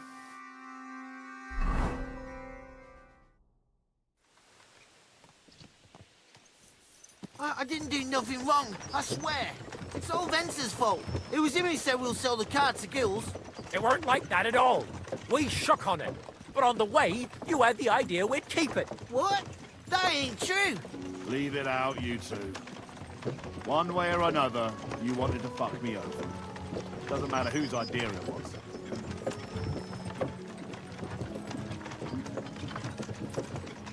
A thief robbing a thief? What a world. I'm still a nobleman, if you don't mind. So I'm not a thief. I'm a robber baron. A thief's a thief. Where are you taking us? To Ceann, where his lordship will hear you out and decide what to do with you. I hope you realize you can't just execute me. Ah, it depends. By rights, I should send a plea to some court to decide if we can behead you. But in these shitty times, nobody will give a toss. Parchment's dear, and ink ain't free either. So as far as I'm concerned, I'd happily risk it and lop your head off without permission. I see how the law is respected here. Ha! Are you yanking my pizzle? You're a fine one to talk about law. And what will happen to us? What do you think? If they'll execute a nobleman, they won't think twice about a hired hand or two. You never know, Henry. Lord Ceann is merciful. Maybe this whimpering will soften his heart. Oh, I'm not whimpering. I'm just trying to tell you how it was. Bollocks! You're full of shit. We don't believe a word he says, Captain. Ceann might be merciful, but whether he'll be in the mood for this, I can't say. I'm innocent. I swear on my soul. Is that supposed to soften my heart? Pah! Every mangiker I dragged to the gallows swore on his mother. Nobody with any decency would risk his mother's immortal soul, even if he was as pure as the driven snow. But this bastard doesn't think twice about his soul. You should be ashamed of yourself. Captain's right. Only the lowest of the low swears on his mother. That's right. You always were a piece of shit, Francie. No scruples. Well, ain't it grand to have you here to explain everything? Now shut your gobs, the three of you. Don't want you poisoning the air with the shit you spout.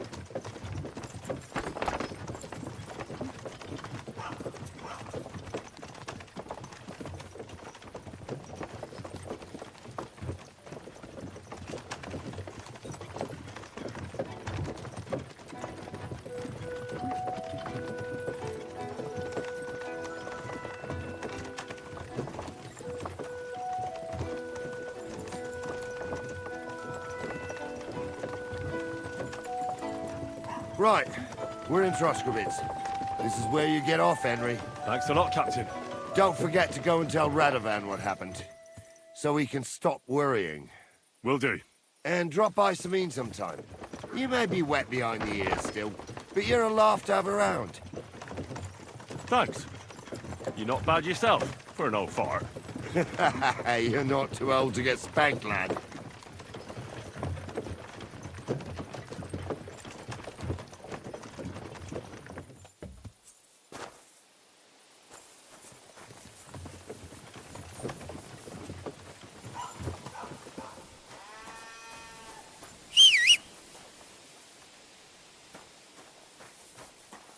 I'm always glad to see polite people like you. God be with you. God be with you. How's the watch going? Not bad so far.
Greetings to you. How can I help?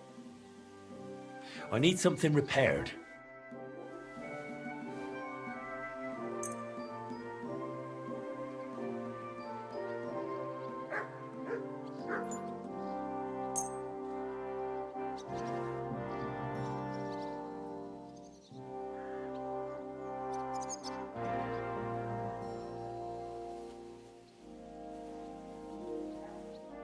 Word about the price. All right, I'm listening.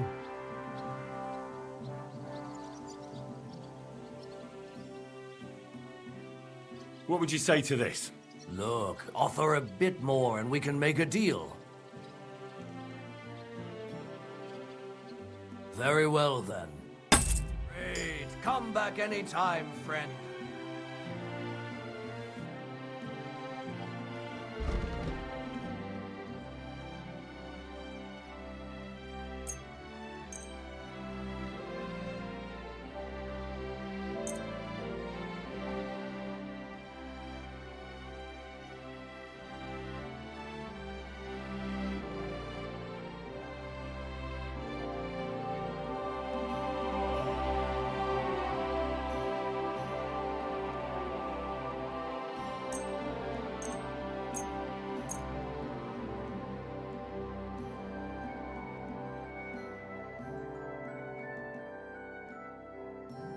I'd like to discuss the price. All right, I'm listening.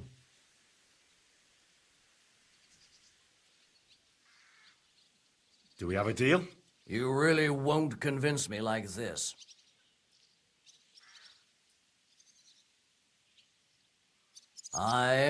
You'll convince me with that price. I hope you'll be satisfied. Take care.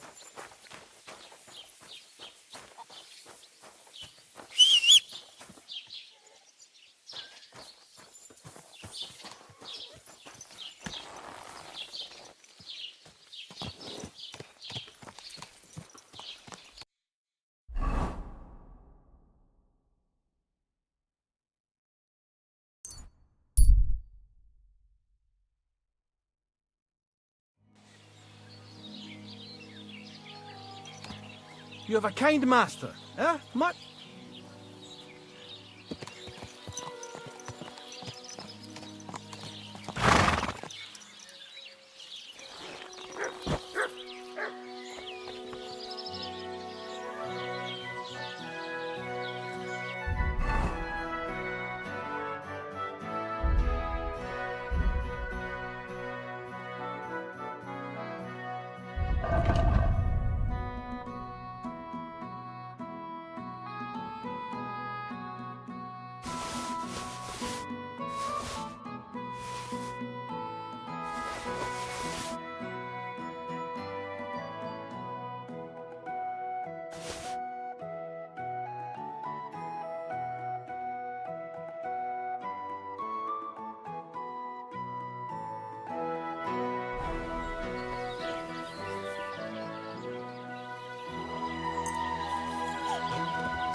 It's sharp enough as it is.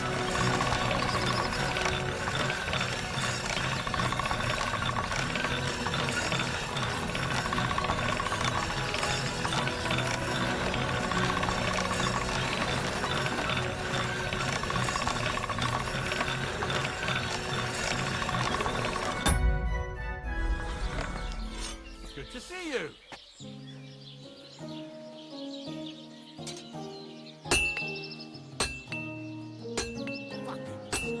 Get out of my sight!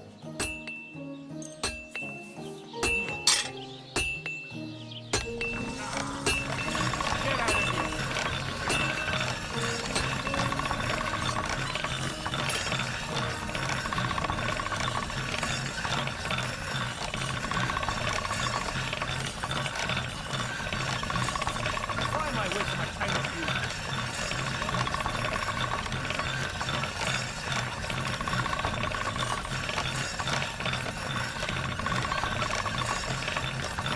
All right, go.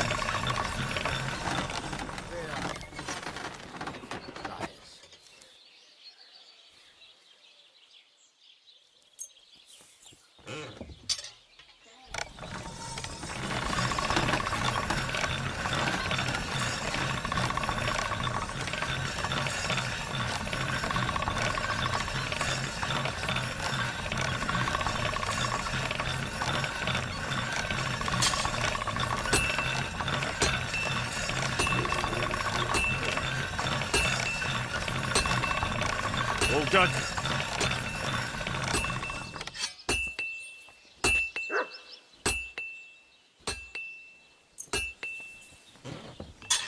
Greetings, Henry.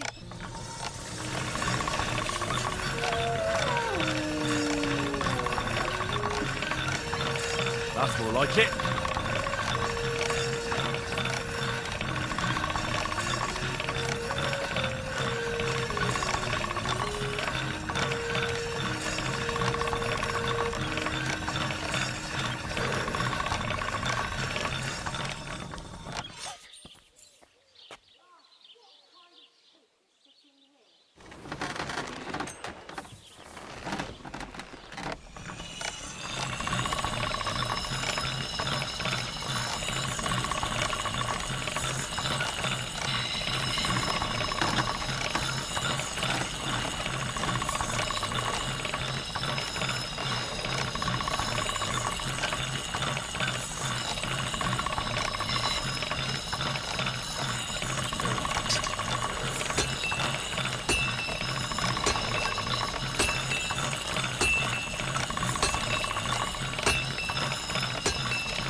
That's more like it.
Sharp as a razor.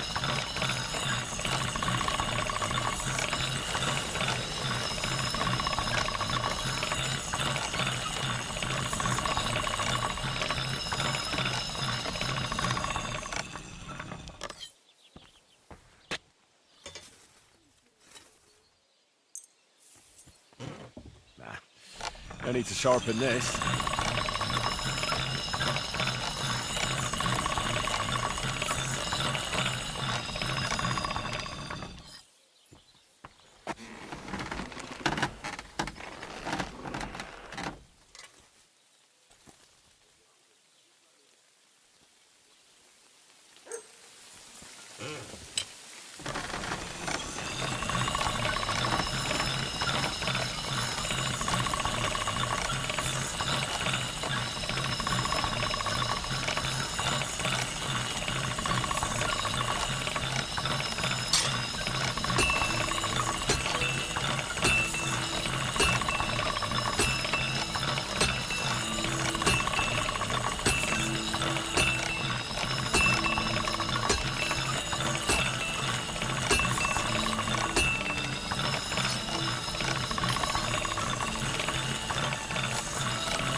All right, this is already sharp.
I'd like to discuss the price.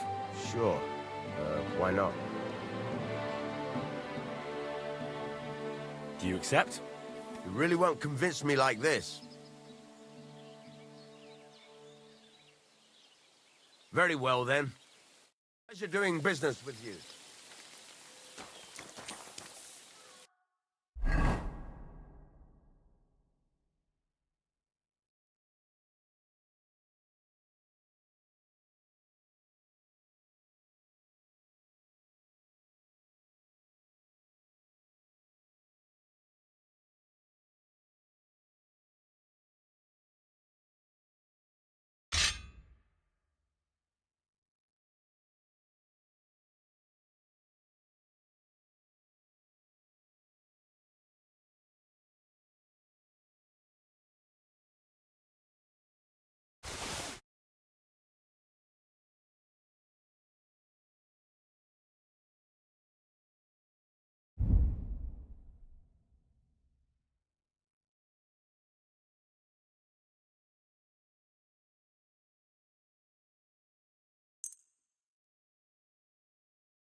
So, job done. The cart was found and driven to Lord Semein's courtyard. Whew. That's a relief. And what happened to that pair of idiots? It turned out they tried to rob you. Oh. They did they? Aye. They plotted with some robber baron called Gules and brought the cart to him. The bastards. I should have realized they were a bit too keen on work. And how did you get the cart back? Well, I went to Semein, and they were wondering there too where the wagon got to. So we rode out to look for it. Me, Lord Semein, and his captain, Gnarly. Well, God's nails.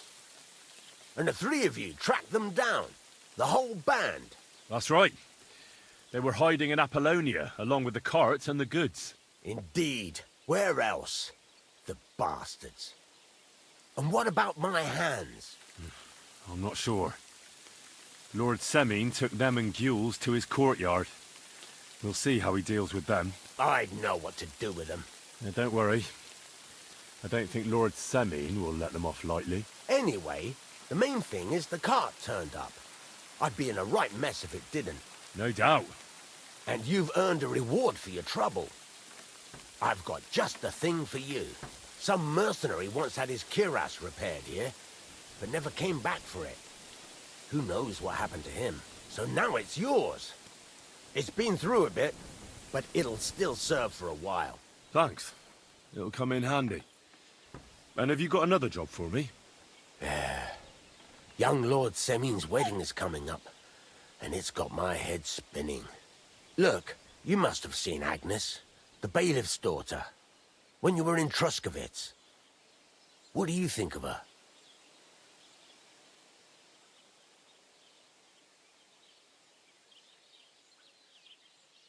I haven't seen Agnes. Is she pretty? Pretty doesn't do her justice. She's a beauty. But she's got such a sharp tongue on her that I don't envy older at all. And how about you, lad? Have you got some lass waiting in Sasau?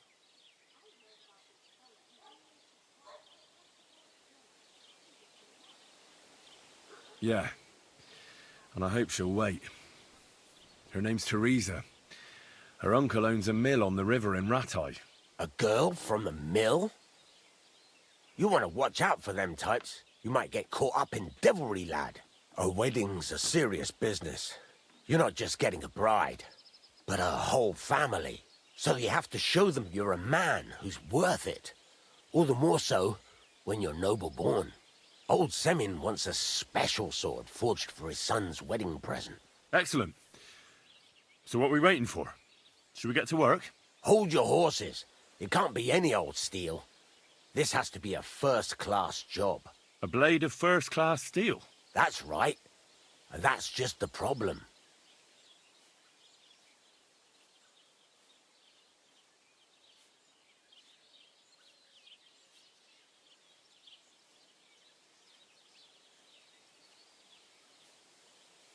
Ah, I see.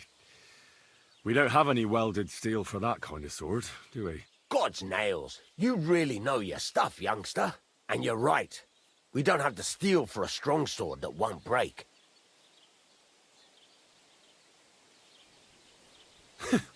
I'd like to know where you're going to get your hands on some welded steel. Relax, lad. I've got it all figured out, as it happens. There's this old hermit called Ambrose, living in Apollonia. And he can pray for us? God's nails, let me finish talking.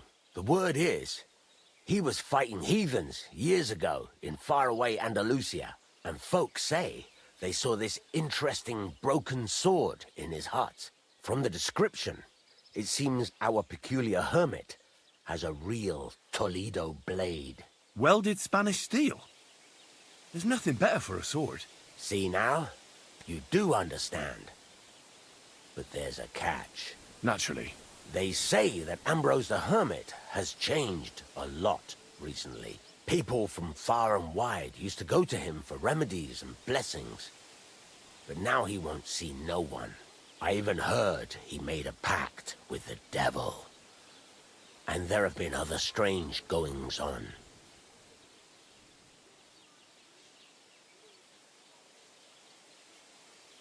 What strange goings-on? I heard something in the tavern about some apparition. But that's all I know. With the devil? Why would the hermit make a pact with the devil? No idea. It might just be old wives' tales.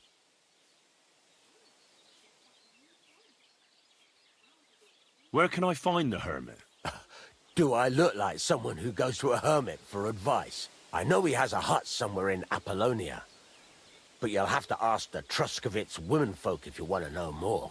Right. I'll try to find out more about the hermit's sword. But in return, you'll get me invited to Semin's wedding. If it means so much to you, why not? Come and see Betty from the Truscovitz Tavern. She knows all the gossip. She'll definitely tell you more about the hermit. But Henry, if there's any truth in that pact with the devil, don't get caught up in it. The best sword in the world isn't worth eternal damnation.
A word about the price. Sure.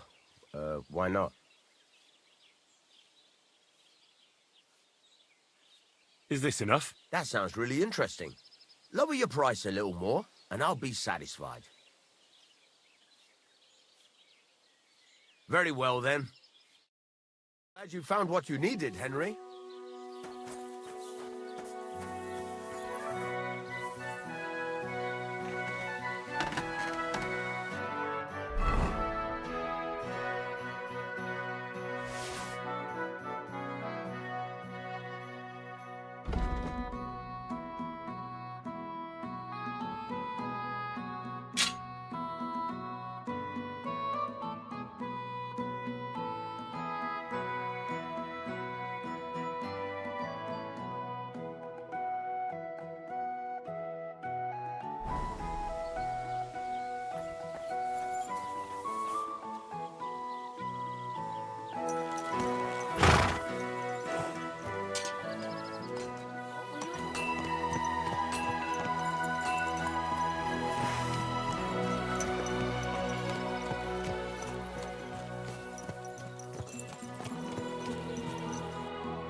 Would you repair a few things for me?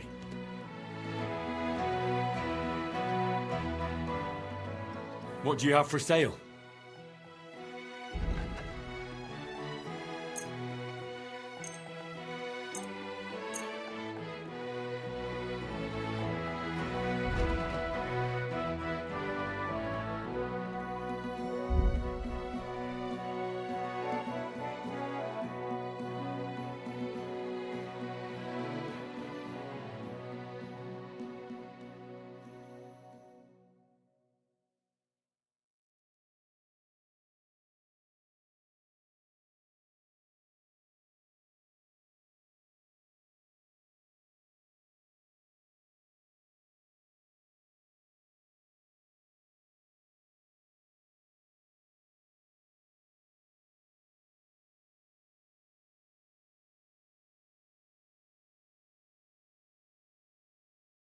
I'd like to do something about that price. All right, I'm listening.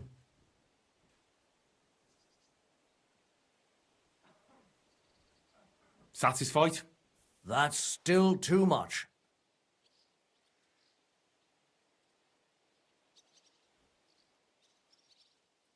Do we have a deal? That sounds really interesting. Lower your price a little more, and I'll be satisfied.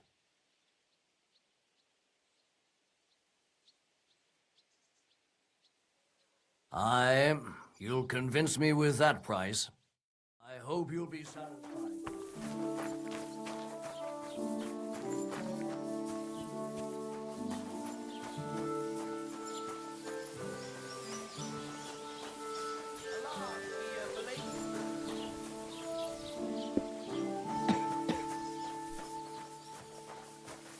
God be with you.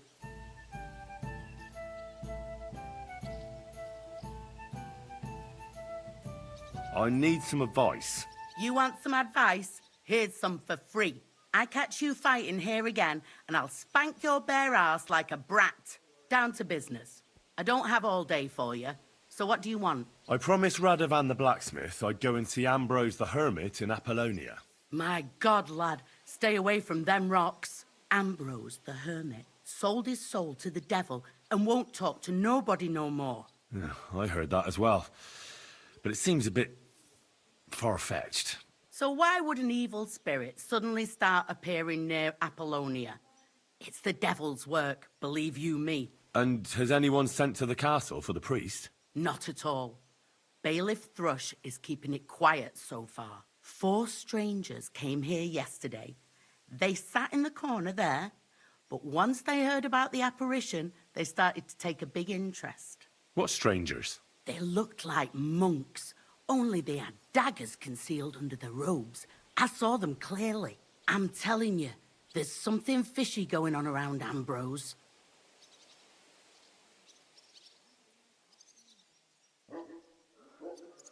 But I have to speak to him. Didn't you hear what I said? He doesn't speak to nobody. He hides away in his hut and sends everyone away. I'd think long and hard before doing anything if I was you, because this reeks of hell.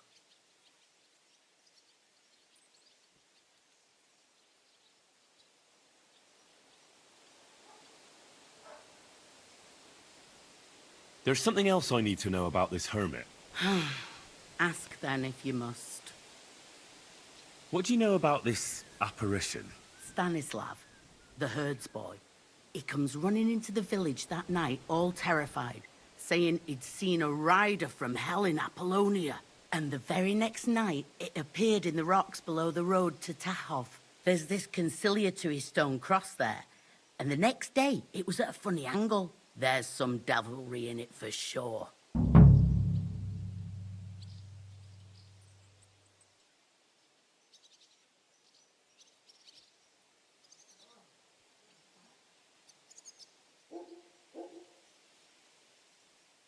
And it was the herds boy who saw it by the cross, or someone else? The apothecary's wife, Gerda.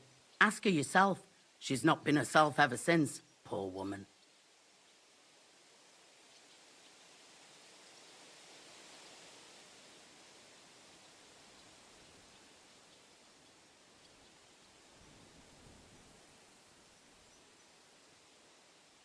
Where can I find the herds boy? Stanislav has a sheep pen in the meadow beyond the Troskovitz graveyard, right above the big crossroads outside Apollonia.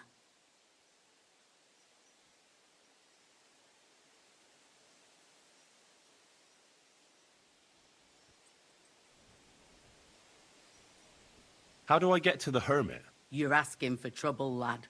But all right, if you insist, you go through Apollonia, along the path below the rocks, till you reach the point where it crosses the stream. And from there, you take the path uphill to the left, leading into the rocks.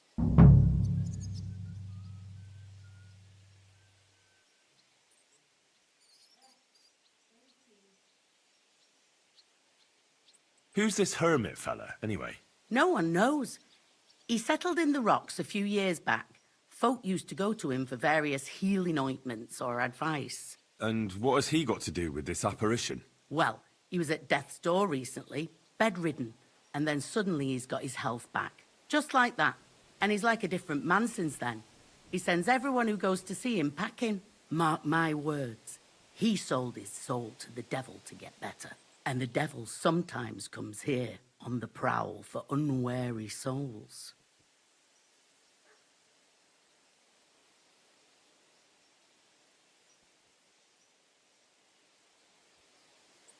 Where did these peculiar monks come from? Hard to say, but they rode in on well-fed horses. Monks on horseback? That's definitely odd. Well, Bashka the Butcher says they came from the bishop about that diabolical apparition. In short, the Inquisition.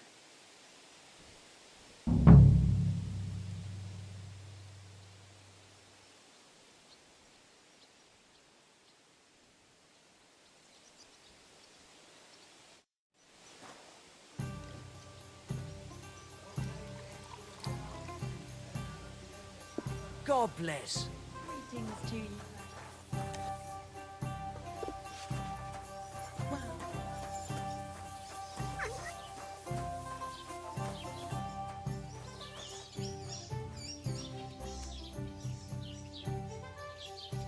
God bless you.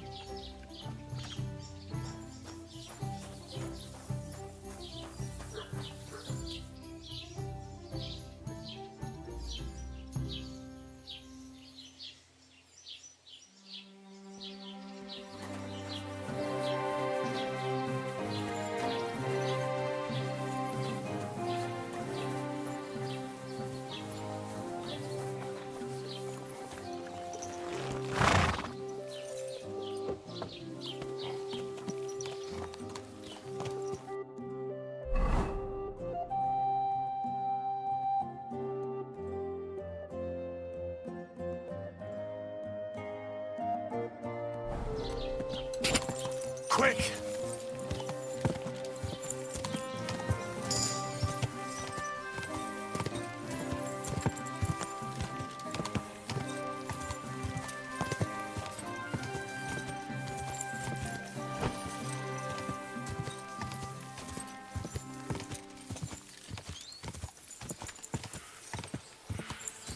Whoa! Whoa! Oh, gods. I wonder what their names were.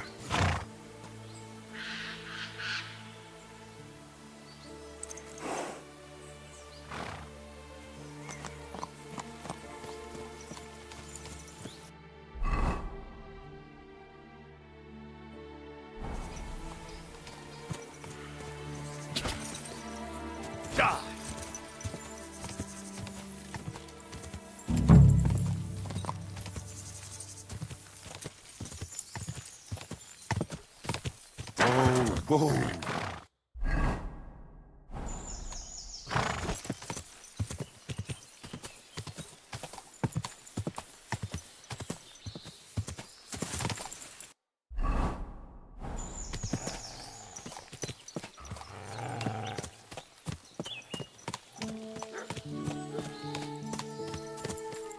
The conciliatory cross. An old memorial to some unfortunate event. This is where Gerda saw the apparition.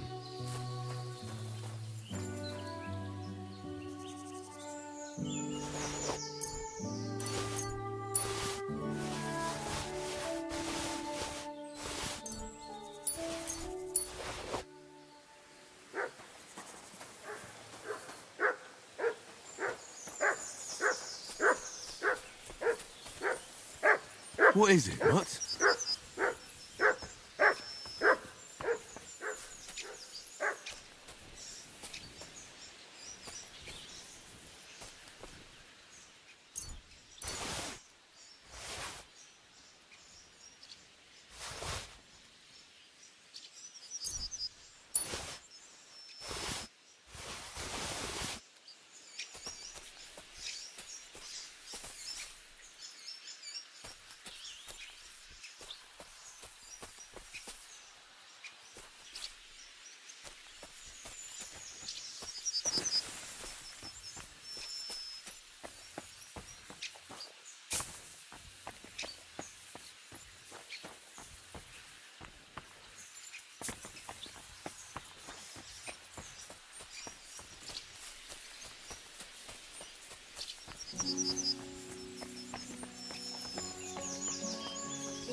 The soil's still fresh.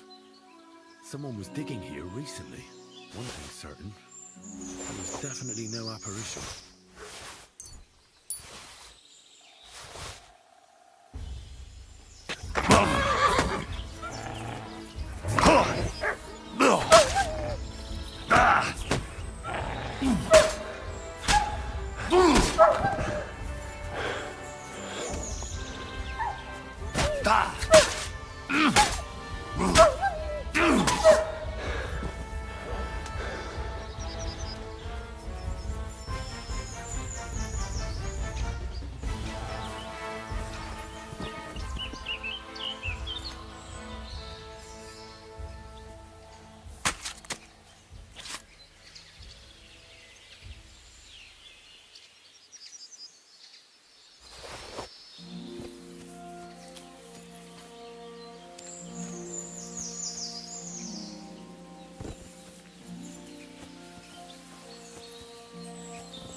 Here you go. Take it.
Go!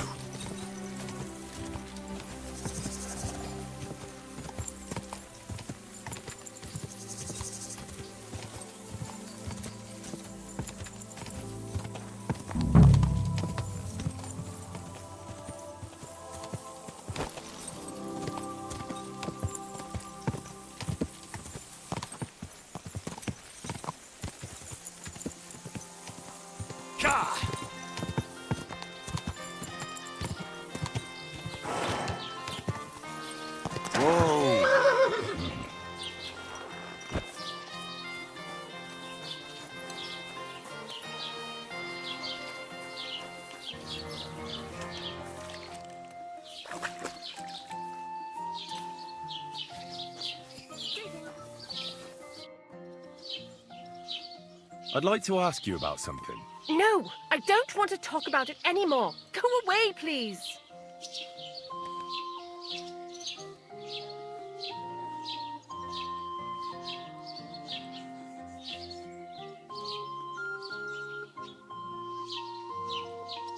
Wait, Gerda.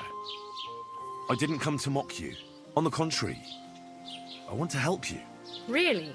I believe you really did see something. But I want to know what it really was. So, what do you want me to tell you? Relax, Gerda. Have a think, and then tell me what happened with the apparition. It was the day before yesterday. I was picking marshmallow roots above the rocks. It grows by the cross there, near the big dry tree not far from the road to Tahoe. I didn't get home till after dark when I suddenly realized I didn't have my knife. So you went back to the cross? God have mercy. He hopped up right out of the ground in front of me. He was all in black and he was grinding his teeth. I started to scream. There was something glinting in the dark and this clanking sound, and I just turned and scarpered. That's all? At one point I turned around and I saw a dark shadow darting across the field. Proper flying along it was, like the devil, and heading straight to Apollonia. What's this place where you saw the apparition? It's a conciliatory cross, erected in the memory of some innocent's death. They say some years ago, a young fella killed himself on account of an unhappy love affair. He jumped from a cliff. And the day after you saw the apparition, the cross was at an angle? Aye, all askew. Everyone here saw it. I didn't go back. I can't. Don't worry, Gerda. Nobody's going to make fun of you anymore. I'll find out what it was all about and what you really saw there. What do you think happened?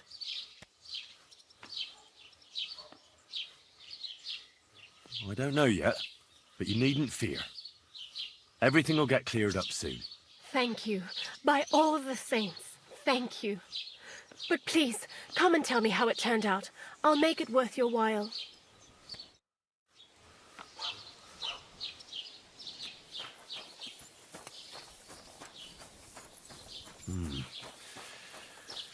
Gerda, it definitely wasn't the devil who dug a hole under that cross.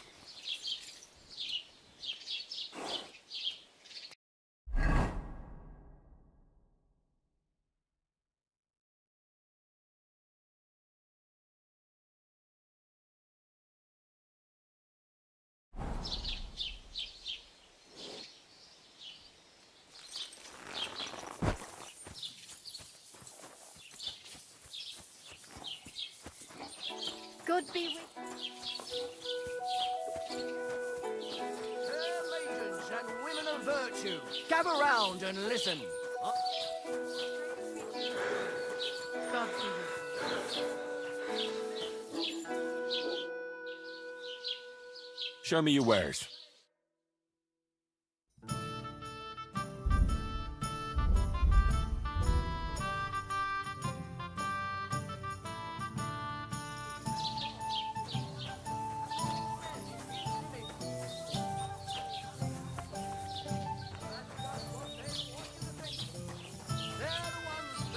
In scripture. Who knows what's really in it?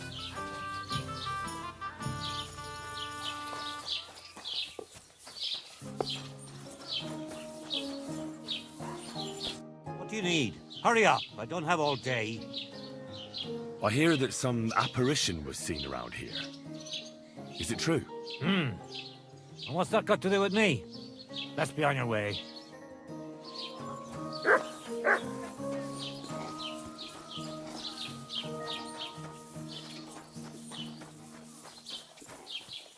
I apologise.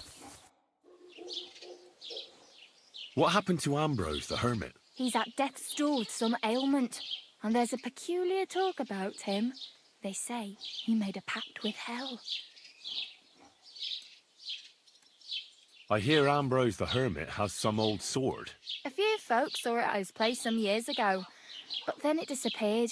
Maybe he sold it, or chucked it out.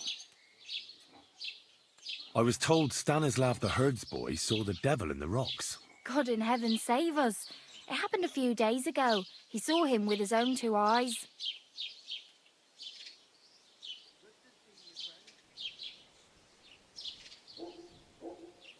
What happened at the conciliatory cross? Hard to say.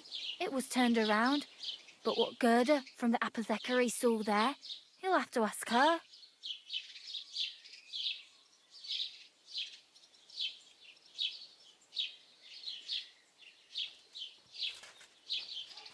See you soon, my friend.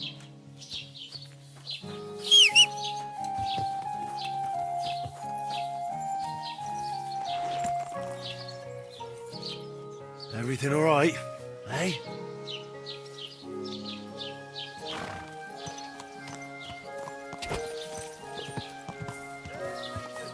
Women of virtue, gather round.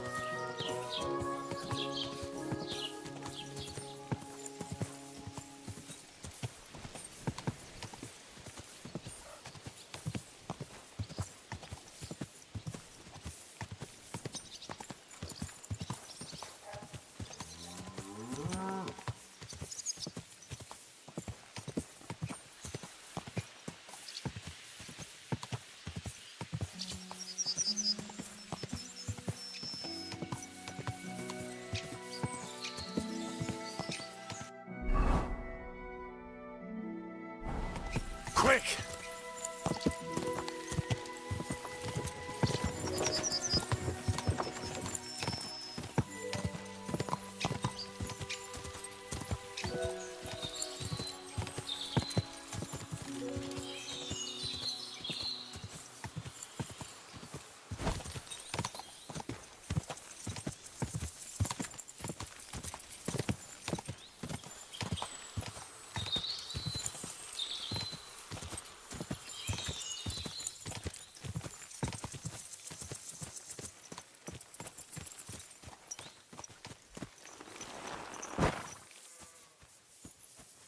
Go. I hear you saw some diabolical apparition. Is that true? Was it the bailiff who sent you? Or old Croper? No. I want to go to Apollonia to see Ambrose the hermit. I've heard talk he's somehow linked to that apparition. So I need to know what you saw that night. Why do you want to know? Forget that shit, pal. It reeks of fire and brimstone. I know how to deal with evil spirits. I know a spell. Want to learn it? Of course! Say after me. Vade retro satana. Vade retro satana. Vade retro satana. Remember that. You just have to say it, and you'll drive away the devil. My God, what a spell! It's clear you know your stuff. What did you want to know? What exactly did you see that night at the crossroads? A diabolical apparition. A black rider on a black horse flew into Apollonia. His eyes glowed, and his horse was black as charcoal. He turned this way and that a couple of times at the crossroads, and then darted off into the rocks. To the hermit's place, I'm sure. He turned this way and that? That's strange. Would the devil not know the way? I'm telling the truth. Gerda from the apothecary saw him too. But the hermit helps people though, doesn't he? Aye, he did. Only now they're saying he was at death's door and sold his soul to the devil. And that was the horseman.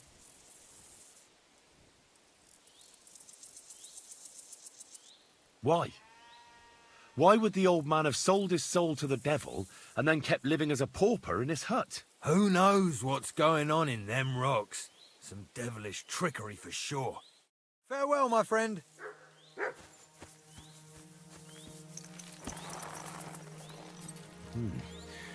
That herdsboy really did see something. And the trail leads into the rocks.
This is the place the innkeeper was talking about. The hermit lives somewhere up here.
horse. What's it doing here in the woods? I should take a closer look.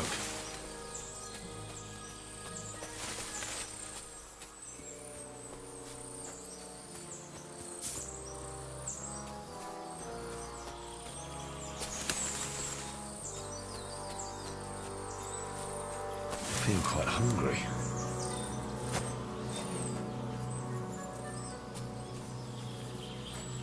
A beautiful horse. Black as charcoal. The herds boy wasn't lying.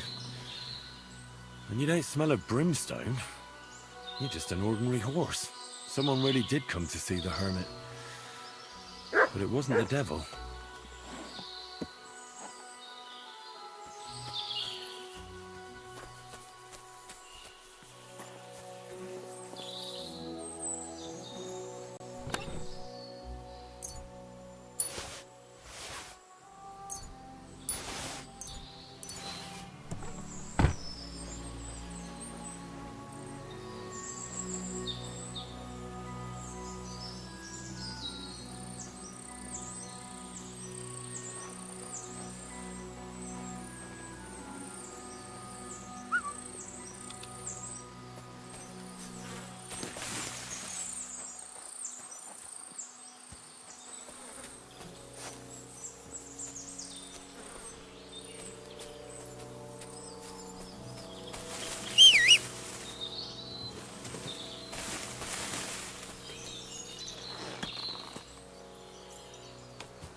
are you doing here?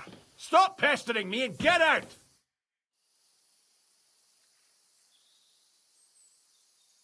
God be with you, hermit. I don't have time for you. Go away. Folk in the village are saying you've made a miraculous recovery. And since then, you won't let anyone near you. What happened? Nothing happened. I just can't stand all these people coming here and disturbing me. Can't I have a moment's peace?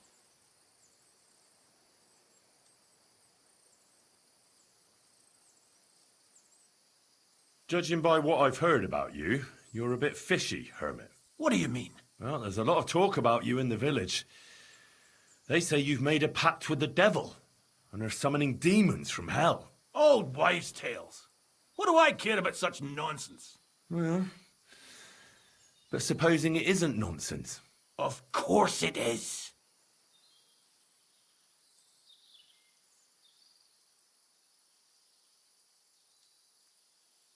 The apparition was seen by the conciliatory cross at night. Old wives' tales. I went to take a look, and it really is askew. But it wasn't magic that Hellspawn was wielding. It was a shovel. There was a hiding place beneath the cross. And the man digging there at night didn't have time to put the cross back in the right position. By all the saints! So someone was digging there. What has that to do with me?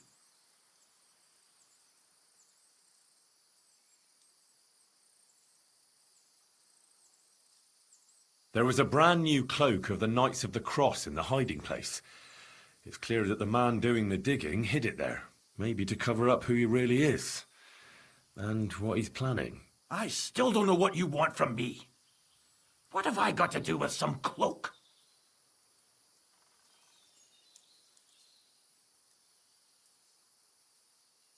The man who took things from the hiding place can't have been some chance thief, because he left a purse full of coin there. So keep the groschen, lad, and stop pestering me. It's nothing to do with me.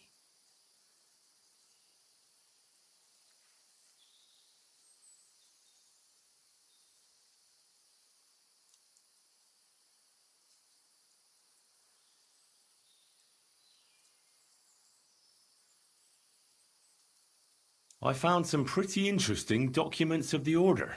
I don't know what you're talking about. I reckon you do, Ambrose. According to one of the documents, you were appointed Seneschal of the Knights of the Cross with the Red Star. Or are you going to tell me it was some other Ambrose? I'm not going to tell you anything. I don't know anything about any documents.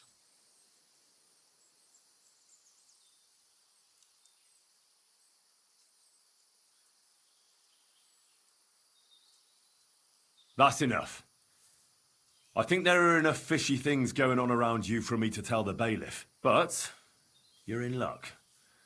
All I'm after is that broken sword. So, come clean. You're wide of the mark. But in the end, maybe you could help me. What do you want help with, Ambrose? I'm not Ambrose. He died some time ago. I am Conrad, Knight of the Cross with the Red Star. What are you doing in the hermit's hut, then? In Prague, I got into a serious dispute. Ambrose was the only person who could help me. That's why I came to see him. I'm guessing that the diabolical horseman scaring people round these parts was you. That was not my intention, believe me.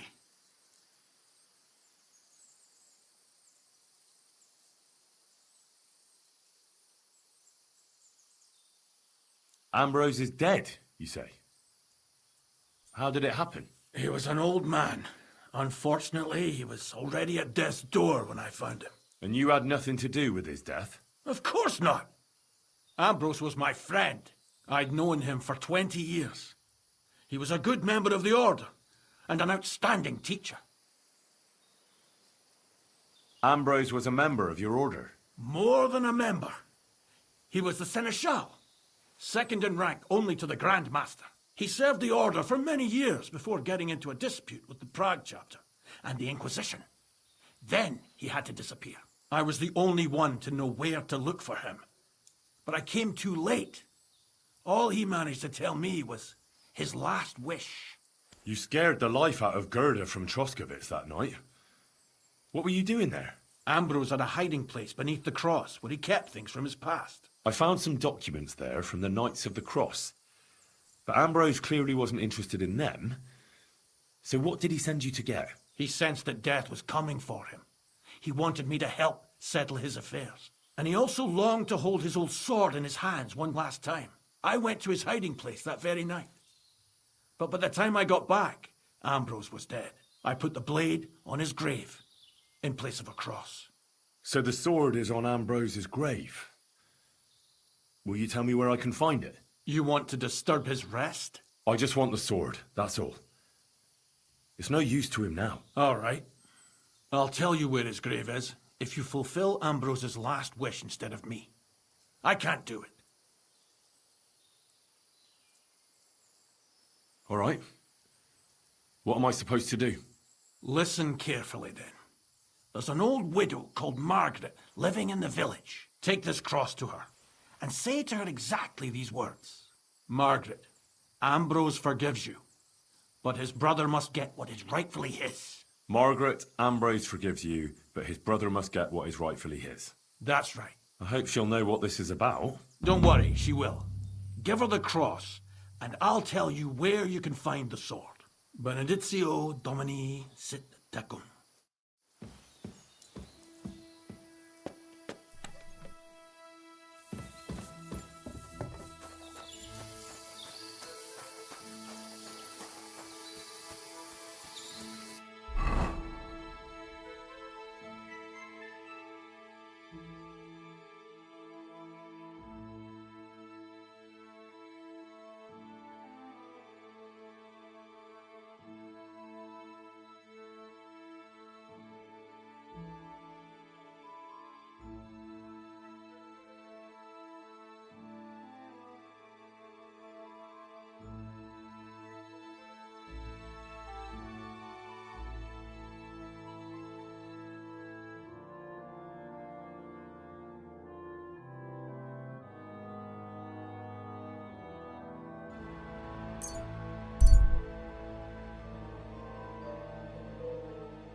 God bless you.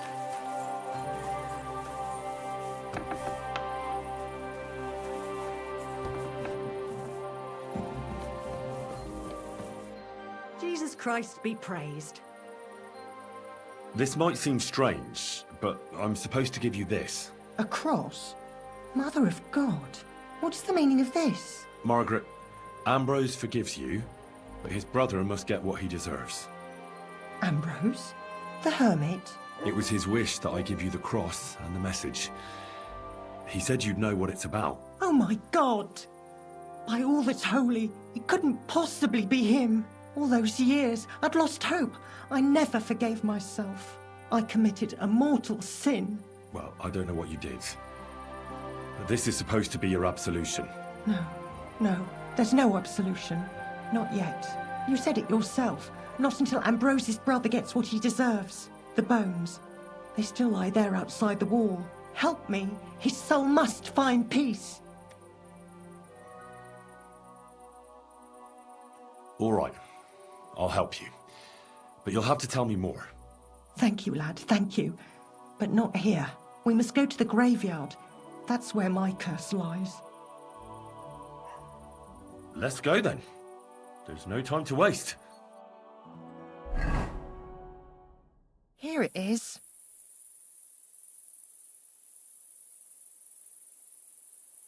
What does the graveyard have to do with absolution? Hold on. Not so fast. I'll tell you everything. First, tell me, are you afraid of the dead?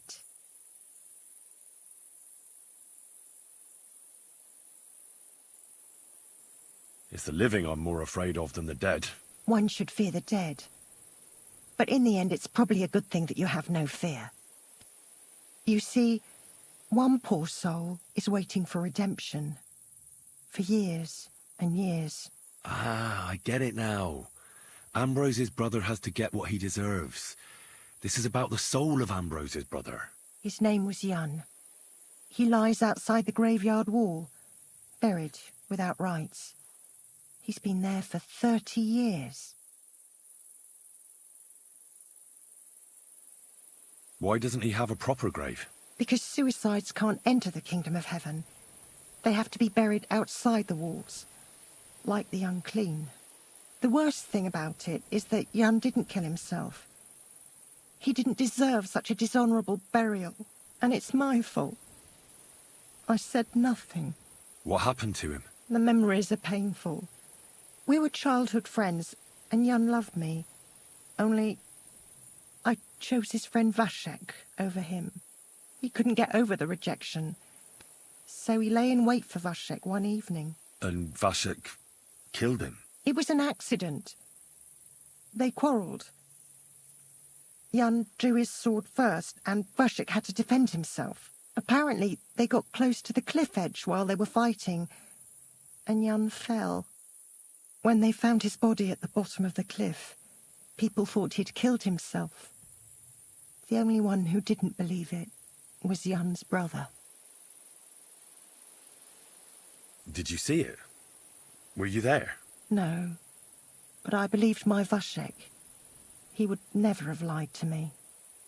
It pained him till the day he died, and he lived in fear of Jan's brother creeping up behind him one day and taking his revenge. In the end, that fear ate him up from inside. Why didn't Ambrose avenge his brother Jan's death? He must have realised that you two were involved in it. He went away to Prague and joined an order of knights. He didn't want revenge, most likely. He let us live in peace.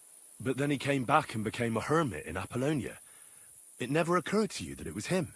No. His name was Adam before, but he changed it to Ambrose. Besides, he got old, and I don't go to the cliffs much. Ah, the conciliatory cross where they saw the apparition. That's to commemorate Jan. His brother Ambrose had it built there. And those diabolical apparitions. It's my fault for saying nothing. God is punishing me for my sins. Nonsense. God wouldn't use a diabolical apparition to scare you, would he? And what's more, Ambrose forgave you, didn't he? Only on the condition that Jan's bones will be laid to rest in consecrated ground. Help me lay him to rest in a proper grave, please. But without telling the priest and gravedigger. Isn't that sacrilege? That's the only way we can put right a terrible mistake. Jan didn't kill himself. All right. We'll give him a proper burial. Jan's soul has the right to eternal rest. Thank you. The Lord will pay you back 100-fold. There's a rose bush outside the graveyard wall. You'll find his bones beneath it. Please bury him beside my Vashek. Here, beneath the pine tree. In that way they'll be reconciled, at least in death. Then place Ambrose's cross on his grave to bless their reconciliation. What's that you got?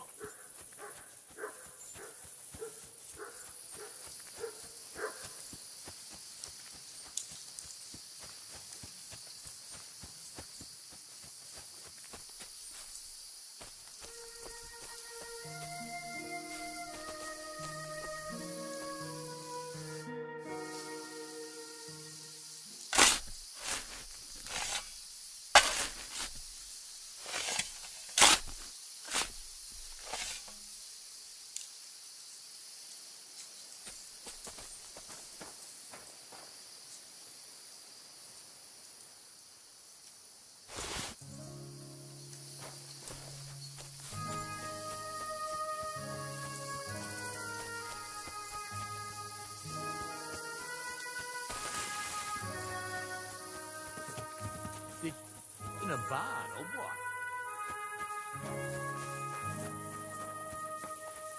The Lord is with thee. Intercede for my forgiveness. I may have silence by the situation. I know my silence was a sin. Jan did nothing wrong. Our Father, who art in heaven, hallowed be thy name. Thy kingdom come, thy will be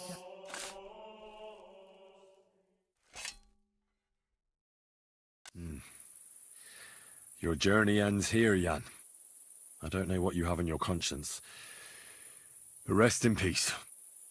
I don't know much about prayer in these situations, but...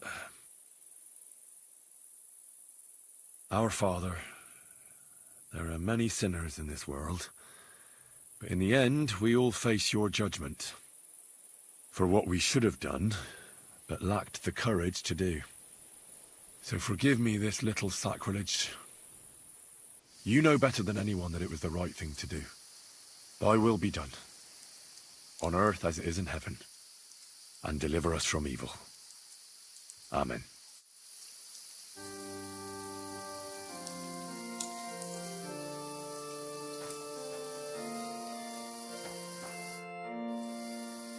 Ambrose's brother Jan got what he deserved, just as the hermit wanted.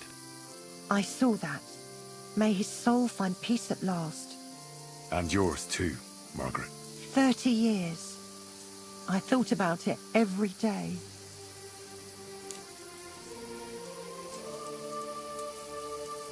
It's all right now.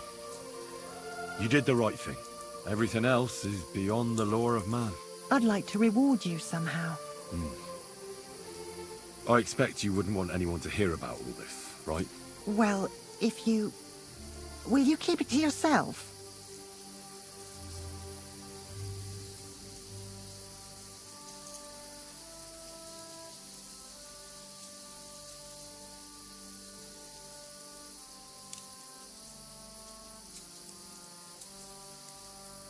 All right. I'll accept the coin, and that'll be the end of it. Thank you again for your help. God be with you, Henry. It was good to see you, Henry. Amen.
God! Please!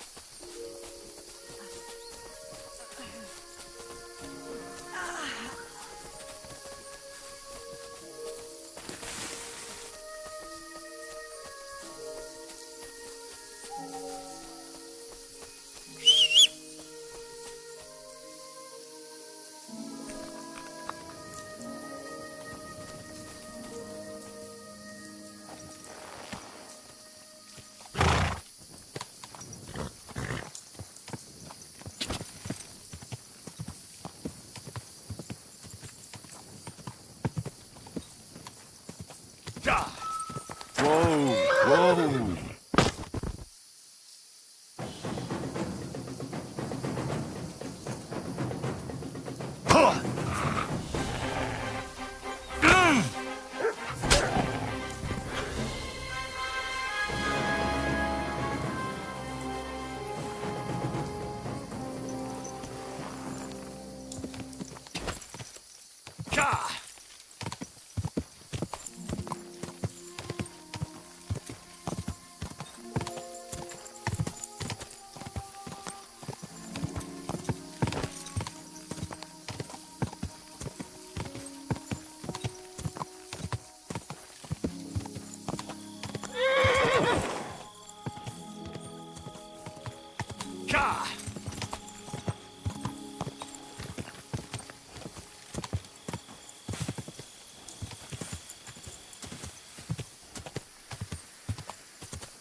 Whoa, whoa.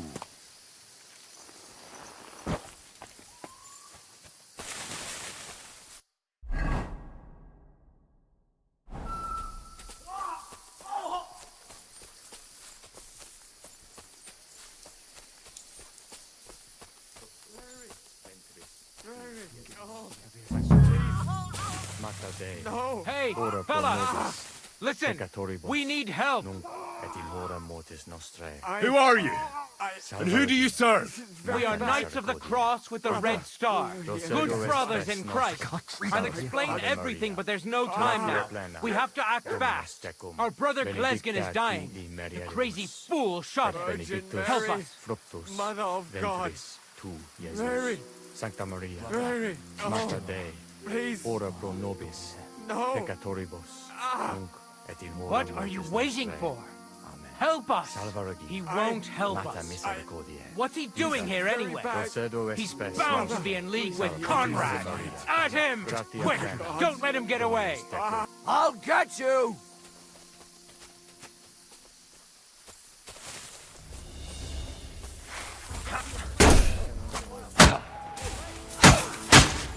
Take that, you shit!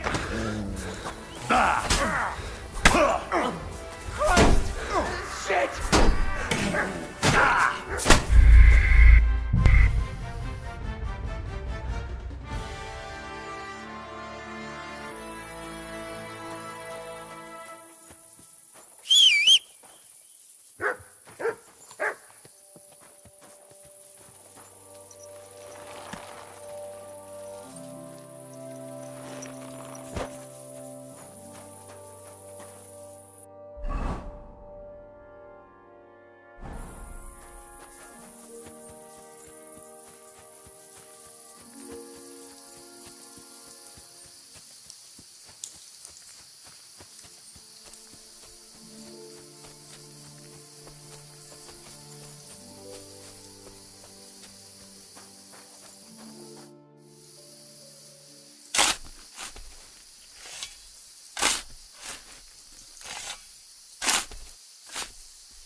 Hail Mary, full of grace, the Lord is with thee. Intercede for my forgiveness, and may their souls find eternal salvation.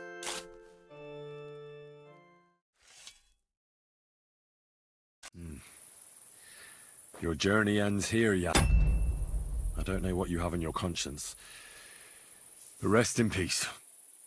I don't know much about prayer in these situations, but... Our Father, there are many sinners in this world, but in the end, we all face your judgment for what we should have done, but lacked the courage to do. So forgive me this little sacrilege. You know better than anyone that it was the right thing to do. Thy will be done, on earth as it is in heaven, and deliver us from evil. Amen.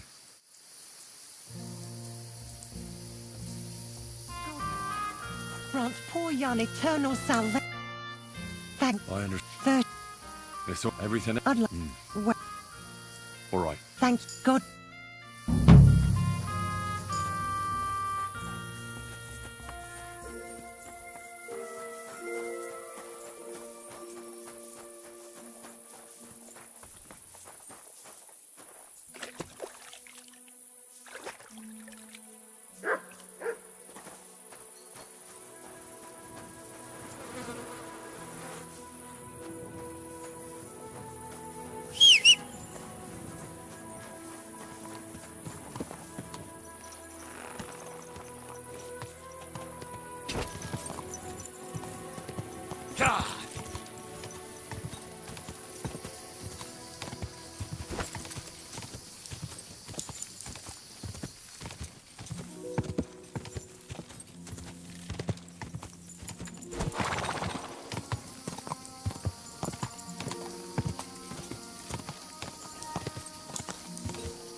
Whoa!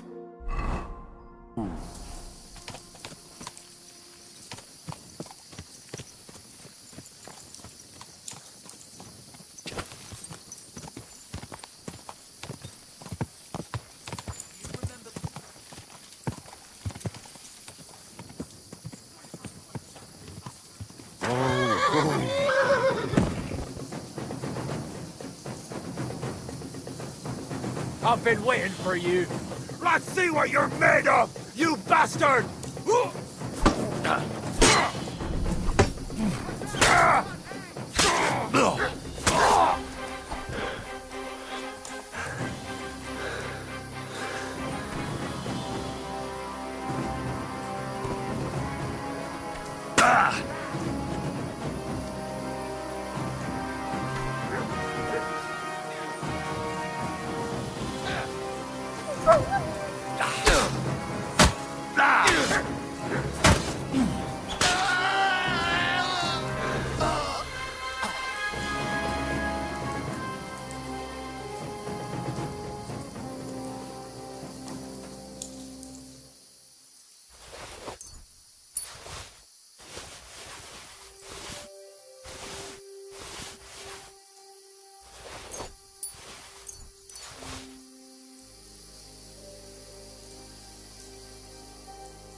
Gratia plena, Dominus tecum, benedicta tu, et benedictus Hey, fructus fella! ventris. Listen!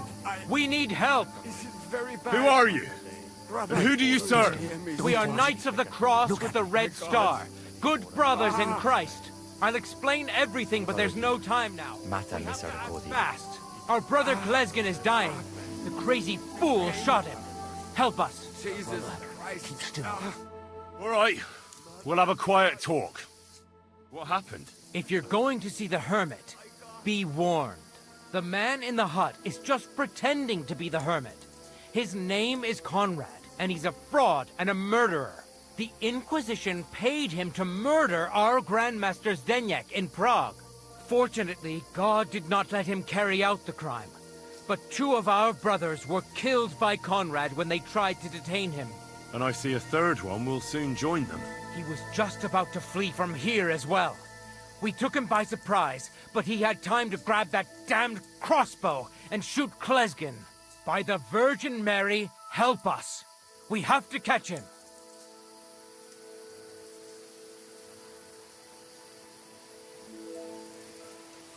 You're a knight of an order? Yes. I am Brother Arnold, a Knight of the Cross with the Red Star. And these are Brothers Sibald and Nicholas. You are too late to make the acquaintance of Brother Klesgen, I'm afraid. We take care of the sick in infirmaries throughout the land. But we can't help our brother. You have to help us, while there's still time. Why should I get mixed up in it? I'll pay you. We just need to distract Conrad's attention, that's all. Otherwise, we won't have a chance against his crossbow in that gorge. Did Conrad really want to flee? Yes. We stopped him at the last moment. He almost got away, but we surrounded him. That swine tried to deceive me. He mustn't get away. God, thank you. Try to get close unseen, and set fire to the haystack on the right-hand side of the yard. Then his crossbow will be useless, but do it quickly, before he gets away.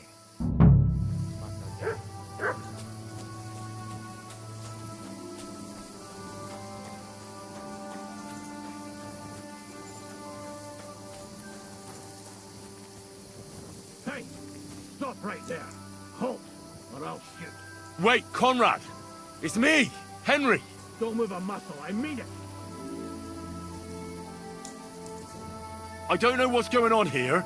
I just want to talk with you in peace. I understand, but there's no time for talk now. They sent me after you, but I'm not your enemy. I don't believe you. I don't believe anyone anymore. I don't want to kill you. Go away. I can help you. Let's talk. All right. But make it quick. And no sudden movement. Agnosco fortunam.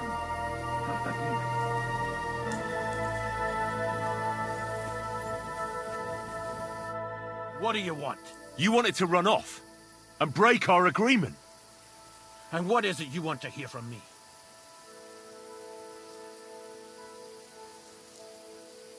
Where can I find Ambrose's broken sword?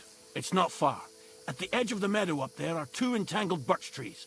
There's a grave beneath them, and the sword is on the grave. Why do they want to kill you? Why? They want to silence me. I had proof of our Grandmaster Zdeněk's treachery. But they are blind. They refuse to believe me. What about the murders? Did you really kill 2 brothers of the Order? I had to defend myself. I'd be dead if I hadn't killed them. That's all I need to know. There's no time to go into it.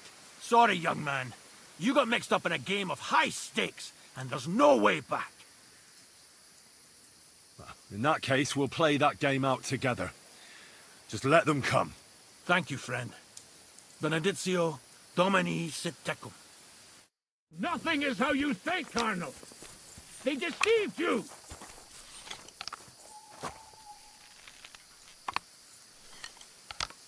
You're mine! Fuck you, whoreson! What do you want?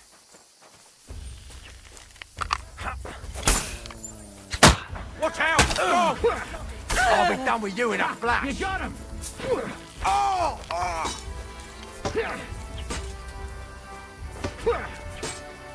You're no match for us, fucker.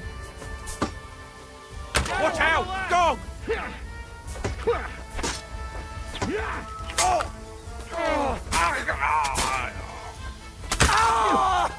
Thanks to God and the Blessed Virgin.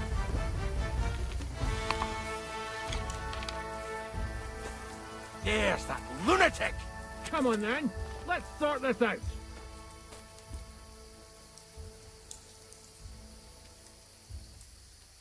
You won't Sorry, just get away let's with make it. a deal. What the hell get into you? Do you want me to report you for assault?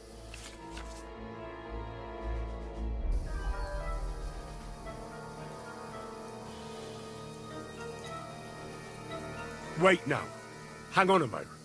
Be glad this is all that happened, and it didn't go even further. I'll give you what you deserve. I'll have you clapped in the pillory.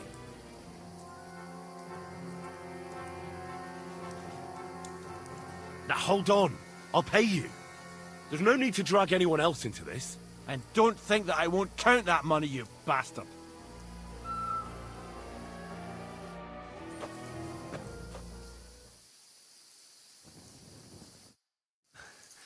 Damn it. What was that all about? I think I owe you an explanation.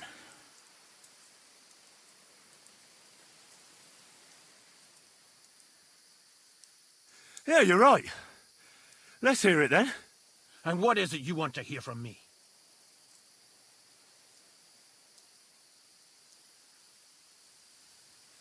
Why were they trying to kill you? I had proof that our Grand Master Zdeněk had betrayed the Order and was conspiring with the Prague chapter. But it was turned against me. Damned Inquisition. First they chased out Ambrose, and now me. That's all I need to know. And that's an end to it. This is in return for your silence.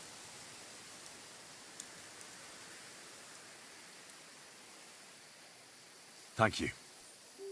I won't say a word. Don't worry. Farewell, friend. Go with God. Benedictio Domini sit tecum. Get out of my sight!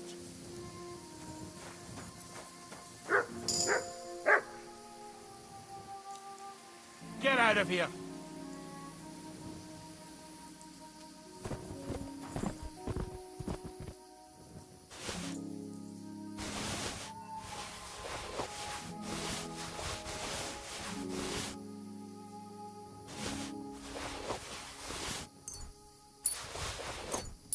So stay here, you knob.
Run!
Where's the hermit's grave? It ought to be somewhere around here.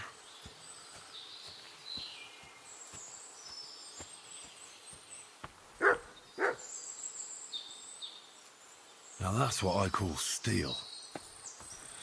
It may be broken, but there's hardly a trace of rust.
That's what I call steel.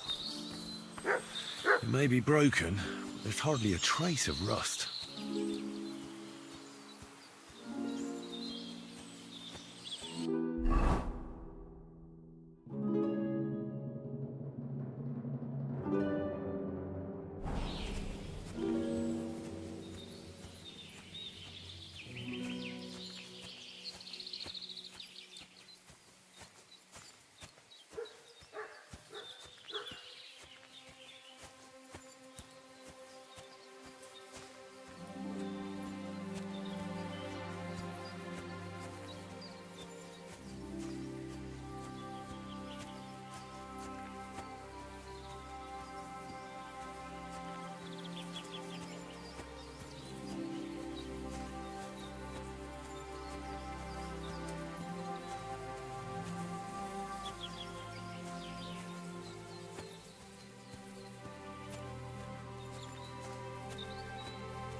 This place used to be a quarry. No, it was the Hanging Gardens of Babylon. Of course it was a bloody quarry. This is where the stone for the entire castle was mined. Once the castle was completed, the mining stopped. But that was a long time ago. There's nothing left of those days. Just that old loony who keeps getting in our way. When did they start building Trusky? Oh, I was but a babe when they started building the castle. The land still belonged to Sir Vincent of Wartenberg. What loony were you talking about? Well, I heard he was a stonemason at the quarry. The rumour around the village is he and his friends saved their pay for God knows what, but something went wrong. The one who knew where the coin was hidden fell off the top of the quarry and was dead on the spot. Since then, the other fella's been sleeping in a nearby dilapidated shack and coming here every day to look for the silver. He's gone completely insane. Batty old fool. You can't even reason with him.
Good dog, Mutt.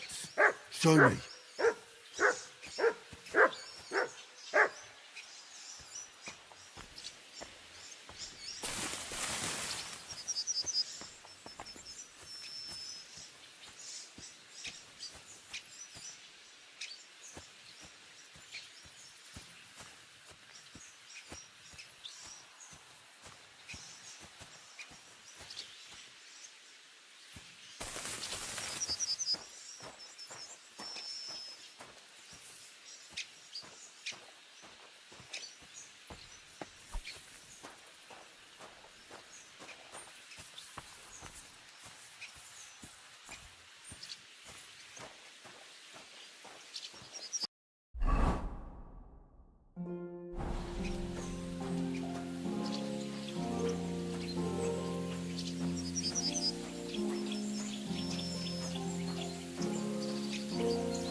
kind, master.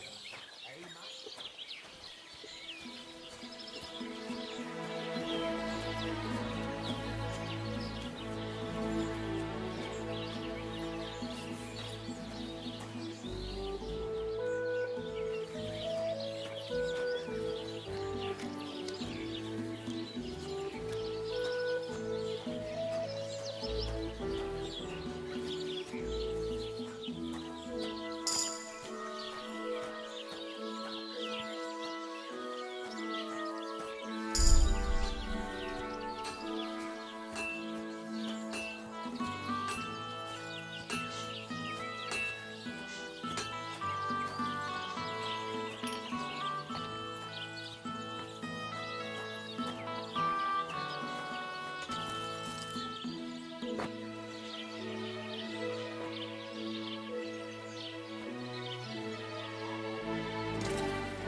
I'd like to discuss the price. Sure. Why not?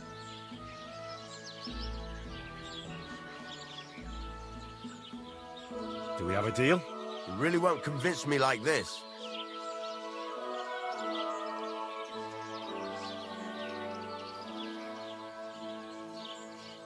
Finally, a reasonable sum. Wonderful. It's a pleasure to... What do you have for sale?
I'd like to do something about that price. All right. I'm listening. How's this? You really won't convince me like this. Very well, then. Thank you. And come again, Henry.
I'll have a look at the wares.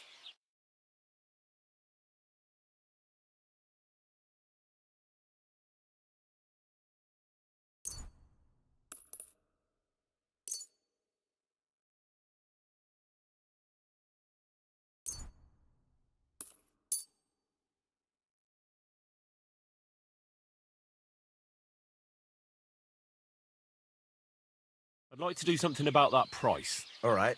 I'm listening. What a shame. I'm done haggling with you.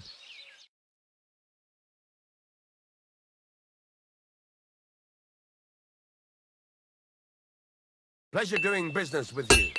Take care, Henry.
What do you have for sale?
Well, thanks, but...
Bloody hell. This hasn't been here for long. It looks like some kind of notes. Like a diary. Let's have a look at it then.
All right.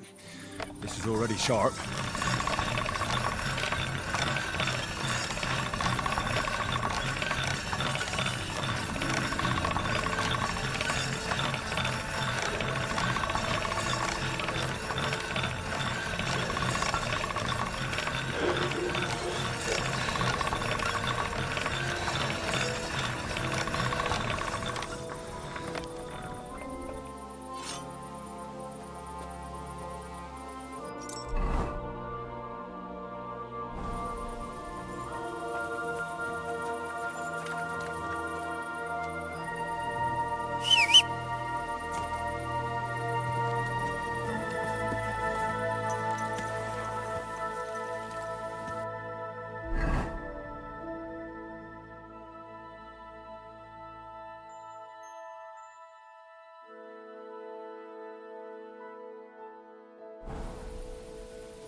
Careful.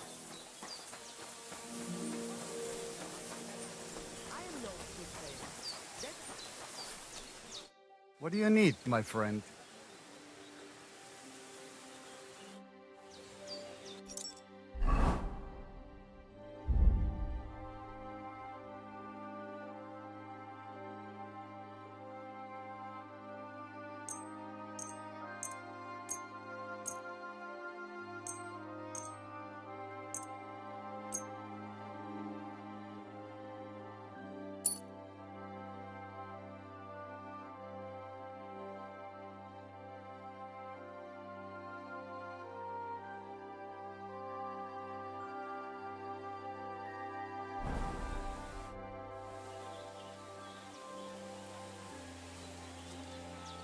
So what's new at the camp? What about the Voivod and Marika? I heard Marika left. I don't blame her. What do you have for sale?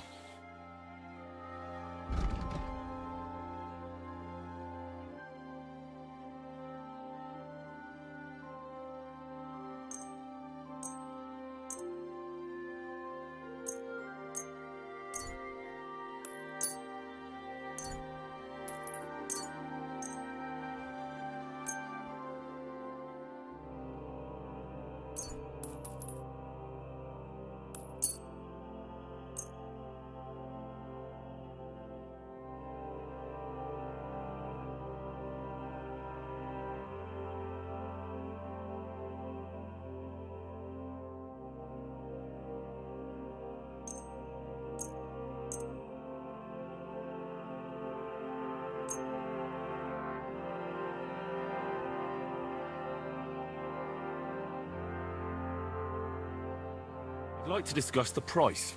All right, I'm listening. How's this? You really won't convince me like this. Epes, friend. I agree. Pleasure doing business.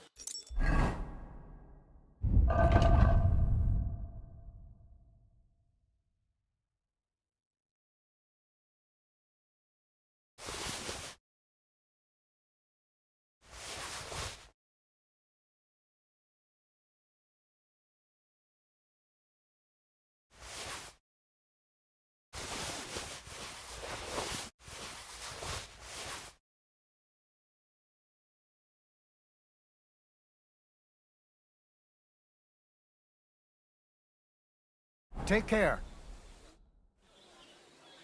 What do you...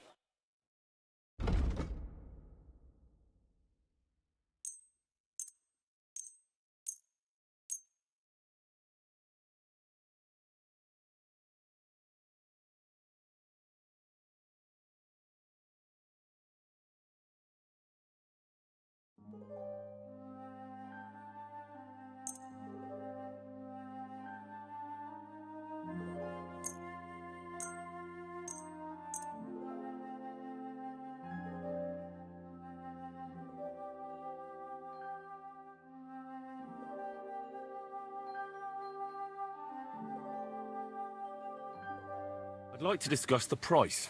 All right, I'm listening. Only because it's you. You really won't convince me like this. Aye, you'll convince me with that price. Masa umatanto.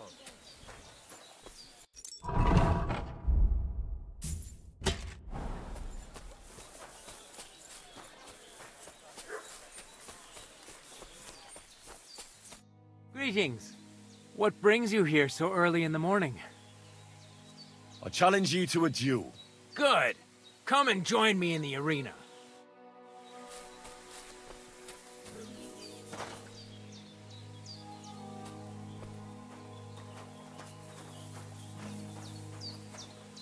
Shall we begin? Let's begin. Defend yourself.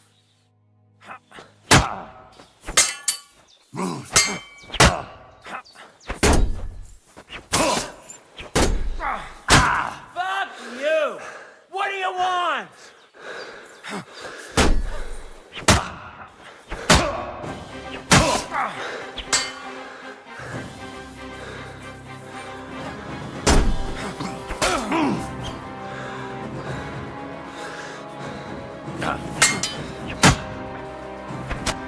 Hey, lad, but it's too soon for me to teach you the Master Strike.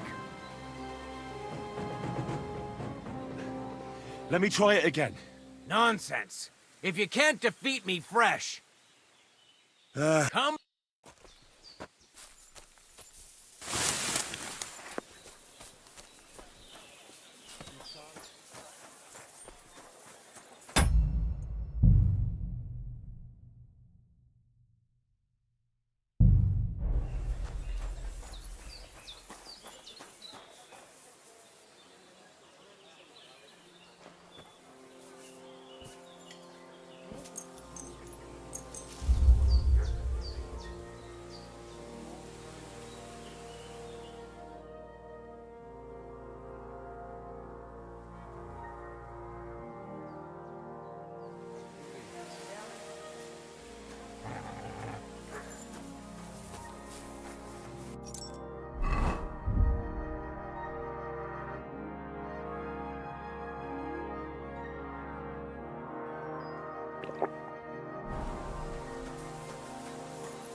Show me your wares.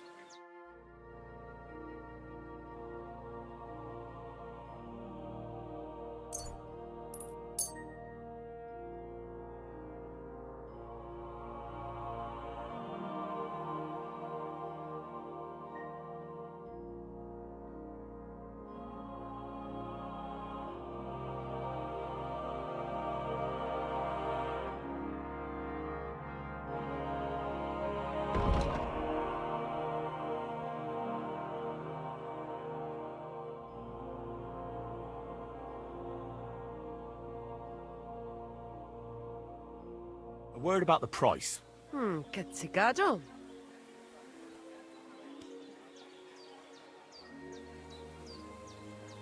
Is this enough? That's not enough.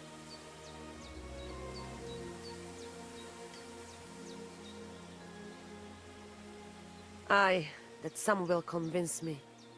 Thank you.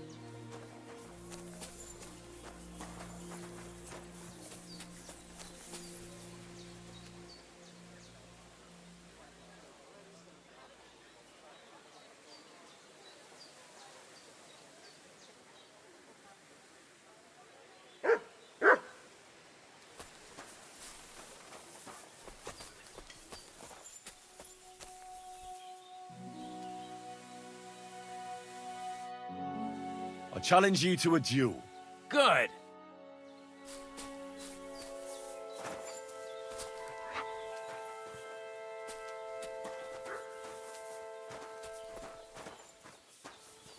Shall we begin? Let's be...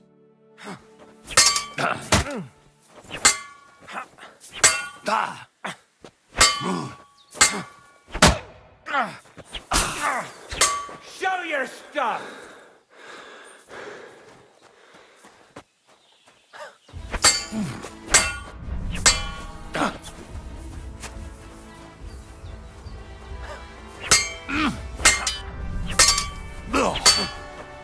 Useless!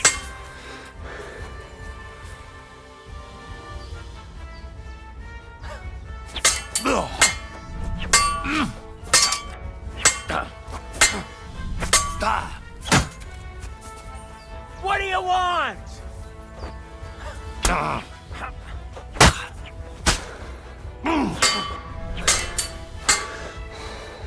Show your stuff! Fuck you! Sorry, lad, but it's too soon for me to teach you the...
I'll have a look at your wares.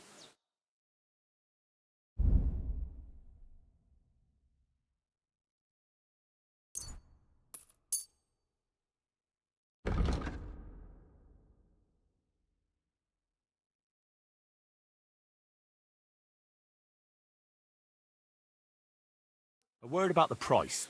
All right, why not?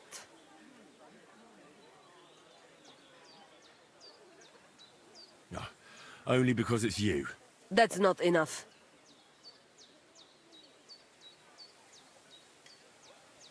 Mr. Sgaggio, I agree. Pleasure doing this.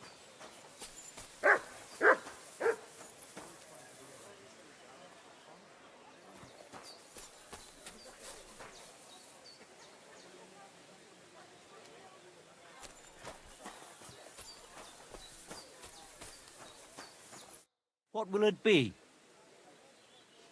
Show me your wares.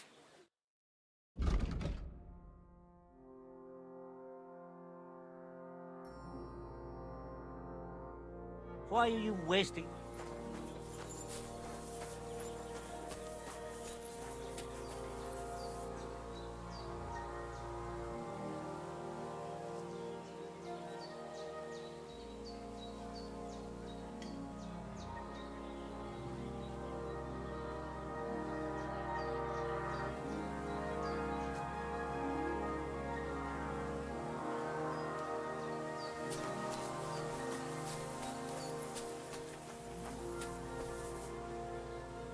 What happened? Why are you all covered in blood?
I challenge you to a duel. Good!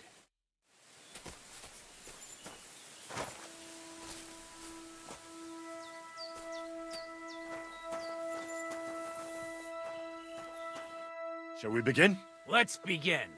Defend yourself.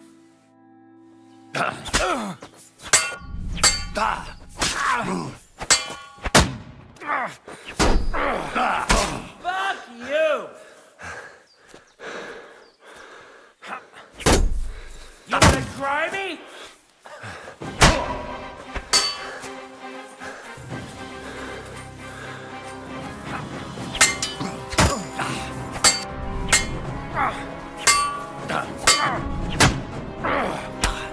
Useless!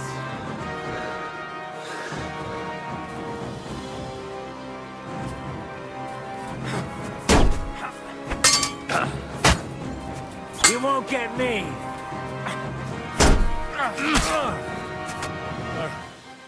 Do you think I have what it takes? All right. You deserve to be taught the Master Strike. Here's a training sword so we won't get hurt. Let's get to it. The pinnacle of swordsmanship are so-called Master Strikes. You can only perform a technique like that with a sword, no matter if it's short or long, or if you're using a shield. What you do need is a blade and a guard that protects your hands. Master Strike is a technique that allows you to counter an opponent's attack with your own. A swordsman that can learn such a technique is undefeatable. Let me show you. Attack me from the right. Now you're in trouble! Now you trouble. Master Strikes are what elevates the swords above other weapons, and there is no defense against them. You've learned how to parry your opponent's attack with a properly timed block, but This time, you attack instead of blocking. Timing and direction are everything. Hit your opponent at the right time and from the right angle. I'll attack slowly from above. You take up position with your sword below and strike against my attack. But enough talk. Come and try it yourself. Correct! Alright, let's try it once more. But this time, I'll attack from the side. Now pay attention. If I hold my sword to the left, put yours to the right. If I'm on the right, get ready on the left. Master stroke works only with an opposite strike. Otherwise, it's the same. You strike when I begin my attack. Ready? Always. Again. That's the way. You're getting the hang of it. Now let's try it for real. I'll fight you normally, and you have to pay attention to which direction I'm attacking from. Then attack from the opposite side. I understand. Let's start. You're getting the hang of it. Again. Like that.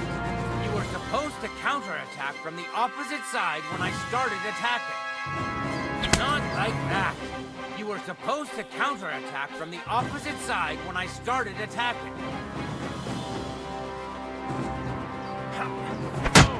You need to attack, too! Snap out of it! No! You need to attack, too! Snap out of it! Not like that. You were supposed to counterattack from the opposite side when I started attacking. Not like that. You were supposed to counterattack from the opposite side when I started attacking. Here's a few more tips.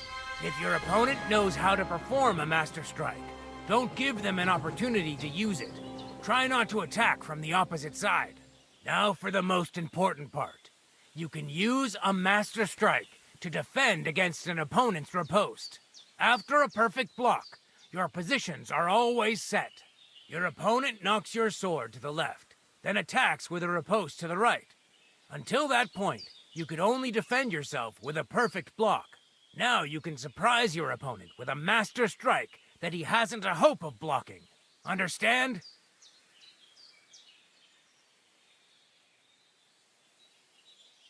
That's too much information at once. All right. I'll try to summarize the most important parts. Try getting your opponent into a position in which you can use the Master Strike. Do your best to avoid being put in such a position yourself. Watch the position of your sword and use it to decide which technique to use. Better? Well, we'll see. Now, it's up to you to learn how to use the Master Strike in combat. I'll do my best. Thanks, Tomcat.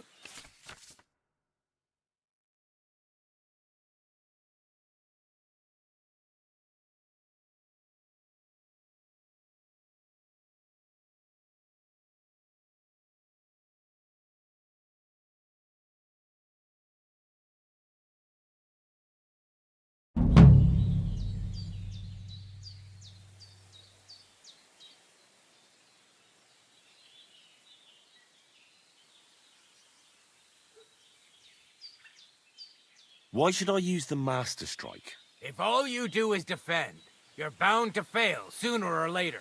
That's why it's better to counterattack. Strike the opponent's weapon from the opposite side.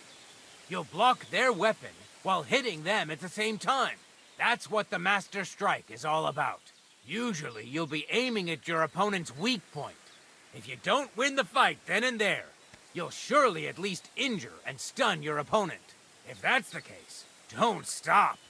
Keep attacking before your opponent has a chance to recover.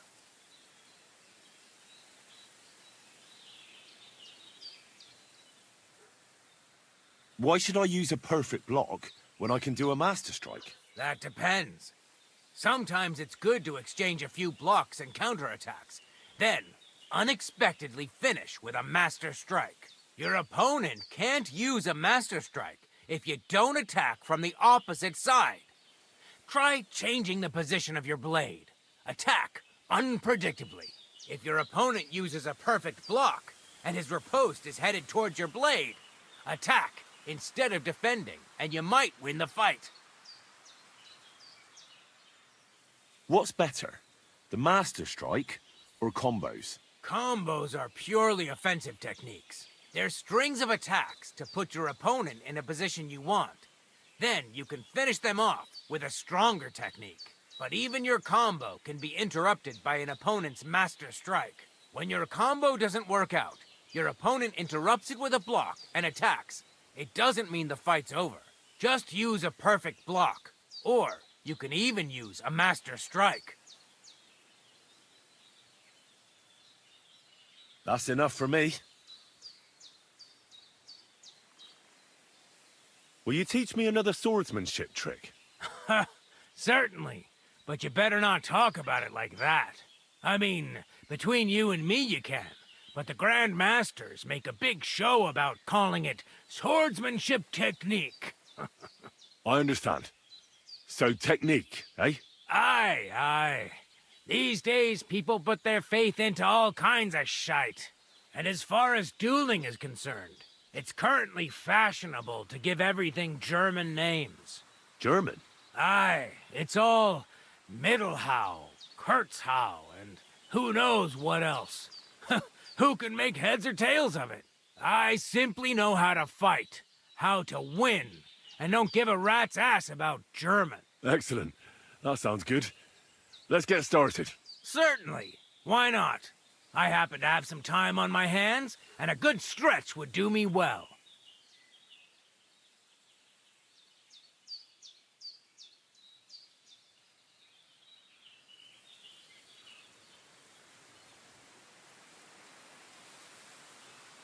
It occurred to me that a thrust with a sword to the leg of that poor lug you're fighting is pretty simple, but bloody effective. It'd be my pleasure to teach you that.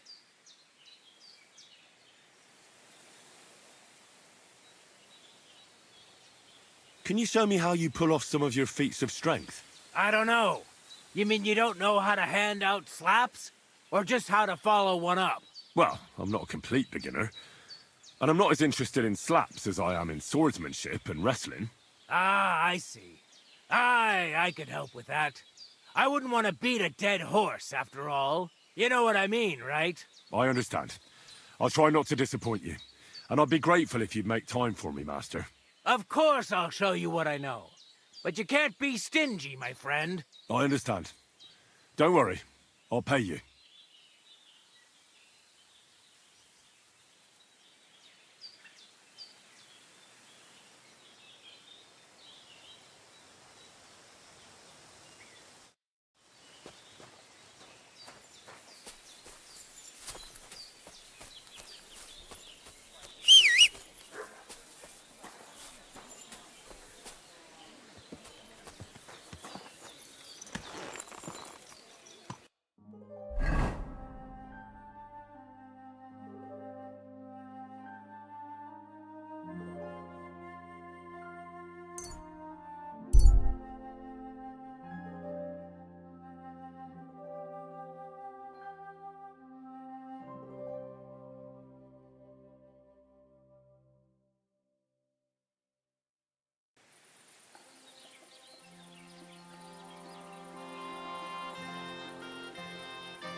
I need to find an axe somewhere.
Sit and bark.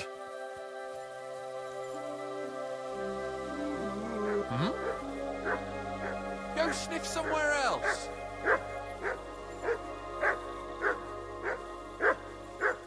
The robbery!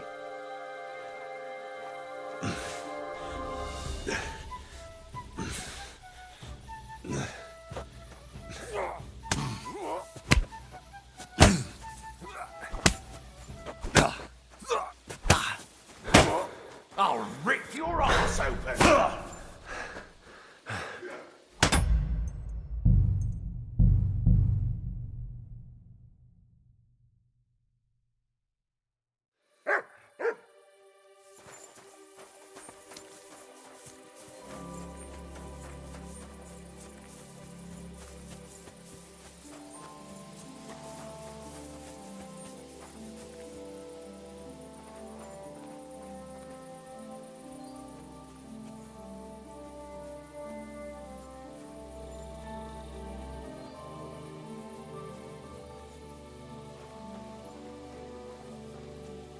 Hmm?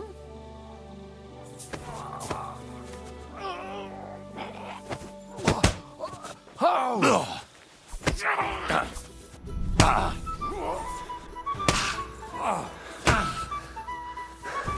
Come and get another!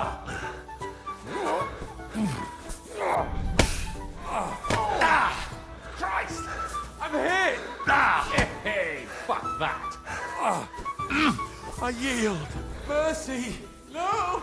There you are! Bastard!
Hey.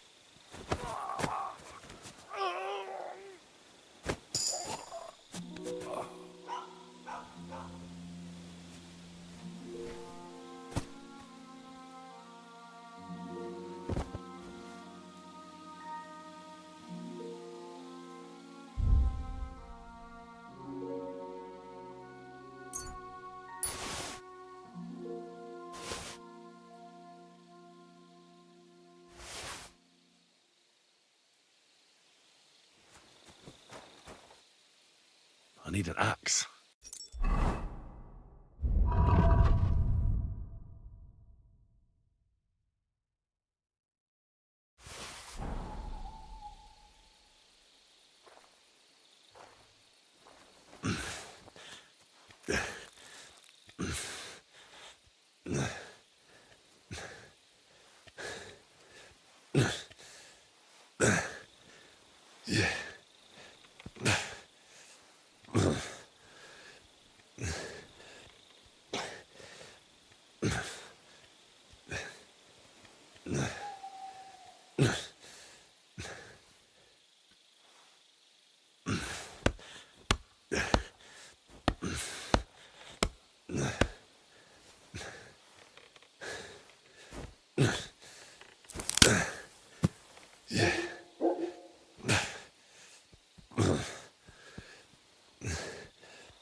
My God! Fuck this shit! What's that?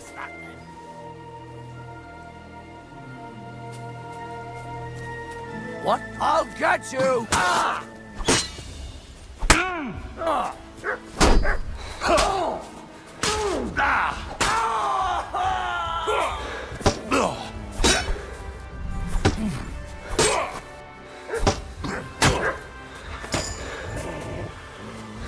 Do it!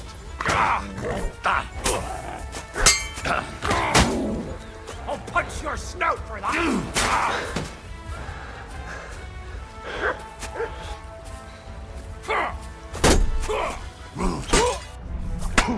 Useless!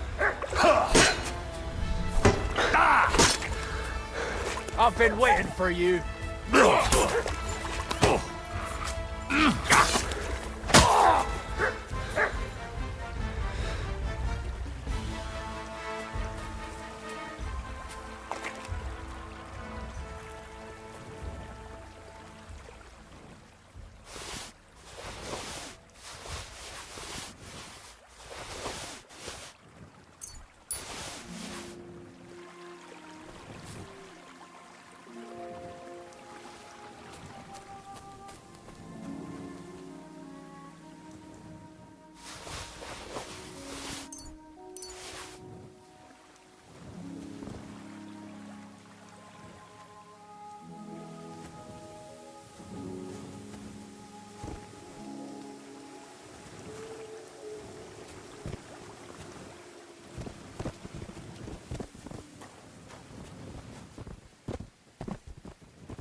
Useless!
Hmm?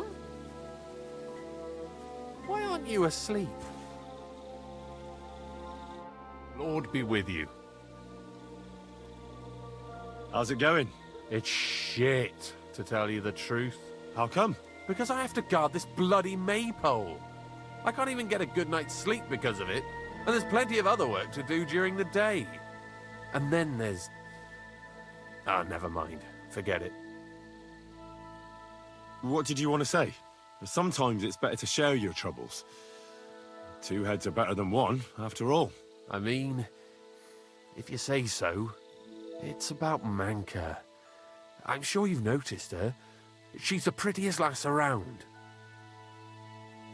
Oh, it's hard not to notice her. Exactly. Me and Manka love each other, but her parents are against it. I don't even know why. They just don't like me. They forbid her from seeing me. We went to a dance together in Troskowitz recently, but when they found out, they were furious. Now they're keeping close watch over her and causing problems for me as well.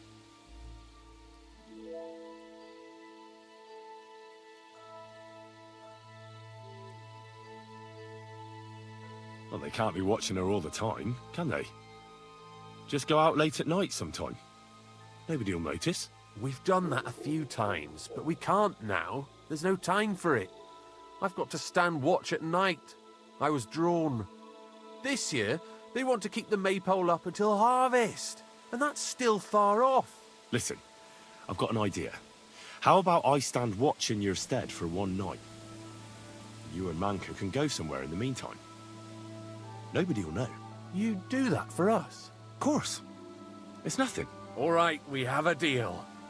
Ask Manka and let me know what she says.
business here.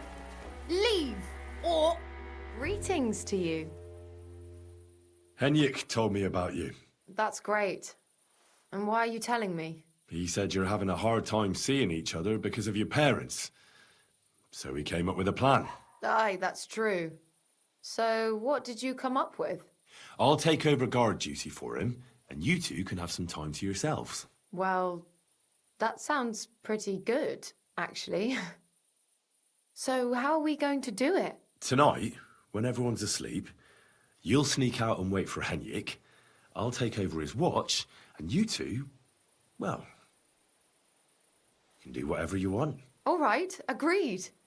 Tell Henrik I'll be waiting for him. He'll know where to go. And tell him I'm looking forward to tonight. Take care, have a nice evening.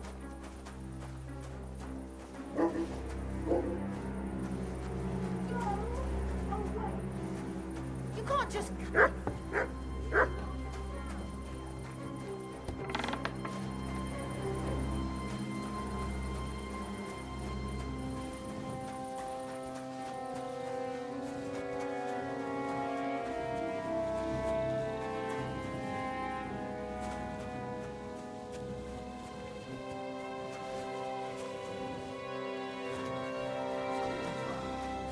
Third bloody night in a row.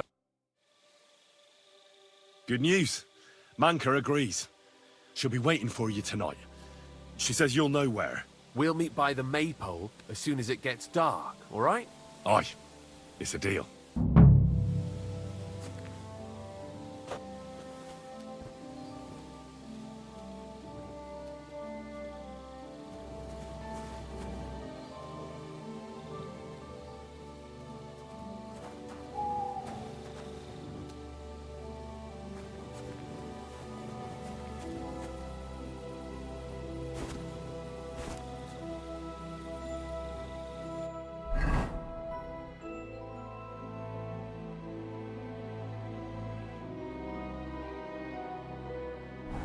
What a bloody bore.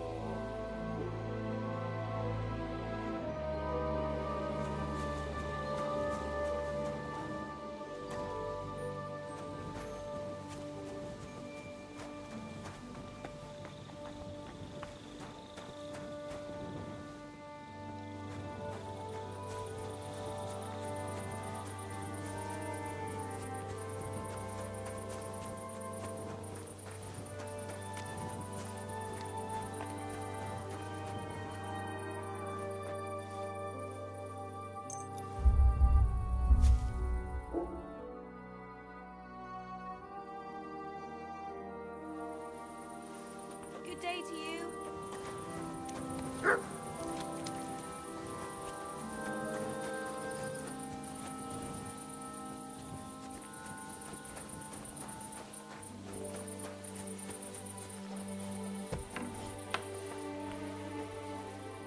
Are you going to bake bread today? I don't think so.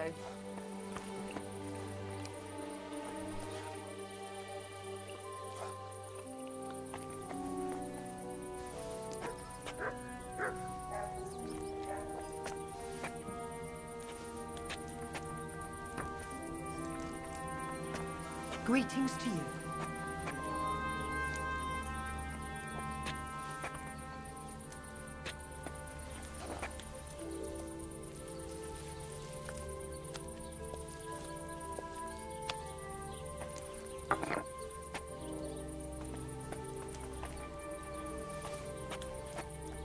You have a kind master, eh? But Were you at the last mass? I didn't see you there. Just as well. I fell asleep during the sun.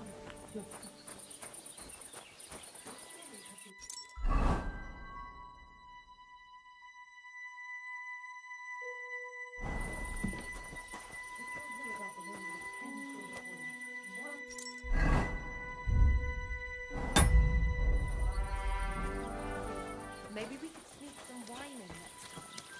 That would make it more bearable. Or just... go. What are you talking about? You want to go to hell? Hell or a never-ending boring mass, what's the difference?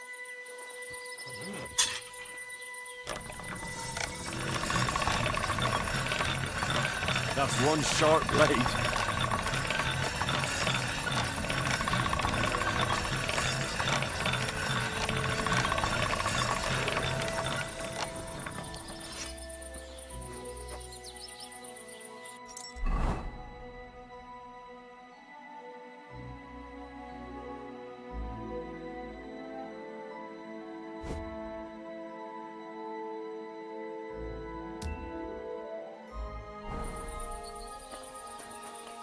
The clouds again.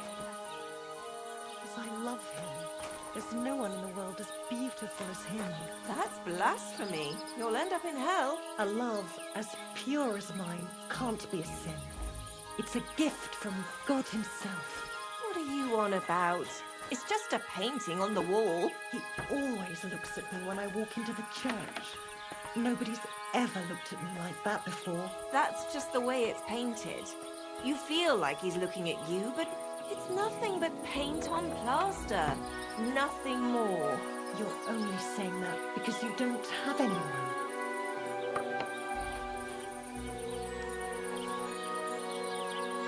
Praise be to God, my friend.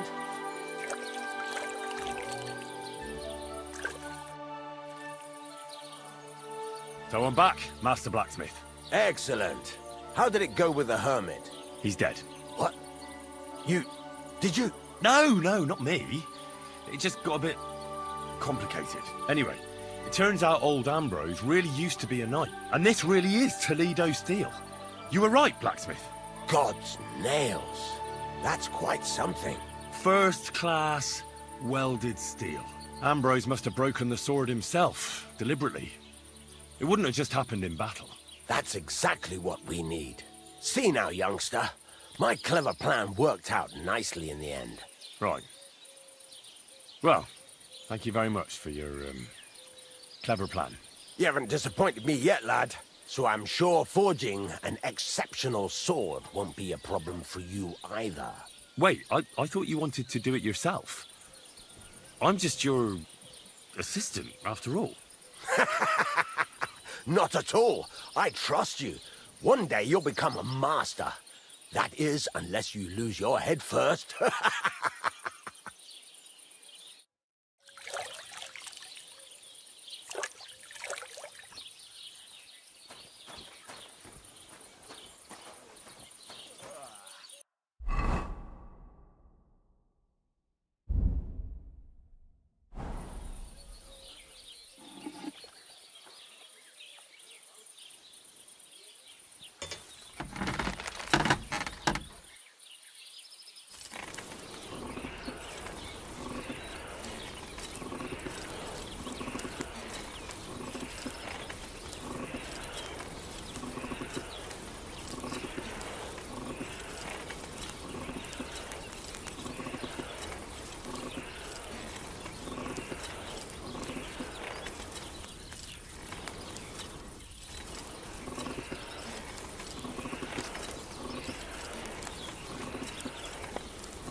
Christ almighty.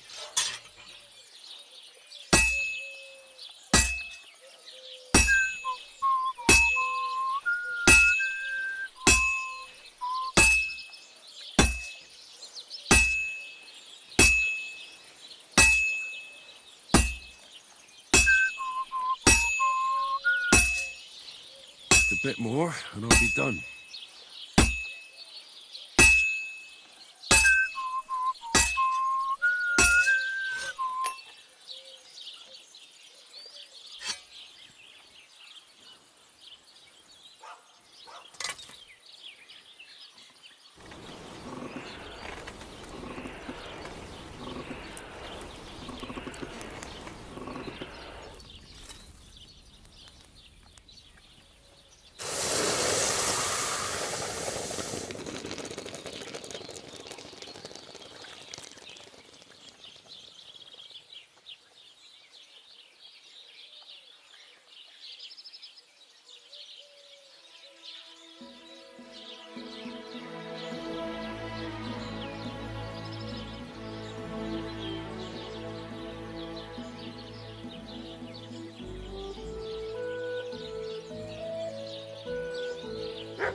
I've got something for you, blacksmith.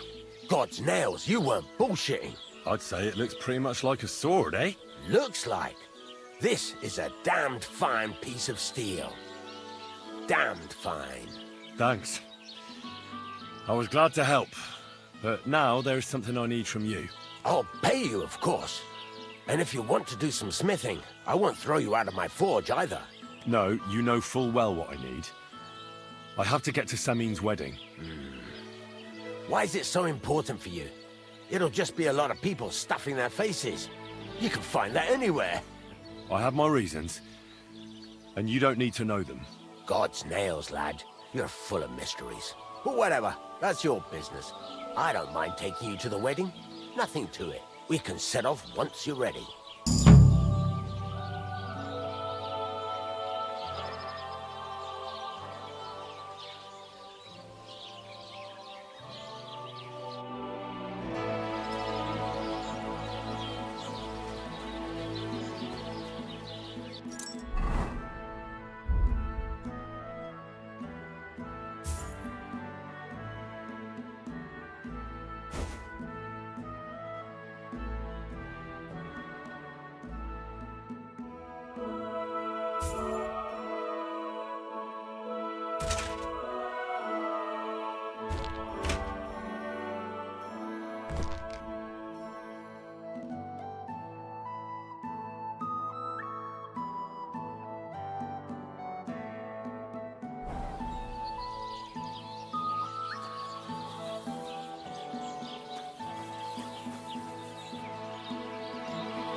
Eh, doggy?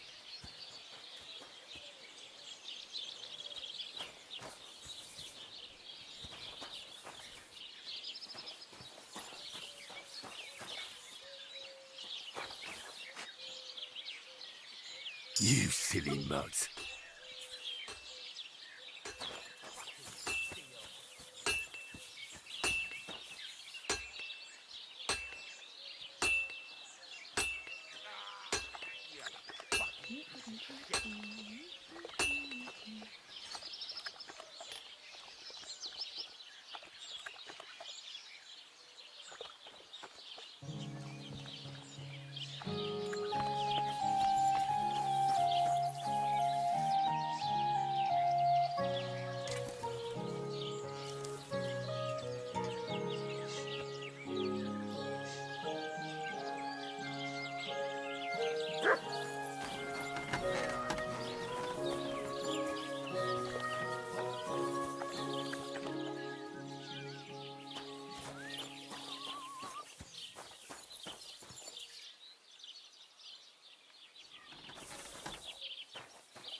What do you have for sale?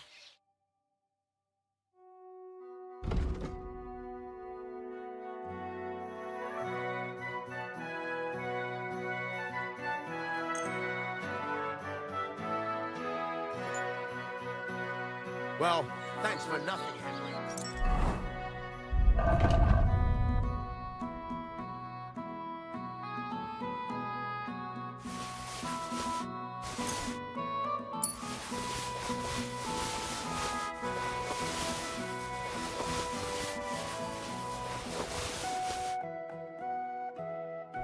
Take care.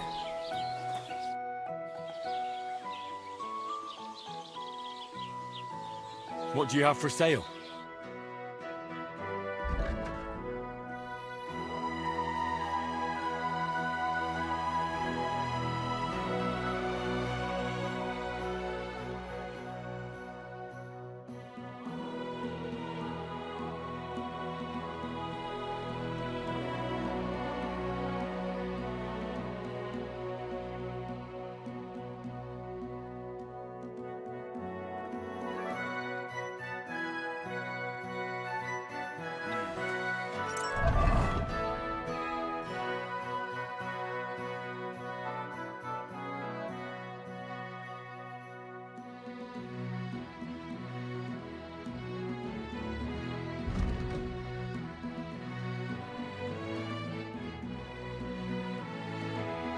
Maybe next time then, Henry.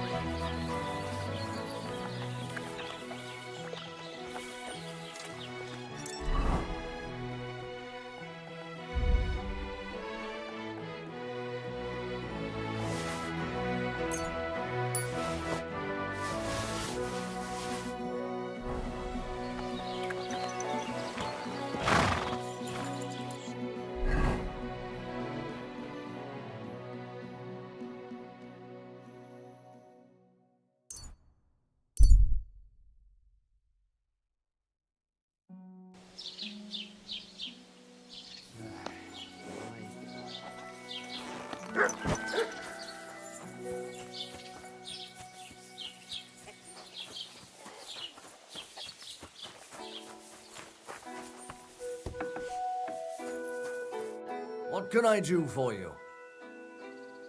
I'll have a look at the wares.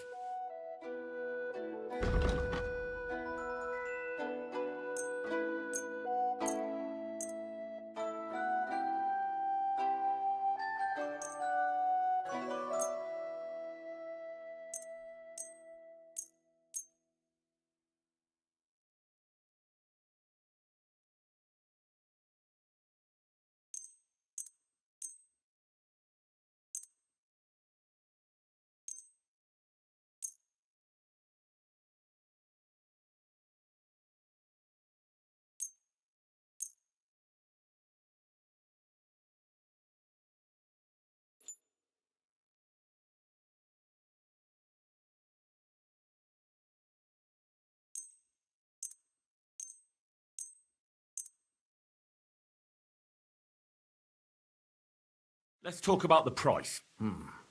Very well.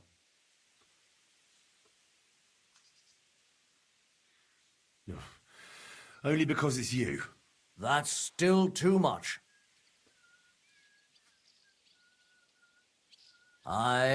You'll convince me with that price. I hope you'll be satisfied, my...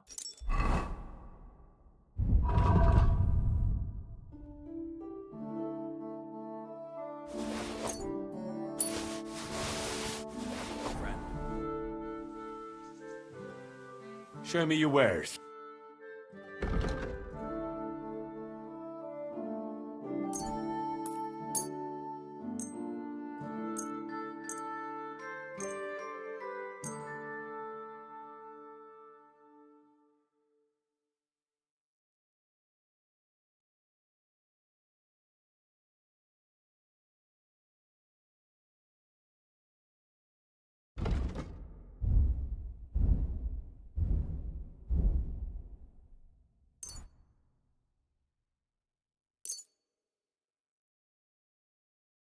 A word about the price. All right, I'm listening. Do we have a deal? That's still too much.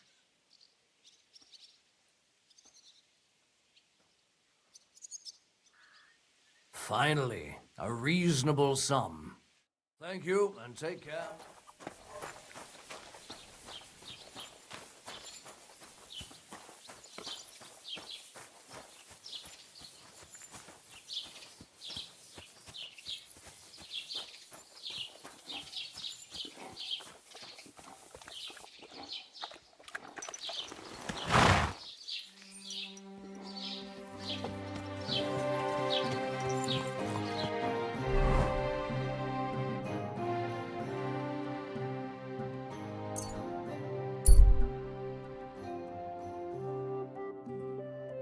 How are your knees?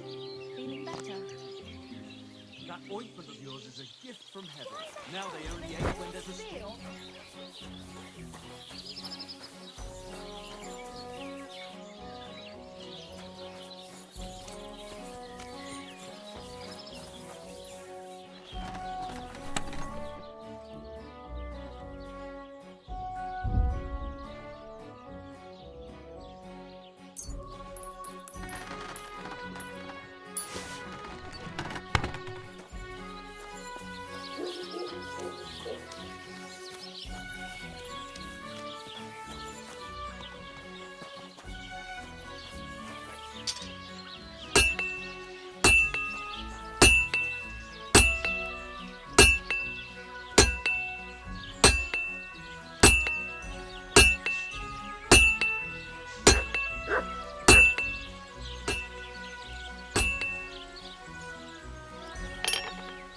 You have a kind master, eh, Mutt?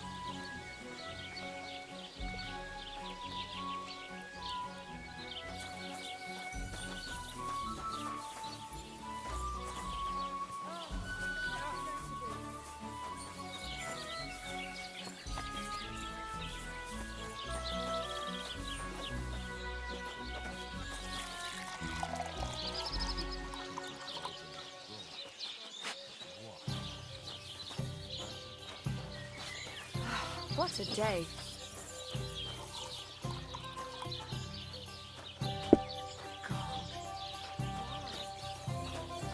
Greetings, what do you want?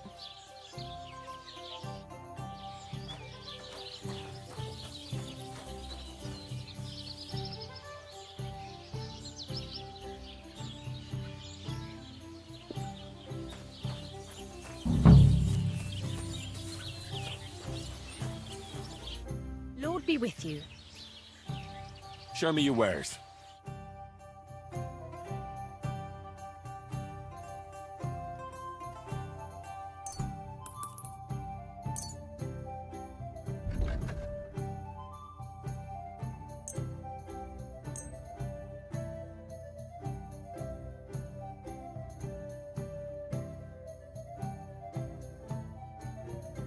I'd like to do something about that price. Aye, I'm listening.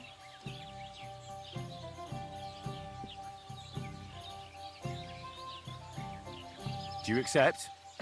You won't convince me with this.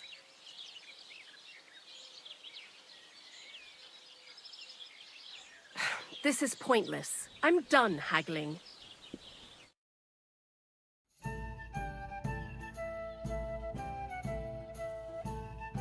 Pleasure doing business.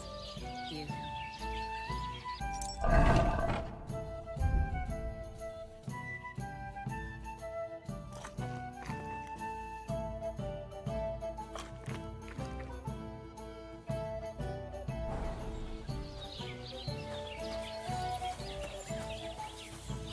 Here you go. Take it.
evening, my friend. What do you need? All right, I'm here. You can go and see Manka. Great. Thanks a lot, Henry. My pleasure. Leave it to me. I won't forget this. Ah, don't mention it. Go on. Don't keep her waiting. Farewell, my friend.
Say, I have this fancy maypole from Takov here if you're interested.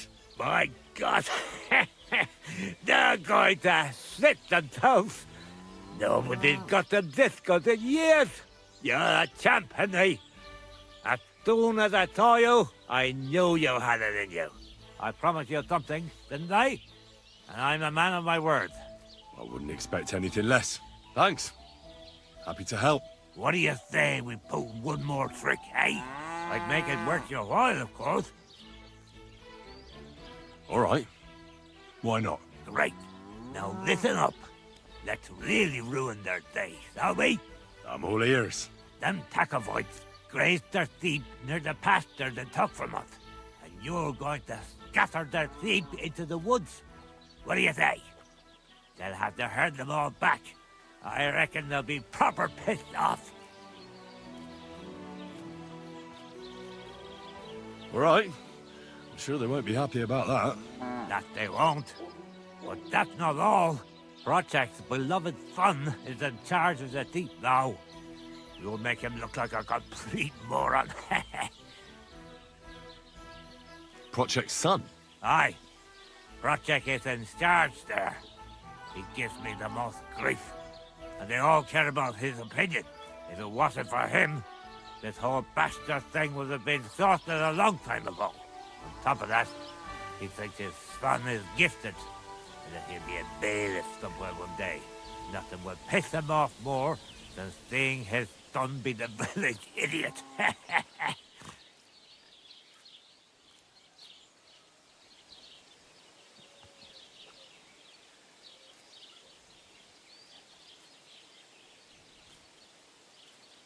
All right. That's a good plan. Of course it is. I came up with it. The Takovites will be doing the worst thing soon. If you manage to drive the thief through the drying laundry, I reckon they won't be too thrilled about it. I'll even give you an extra reward. Say, Olbram, how am I supposed to lure away Project's son? You'll figure it out. Actually, wait. I've got an idea. Flip this into his food, and you'll see. What will I see? It's what I give to my cattle for bellyache. Project's lad is going to sit all over himself. And while he's gone, you'll be able to chase off his sheep. All right. That sounds like a plan.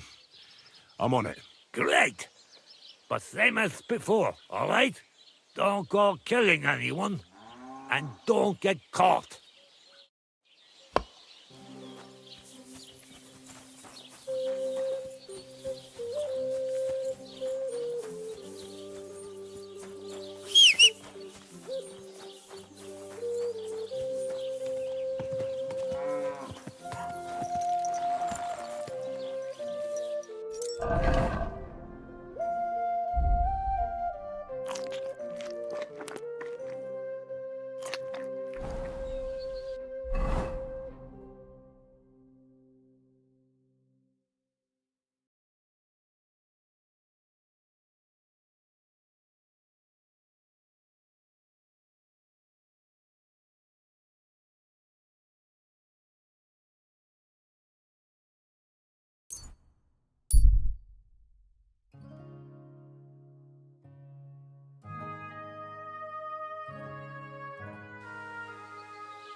Greetings.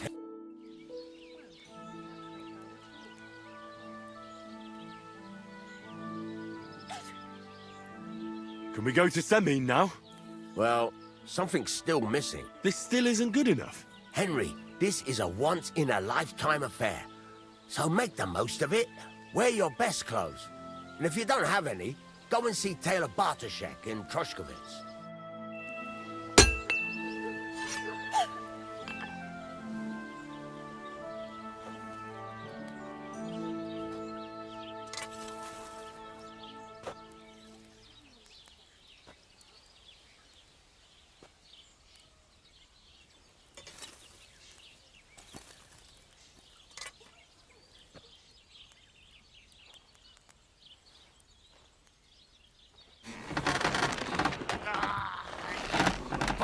Piece of shit.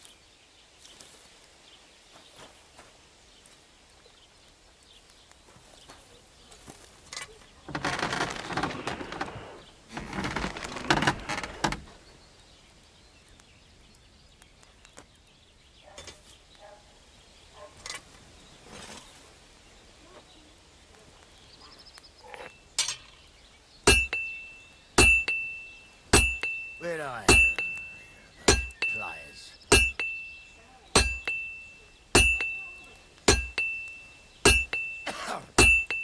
fucking shavings.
You have a kind master, eh, mutt?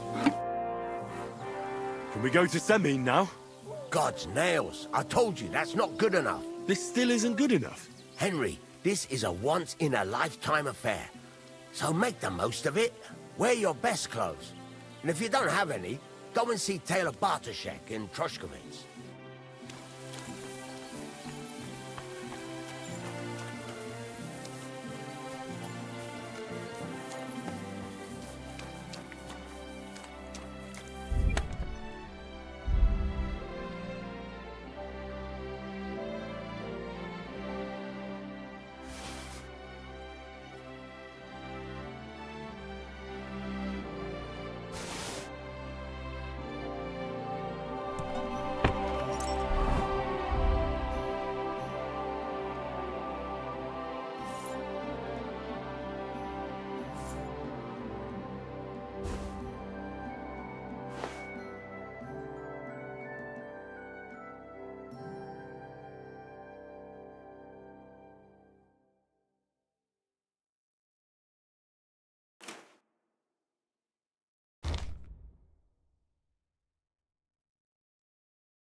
Can we go to Semin now?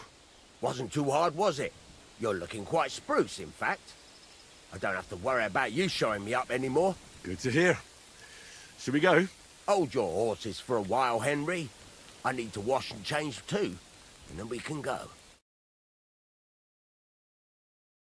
Welcome, blacksmith. We were beginning to worry. I bet you were. I'm bringing a wedding present. Look who's finally here. Welcome, Radovan. And Henry. Sir? Well, do you have it? Of course. Your son deserves the best. You can take it. No, hold on to it. I'd be glad if you gave it to Older yourself. I'd be honored. Has Lord von Bergov arrived yet? Henry, that's none of your business. It's all right, Radovan. I understand his curiosity. Lord von Bergov isn't here yet, but Chamberlain Ulrich assures me he'll arrive any moment now.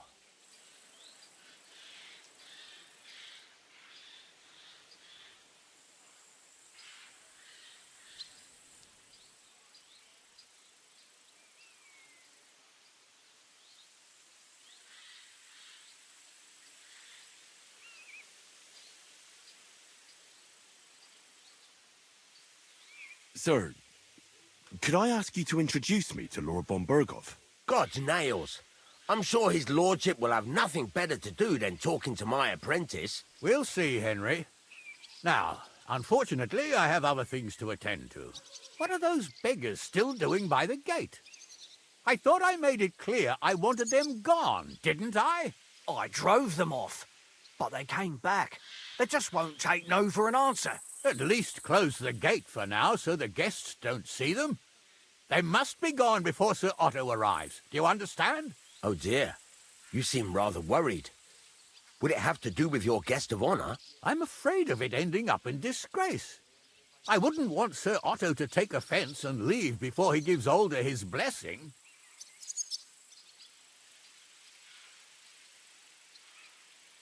Is there anything I can do to help? No, Henry. It's nice of you to offer your help, but I can't ask that of you. What kind of host would that make me? Don't worry about it, sir. Since Henry is volunteering, why not take up his offer? If he proves himself, you can introduce him to Lord Van Berghoff as a reward, if that's what he wants. I promise I won't bring shame to you. Oh, we'll see. I've got to make some arrangements with the cook, but come and see me later. In the meantime, you can introduce yourself to the bailiff's son, Svartapluk, over there. You're the same age, so I think you'll get along just fine. That's right, Henry. Svatja. He's fun to be around. God's nails, I bet he'll show you the prettiest girls around. There's plenty of other entertainment, too. Bailiff Thrush is holding a dice tournament, and Captain Gnarly a dueling contest. In short, a proper wedding. Eat and drink to your heart's content. Rejoice. It's a big day for Ceann. One more thing, sir. What else? Did I forget something? They're, weapons. Yes, of course. Please leave your weapons with Tuma. You surely understand, it's for security. All our weapons? Well, the wedding present is an exception, of course. Keep it safe, Radovan.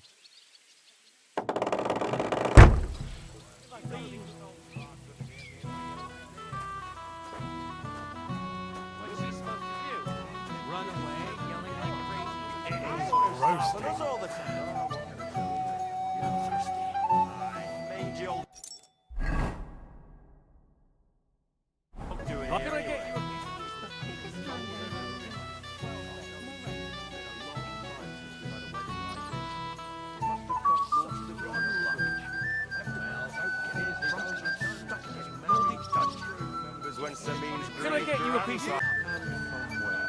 From all over the place, really. You know yourself, sir.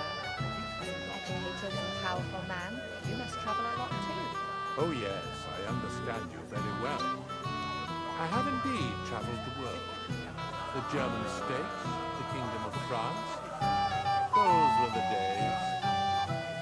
As Lord von Berghoff's champion. Anyway. He's the biggest landowner in the domain. Moreover, his age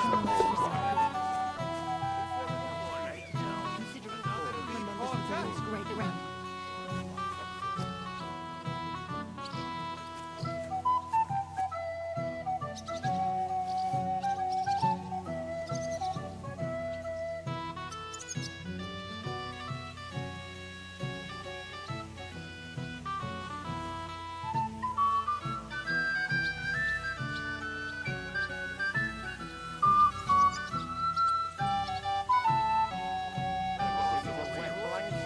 Even at a wedding.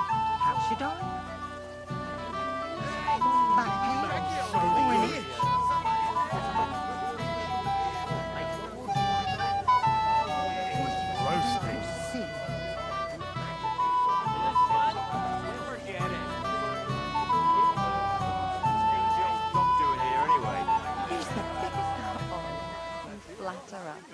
Wait.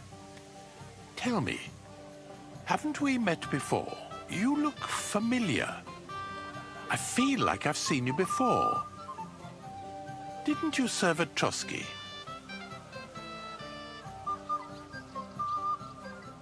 No, I didn't.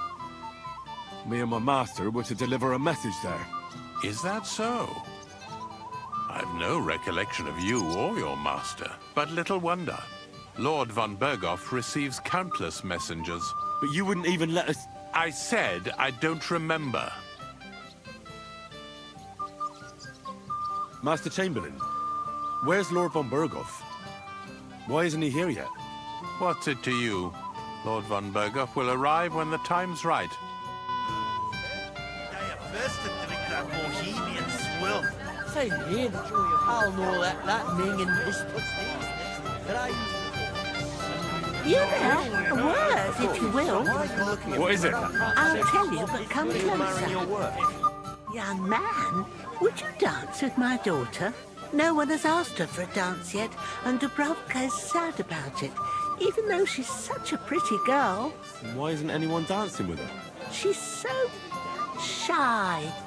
She always sits at the back waiting to be asked for a dance. The cheekier girls always steal all the boys, so the poor thing is left alone. Isn't there something more to it?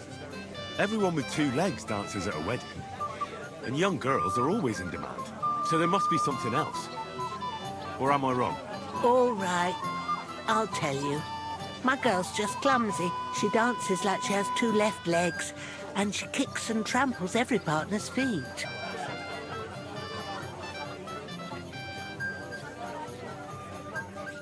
I'll dance with her, but I want something in return. Well, what a Samaritan you are. I'll need coin for a bath maid when your daughter bruises my feet. You. Oh, all right then.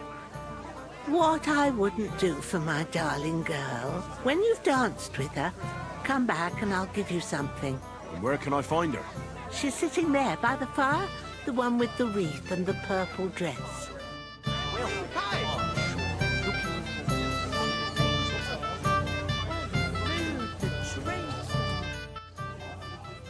How are you? I'm Henry. I'm Dubravka. Would you like to dance with me? Dance? With you? I don't know. There's so many people.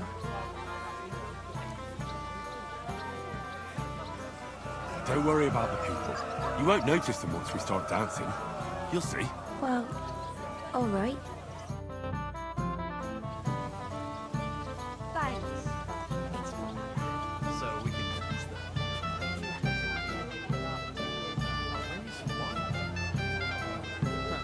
You're forgetting I have a young...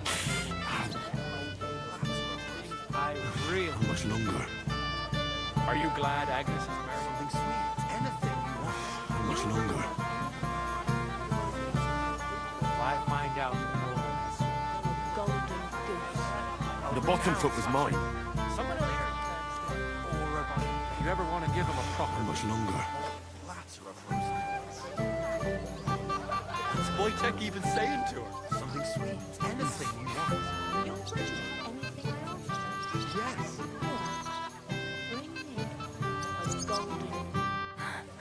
Oh, that was beautiful. I haven't danced like this in a long time. How did you enjoy it?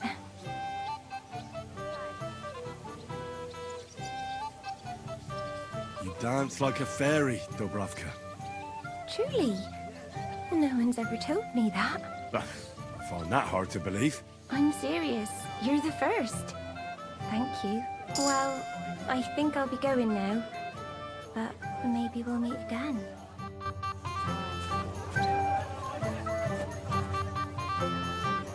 You'll bring me anything I ask for? Yes. All right. Bring me a golden goose. I'll bring you some wine if you'd like. I'm not thirsty. Or a bite to eat. I just saw someone carrying a whole platter of roast meats. Thanks. I'm not. So, something sweet. Anything you want. You'll bring me anything I ask for? Yes. All right. Bring me a golden goose. Mishka, shall we have a dance? My feet are sore. Show me here. I'll massage them for you and you'll be as spry as a deer. Thanks, but... So they play hard to get. String you along. Hey, I know you. You fought with us at the tavern.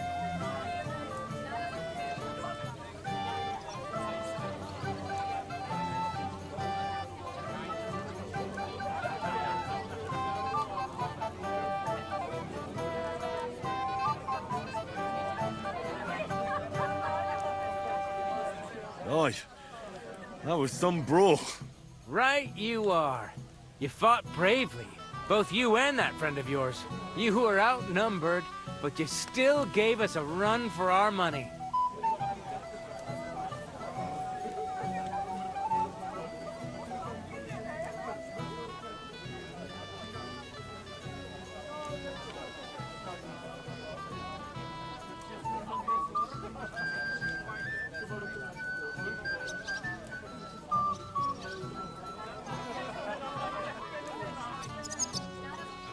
how it is.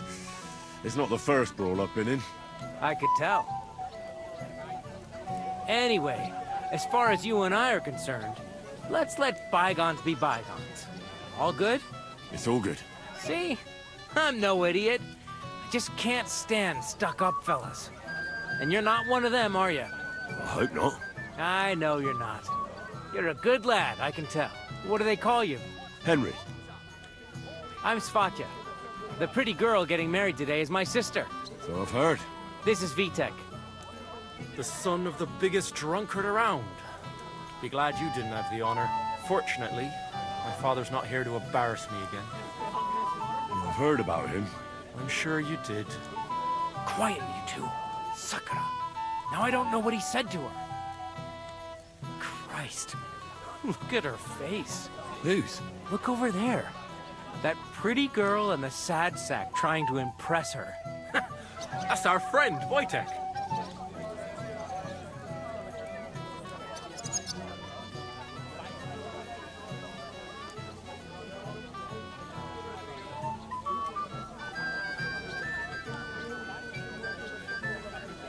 What's it about?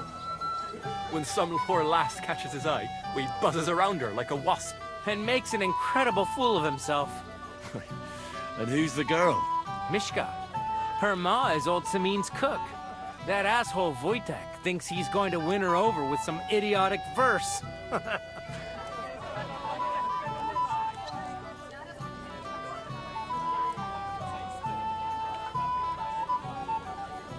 What a dolt. So, you could do better?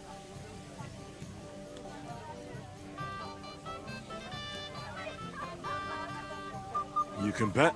Jesus Christ! There's an idea! Let's bet on who has a better chance with Mishka. Vulgar Wojtek or handsome Henry. I'd like to see that. You're on. My money's on Henry. 10 groschen. So off you go, dust off your hose, tuck in your shirt, and go and win her heart.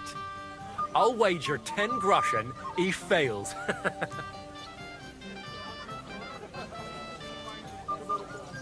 I'm in.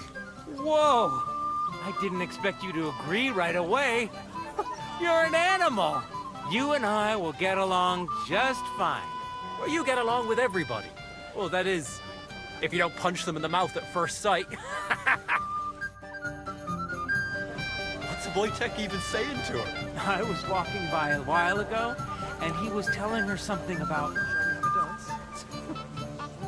Show me here. I'll massage them for you and you'll be as spry as a deer. Thanks, but it's not that bad. So we can dance then. You... Oh, Mishka, dearest. You give me no rest. Really? Isn't it the other way around? You keep me awake at night. You poor thing. Try a decoction of Melissa and valerian. How I long to hold you tight. I can hardly breathe as it is. Great things. How I long to kiss your lips. And, put my hands on your hips. Enough. I can't listen to another word. That makes two of us. And you are who? I'm Henry. What do you want here? To rescue a damsel? There's no damsel here that needs rescuing. The damsel has a voice and a name. And may I know it? Or is that impertinent? Mishka. Now look here. Anything wrong? I spoke to her first. Are we on the marketplace here? You think you can amuse Mishka more? That's a joke.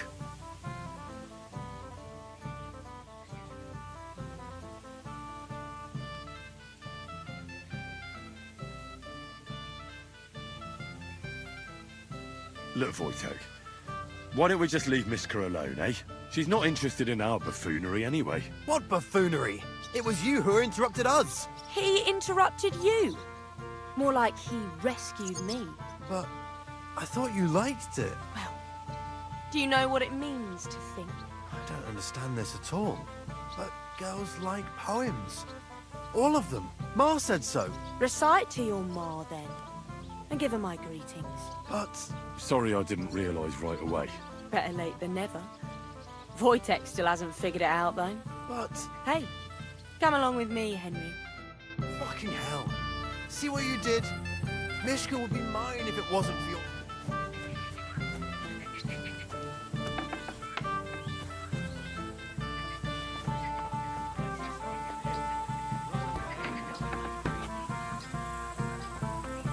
Isn't it better here? It's a nice place. Thanks for showing it to me. It's definitely quieter here. I come here when I want to be alone. Or when I'm washing laundry.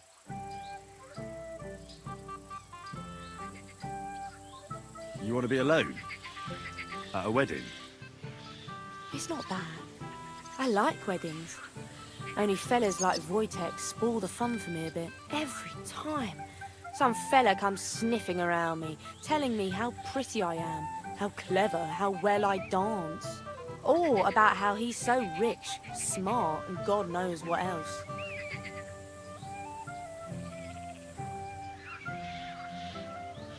You mustn't put up with it, Mishka. You're a fine one to talk. Enough of that. I'd rather hear about you. Like, where you're from, what you're doing here. You're not a local. I'd know you if you were.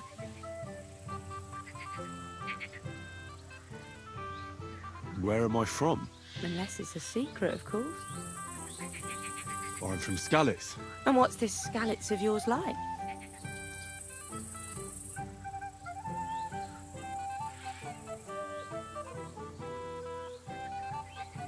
Burned down. Oh, I'm sorry about that. I didn't want to bring up sad memories. Wouldn't you like to dance? It'll take your mind off things. Gladly. May I have the honour? And do you know how? Or will you stamp on my slippers? You better believe I know how. We'll see about that. Care to dance? Twit. So... And 1, 2, 3, and off we go!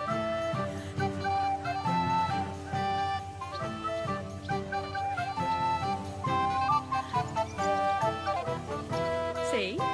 You're doing pretty good. You're not the worst dancer yourself. You flatterer. Better keep your mind on the steps. I hope he's got something up his sleeve. Unless he tries to hump her right away. Here in front of everyone? Let it be.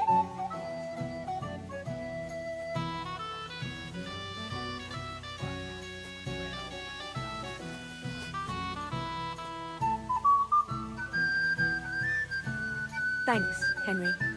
I enjoyed the dance.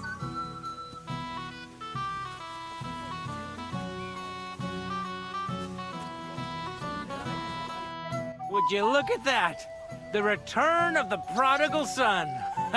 How did it go?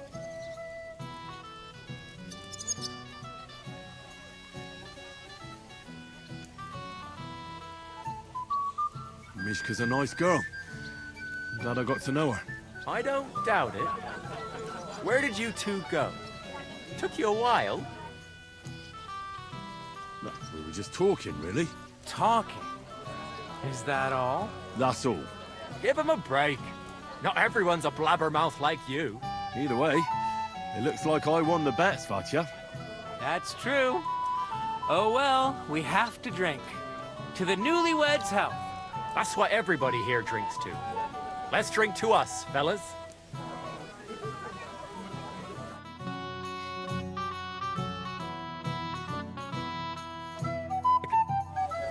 I should go and see Lord Semi. He looked worried. I promised I'd help him. And introduced me to Lord Monborough. How brave you are. Really? Can I try? I'd like to feel it too. Just for a moment. It's very hot in here, don't you think? Aren't the gods supposed to keep everyone safe? Well, let's say I passed out from the heat. It would be your duty to escort me somewhere cool and shady. Preferably somewhere quiet. even had beer brought all the way from Mitchin. What else could I do? The guests brew any brews in Truscovitz. Quite right. But you've got some here anyway. I'm here to help you, sir.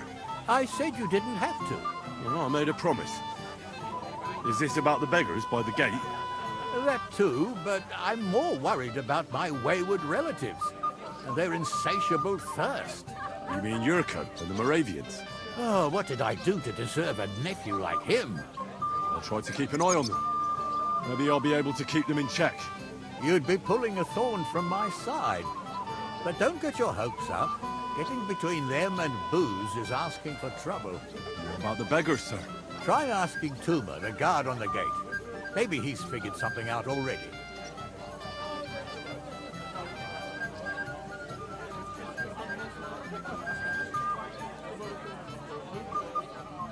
Wouldn't it be enough to give them a bit of food and encourage them to move on? You think I didn't think of that? Or that I'm a pinch purse? I certainly didn't mean that, sir.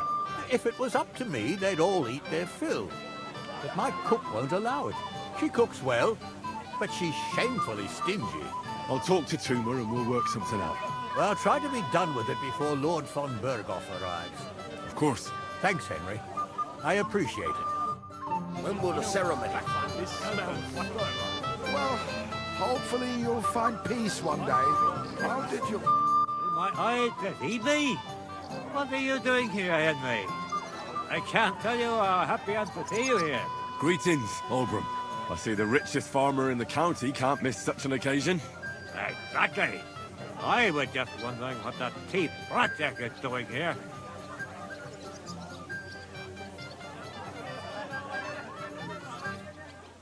I don't understand either why he's showing his face here. I mean, what's the matter with Dick when he invited that ass? That's enough about him. That's Dick, eh? Sure. To your health, Oldbrum. To yours, Henry. To yours. You're talking about our lake? Well, well. Look what the cat dragged in. Easy, gents. I come in peace. You gave me a hammer in last time.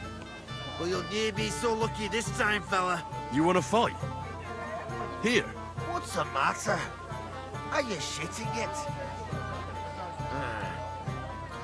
The laddie looks like he's gonna start agreeing. What? We're only having you on, pal. It's all water under the bridge. I'm Yurko from Moravia, and these fine lads hail from there too.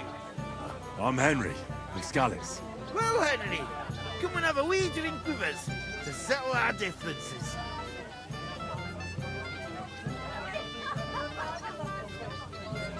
Why not? I'd love to have a drink with you. Of course you would. Fuck. That pish of yours makes me heave. It's near fit to drink. We have to find something better.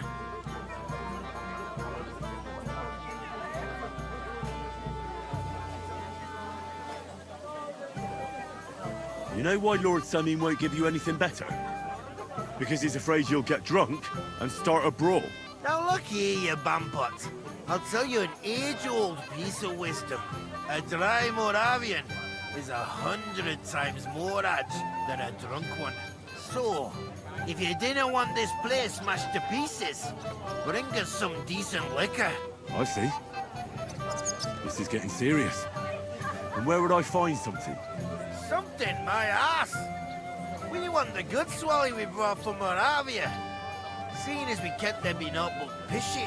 But old Samin took it from us and hid it in the fortress dunnies. Dunnies? The cellars. That old Boddock even put them under guard with our liquor inside.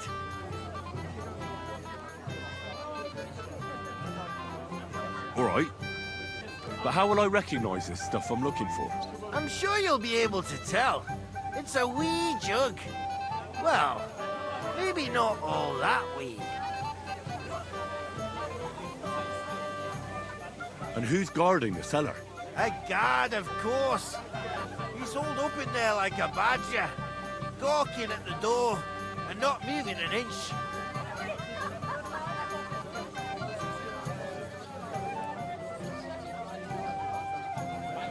think there's much I can do about the guard. Do you have any ideas? Did I care? Just get rid of him. Make up some geech so he fucks off. I'll let you in there. I'm sure you'll figure it out.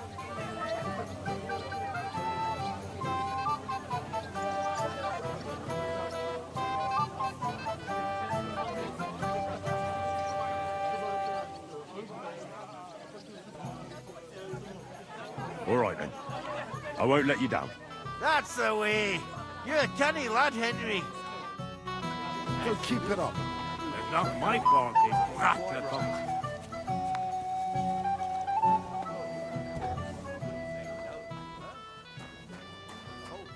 Everybody's drinking and having a good time, and you're stuck sitting here in the cellar. Aren't you bored? Don't even get me started. Finally, a proper wedding after all these years, and I'm sent to guard the cellar. So them Moravian drunkards don't drink it dry? Pah! And I'm so thirsty, I could suck the damp out of these walls. I really don't envy you. Thank you. I feel so much better. I'd be happy to get you a drink. What would you like? I'd like a beer. Nice and cool. Frothy. God! Makes me thirsty just talking about it. You know what? Bring me a couple of jugs while you're at it. If I'm stuck here, the least I can do is taste every kind of beer they have there. All right. I'll try to get you something. Hold on a while.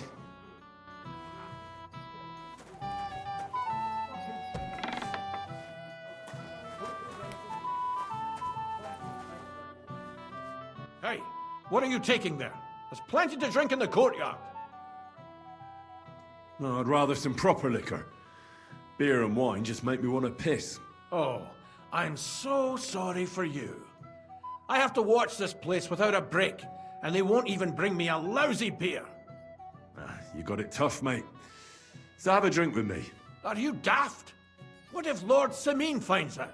He'll be happy. Aye, right. He don't look none too happy to me today. He'll be happy. You'll see. You know what I took? That Moravian liquor. If we drink it, the Moravians won't be able to. True enough. That's actually like going above and beyond duty. Well said. Give me a sip and keep the rest. I'm not too fond of hard liquor. You're still a good fella, though. Here you go. To your health.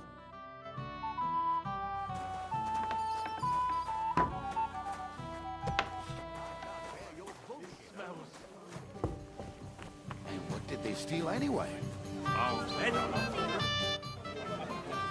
Look what I found for you. Well, hooray! Bring it on! Ah. Well, that's something else. Hail, Henry. Come and sit with us and have a swig.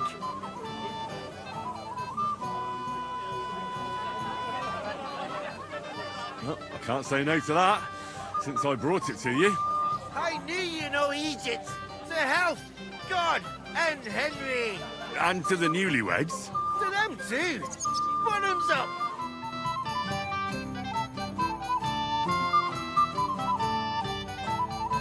Such a thing.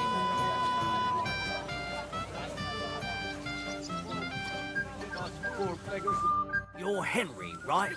The one who came with the blacksmith. The one and only. You came to help me with them beggars? Lord Ceann would be glad if we got rid of them. I was told you'd know how. It doesn't take a scholar to figure out. They came for alms, that's all. If they get some food, they'll be on their way. There's plenty of food here. So what's the problem? There's plenty of food on the tables, that's true. But that's for the guests. I can't go round taking food off the tables. How would that look? Then I'll do it. Well, I suppose you could. But you'll need a pile of food. Folk will take you for a glutton. Besides, you'll spoil them with such fine fare. I reckon some kitchen scraps should do. How about giving them a few groschen? Wouldn't that do it? Christ, don't even think about it. If word gets out among the beggars that we're handing out coin, there'll be twice as many of them tomorrow. Never, ever give them groschen. Better let them starve than that. So what kind of food do you think we should give them? If it was up to me, I'd give them scraps from the kitchen. But the cook keeps saying there's no scraps. Says she uses it all for soup and gruel. She put the scraps away in the pantry and won't let anyone in there. Isn't there any way I could reason with her? That's not going to be easy. She's got one hell of a mouth.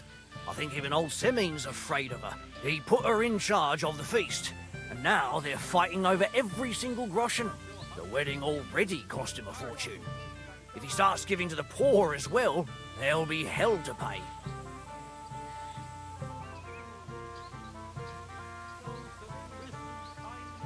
I'll try to sneak into the pantry. Just make sure she doesn't catch you red-handed. It'd be for the best if you lured her out of the kitchen. But that won't be easy, especially now, when she's so busy with the feast. Did you notice if she ever leaves the kitchen? I've seen her go and gather herbs, or put more food on the tables from time to time. But someone would have to eat it all first. Good to hear. I'm starving. Then I wish you a hearty appetite. All right. All right. I'll see what I can do. Good luck, Henry.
Just embarrassed us even.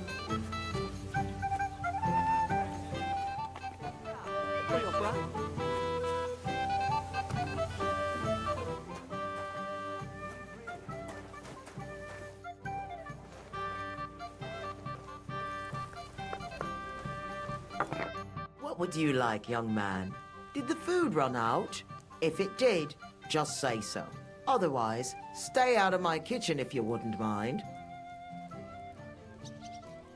Tuma says you don't want to give anything to the beggars by the gate. Well, I don't. What do you care? Don't you feel sorry for them? Don't try that on me. I can't share what I don't have. Was there really nothing left? If I give them what's left, I won't have anything to cook with tomorrow. And then what? Tuma should have just driven them away. Why even bother with them? Get out of my way. You'll find food outside. Maybe I'll... If I'm alive, you'll listen to me.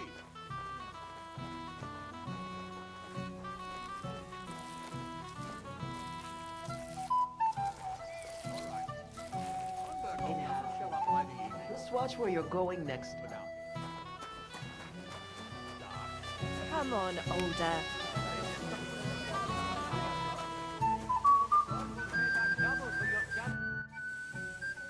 I picked some food off the tables. Let me see. Maybe that'll be enough for them.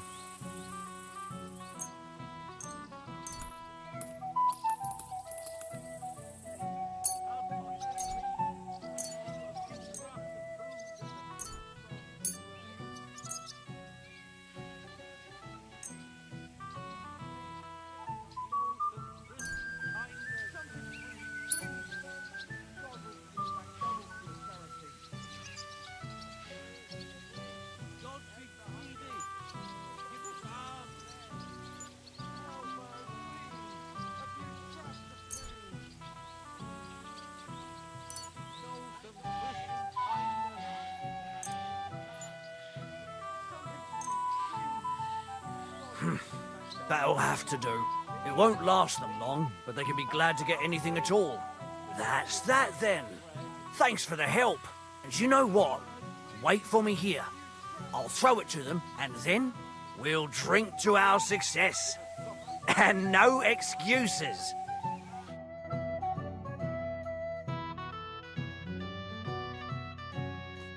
God's nails, Henry. We're in trouble. You've got to help me. What's happened? The sword's gone. Someone must have taken it. The wedding present for the young lord? Not so loud, for God's sake.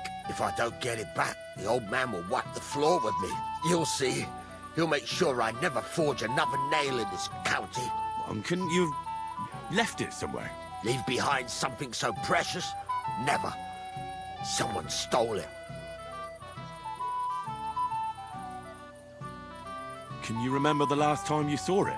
I don't know. Maybe when we came? I showed it to old Ceann. He told me what a masterpiece it was. I was there. What did you do then? Then I ate a little something, drank, and went to take a piss. And you had the sword on you the whole time? Why would I go to piss with it? I put it down in the grass by the wall. Aha. Let me guess.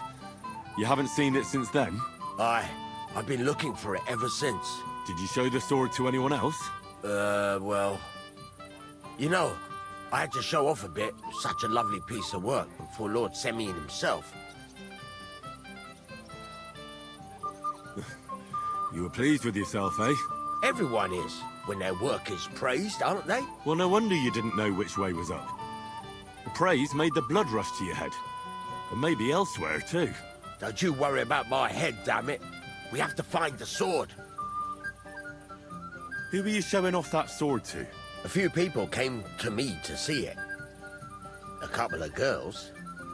Young lads, too. Young lads? Aye, it's true. And one of them was a bit cocky. What did the lad look like? I don't know exactly. With all the commotion around here. He was kind of young, you know, a fop. Like a lot of fellas around here. Well, that could be any one of a dozen. If I knew exactly which one it was, I'd go and see him myself.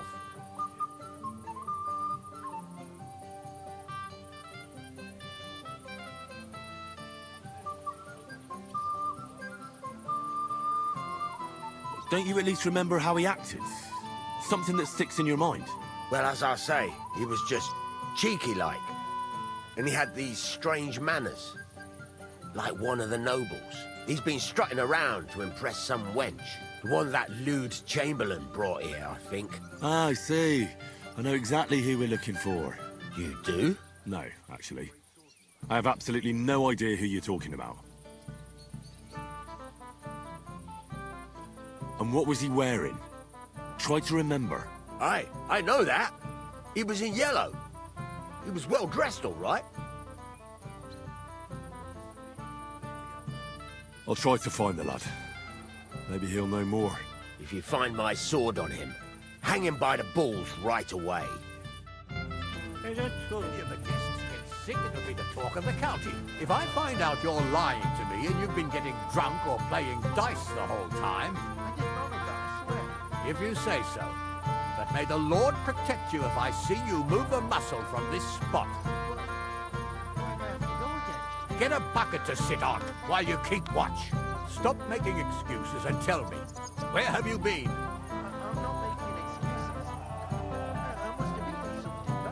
If you're sick, you should have told me and found a replacement.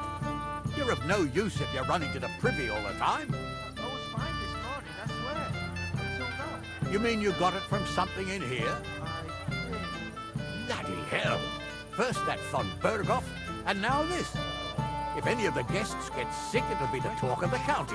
If I find out you're lying to me and you've been getting drunk or playing dice the whole time...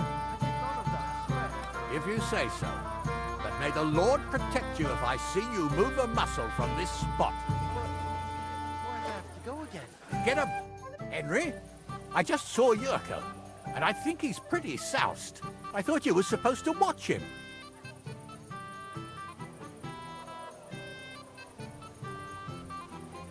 It's better this way, believe me. A wise man once told me a sober Moravian is far more trouble than a drunk one. That sounds like Yurko talking. Indeed. And he ought to know about Moravians. Oh, to hell with it. I have to admit Yurko seemed a little less surly right away. If only he didn't have to sing. Well, I suppose you can't have everything. Where's Lord von Berghoff? Why hasn't he arrived yet? I don't know. I asked the Chamberlain, but he couldn't tell me much either. Though he said he expected him to arrive soon. I hope he's right. I hope so too. He promised me he'd come to my son's wedding. I don't think he'd dishonor me like this.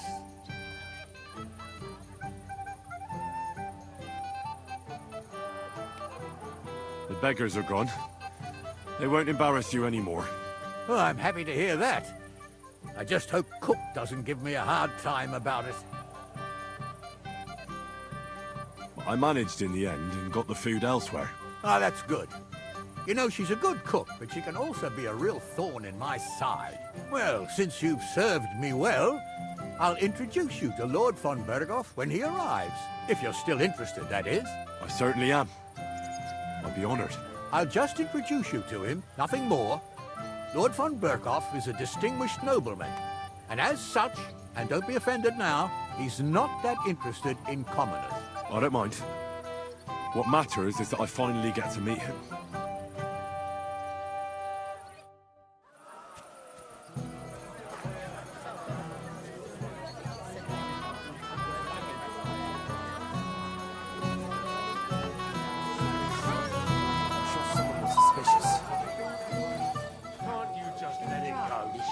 Really? Pie? Poppy or cream cheese?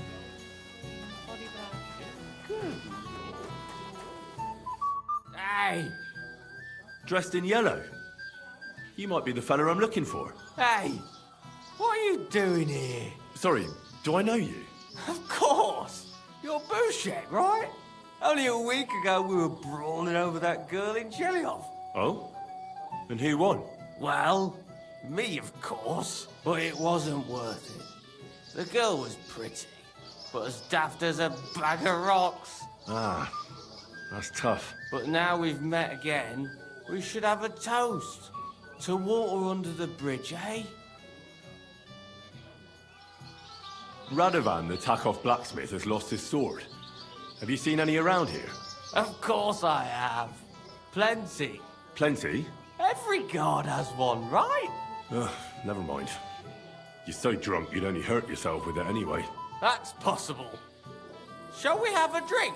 Why not? I'd love one. To your health, Bushek. I'm not Bushek, but still. Cheers. Ugh, it's really sour. What the hell is this? Wine, of course. All the way from Burgundy, they say. Ugh, tastes awful. Ah, just drink, Bushek. I don't really... Oh, never mind. He doesn't miss a chance to have a go at anyone. I just can't decide. A blessed evening to you. Bailiff Thrush said you were robbed. About time he remembered me.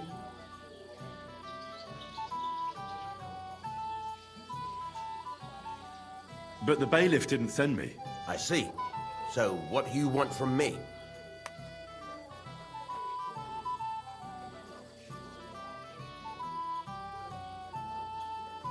And where did it happen? On a... What did it... Cabbage. Just cabin. That's all I need. I hope that mine... You might be who I'm looking for. Me? How's that? Because you dress very nicely in yellow. Envious, eh? My wife made these clothes for me, but they're not for sale. But she can make you some too, if you pay her well. It's not your clothes I'm interested in. Oh? Then what? Blacksmith Radovan from Takov lost his sword. Do you know anything about it? I saw the sword. The blacksmith himself showed it to me. Boasted that it was the finest in the whole county. Beautiful work, I must admit.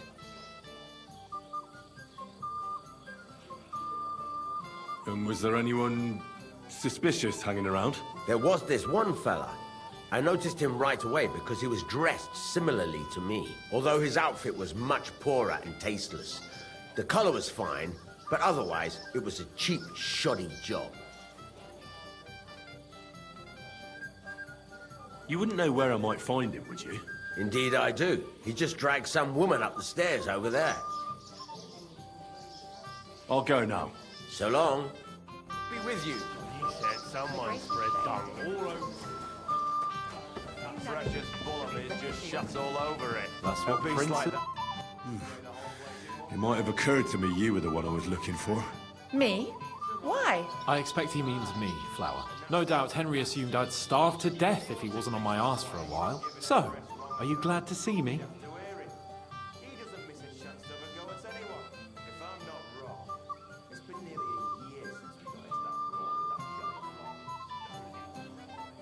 I'm glad you're still alive and kicking. You were worried about me? Well, no. I mean, Henry. No. I just wouldn't want to explain to Sir Hanush why I couldn't keep an eye on my living ball and chain. Watch your tongue. Like a pair of little boys. What are you even doing here? Radovan the blacksmith has lost the sword he made for the groom as a wedding present. Well, that's a bit of a fuck-up, eh? But I'm not really surprised when he was shoving it under everyone's noses and telling them there's none better in the county.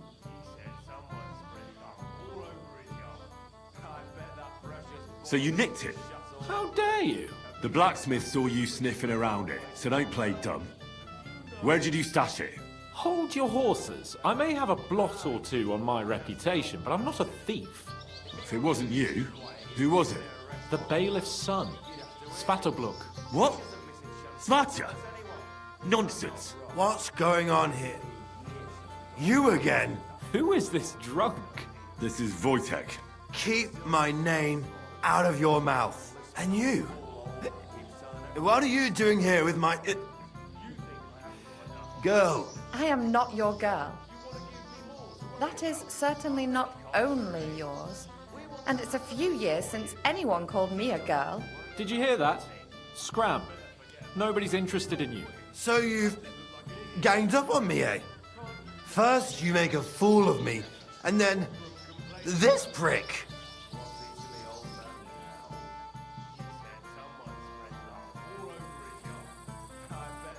We didn't agree on anything.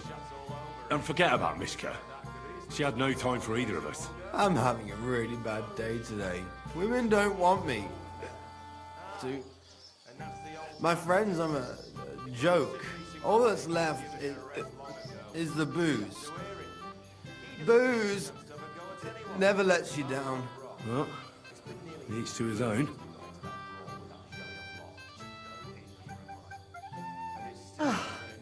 I was afraid you were going to start a fight. You don't have to be afraid with me. Hold on. No change in the subject. What did you mean about Svatya? Like I said, he took the sword.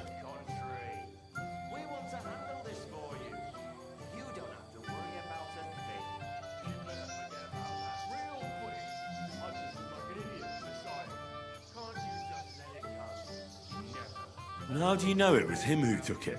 Because I saw him. Oh, Jesus Christ. Do I have to drag every word out of you? Where did you see him? The blacksmith went to the latrine and left his sword outside. The blockhead. Svatya had his eye on him the whole time and just seized the opportunity.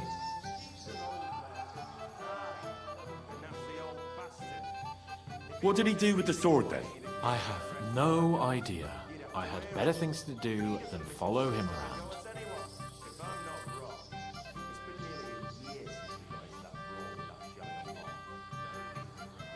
Last I saw, he disappeared into the battlements by the latrine, and then he showed up in the backyard under the dovecot. He didn't have the sword anymore.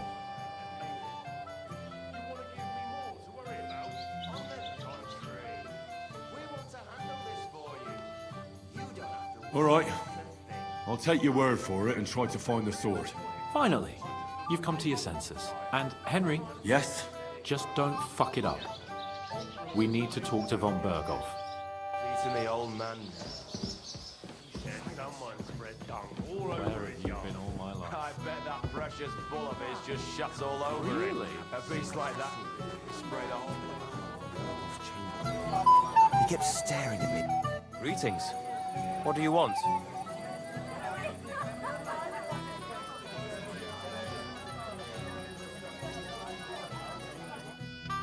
again. Where's my gallant chevalier? I want to tell you something, although you probably already know what. Dobravka, I don't want to hear it. I know what you want from me. And I also know you wouldn't be happy. But why not? I mean, we get on great. It's a bit embarrassing, but I have a weakness. That still won't put me off. What weakness? I once got kicked by a horse in the... Well, you know... And since then, I just can't. You can't what? I can't serve as a husband. Nor as a lover. I just can't. Oh, I see. I'm sorry. I'm terribly sorry. So, well... forget I said anything. Take care.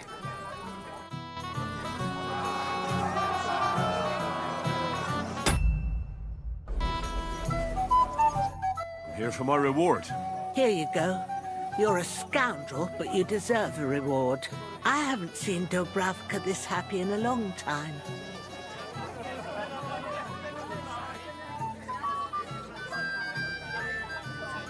So teach her to dance, and maybe she'll be happy from now on. I would if I could, but she's got 2 left feet. I can tell you that.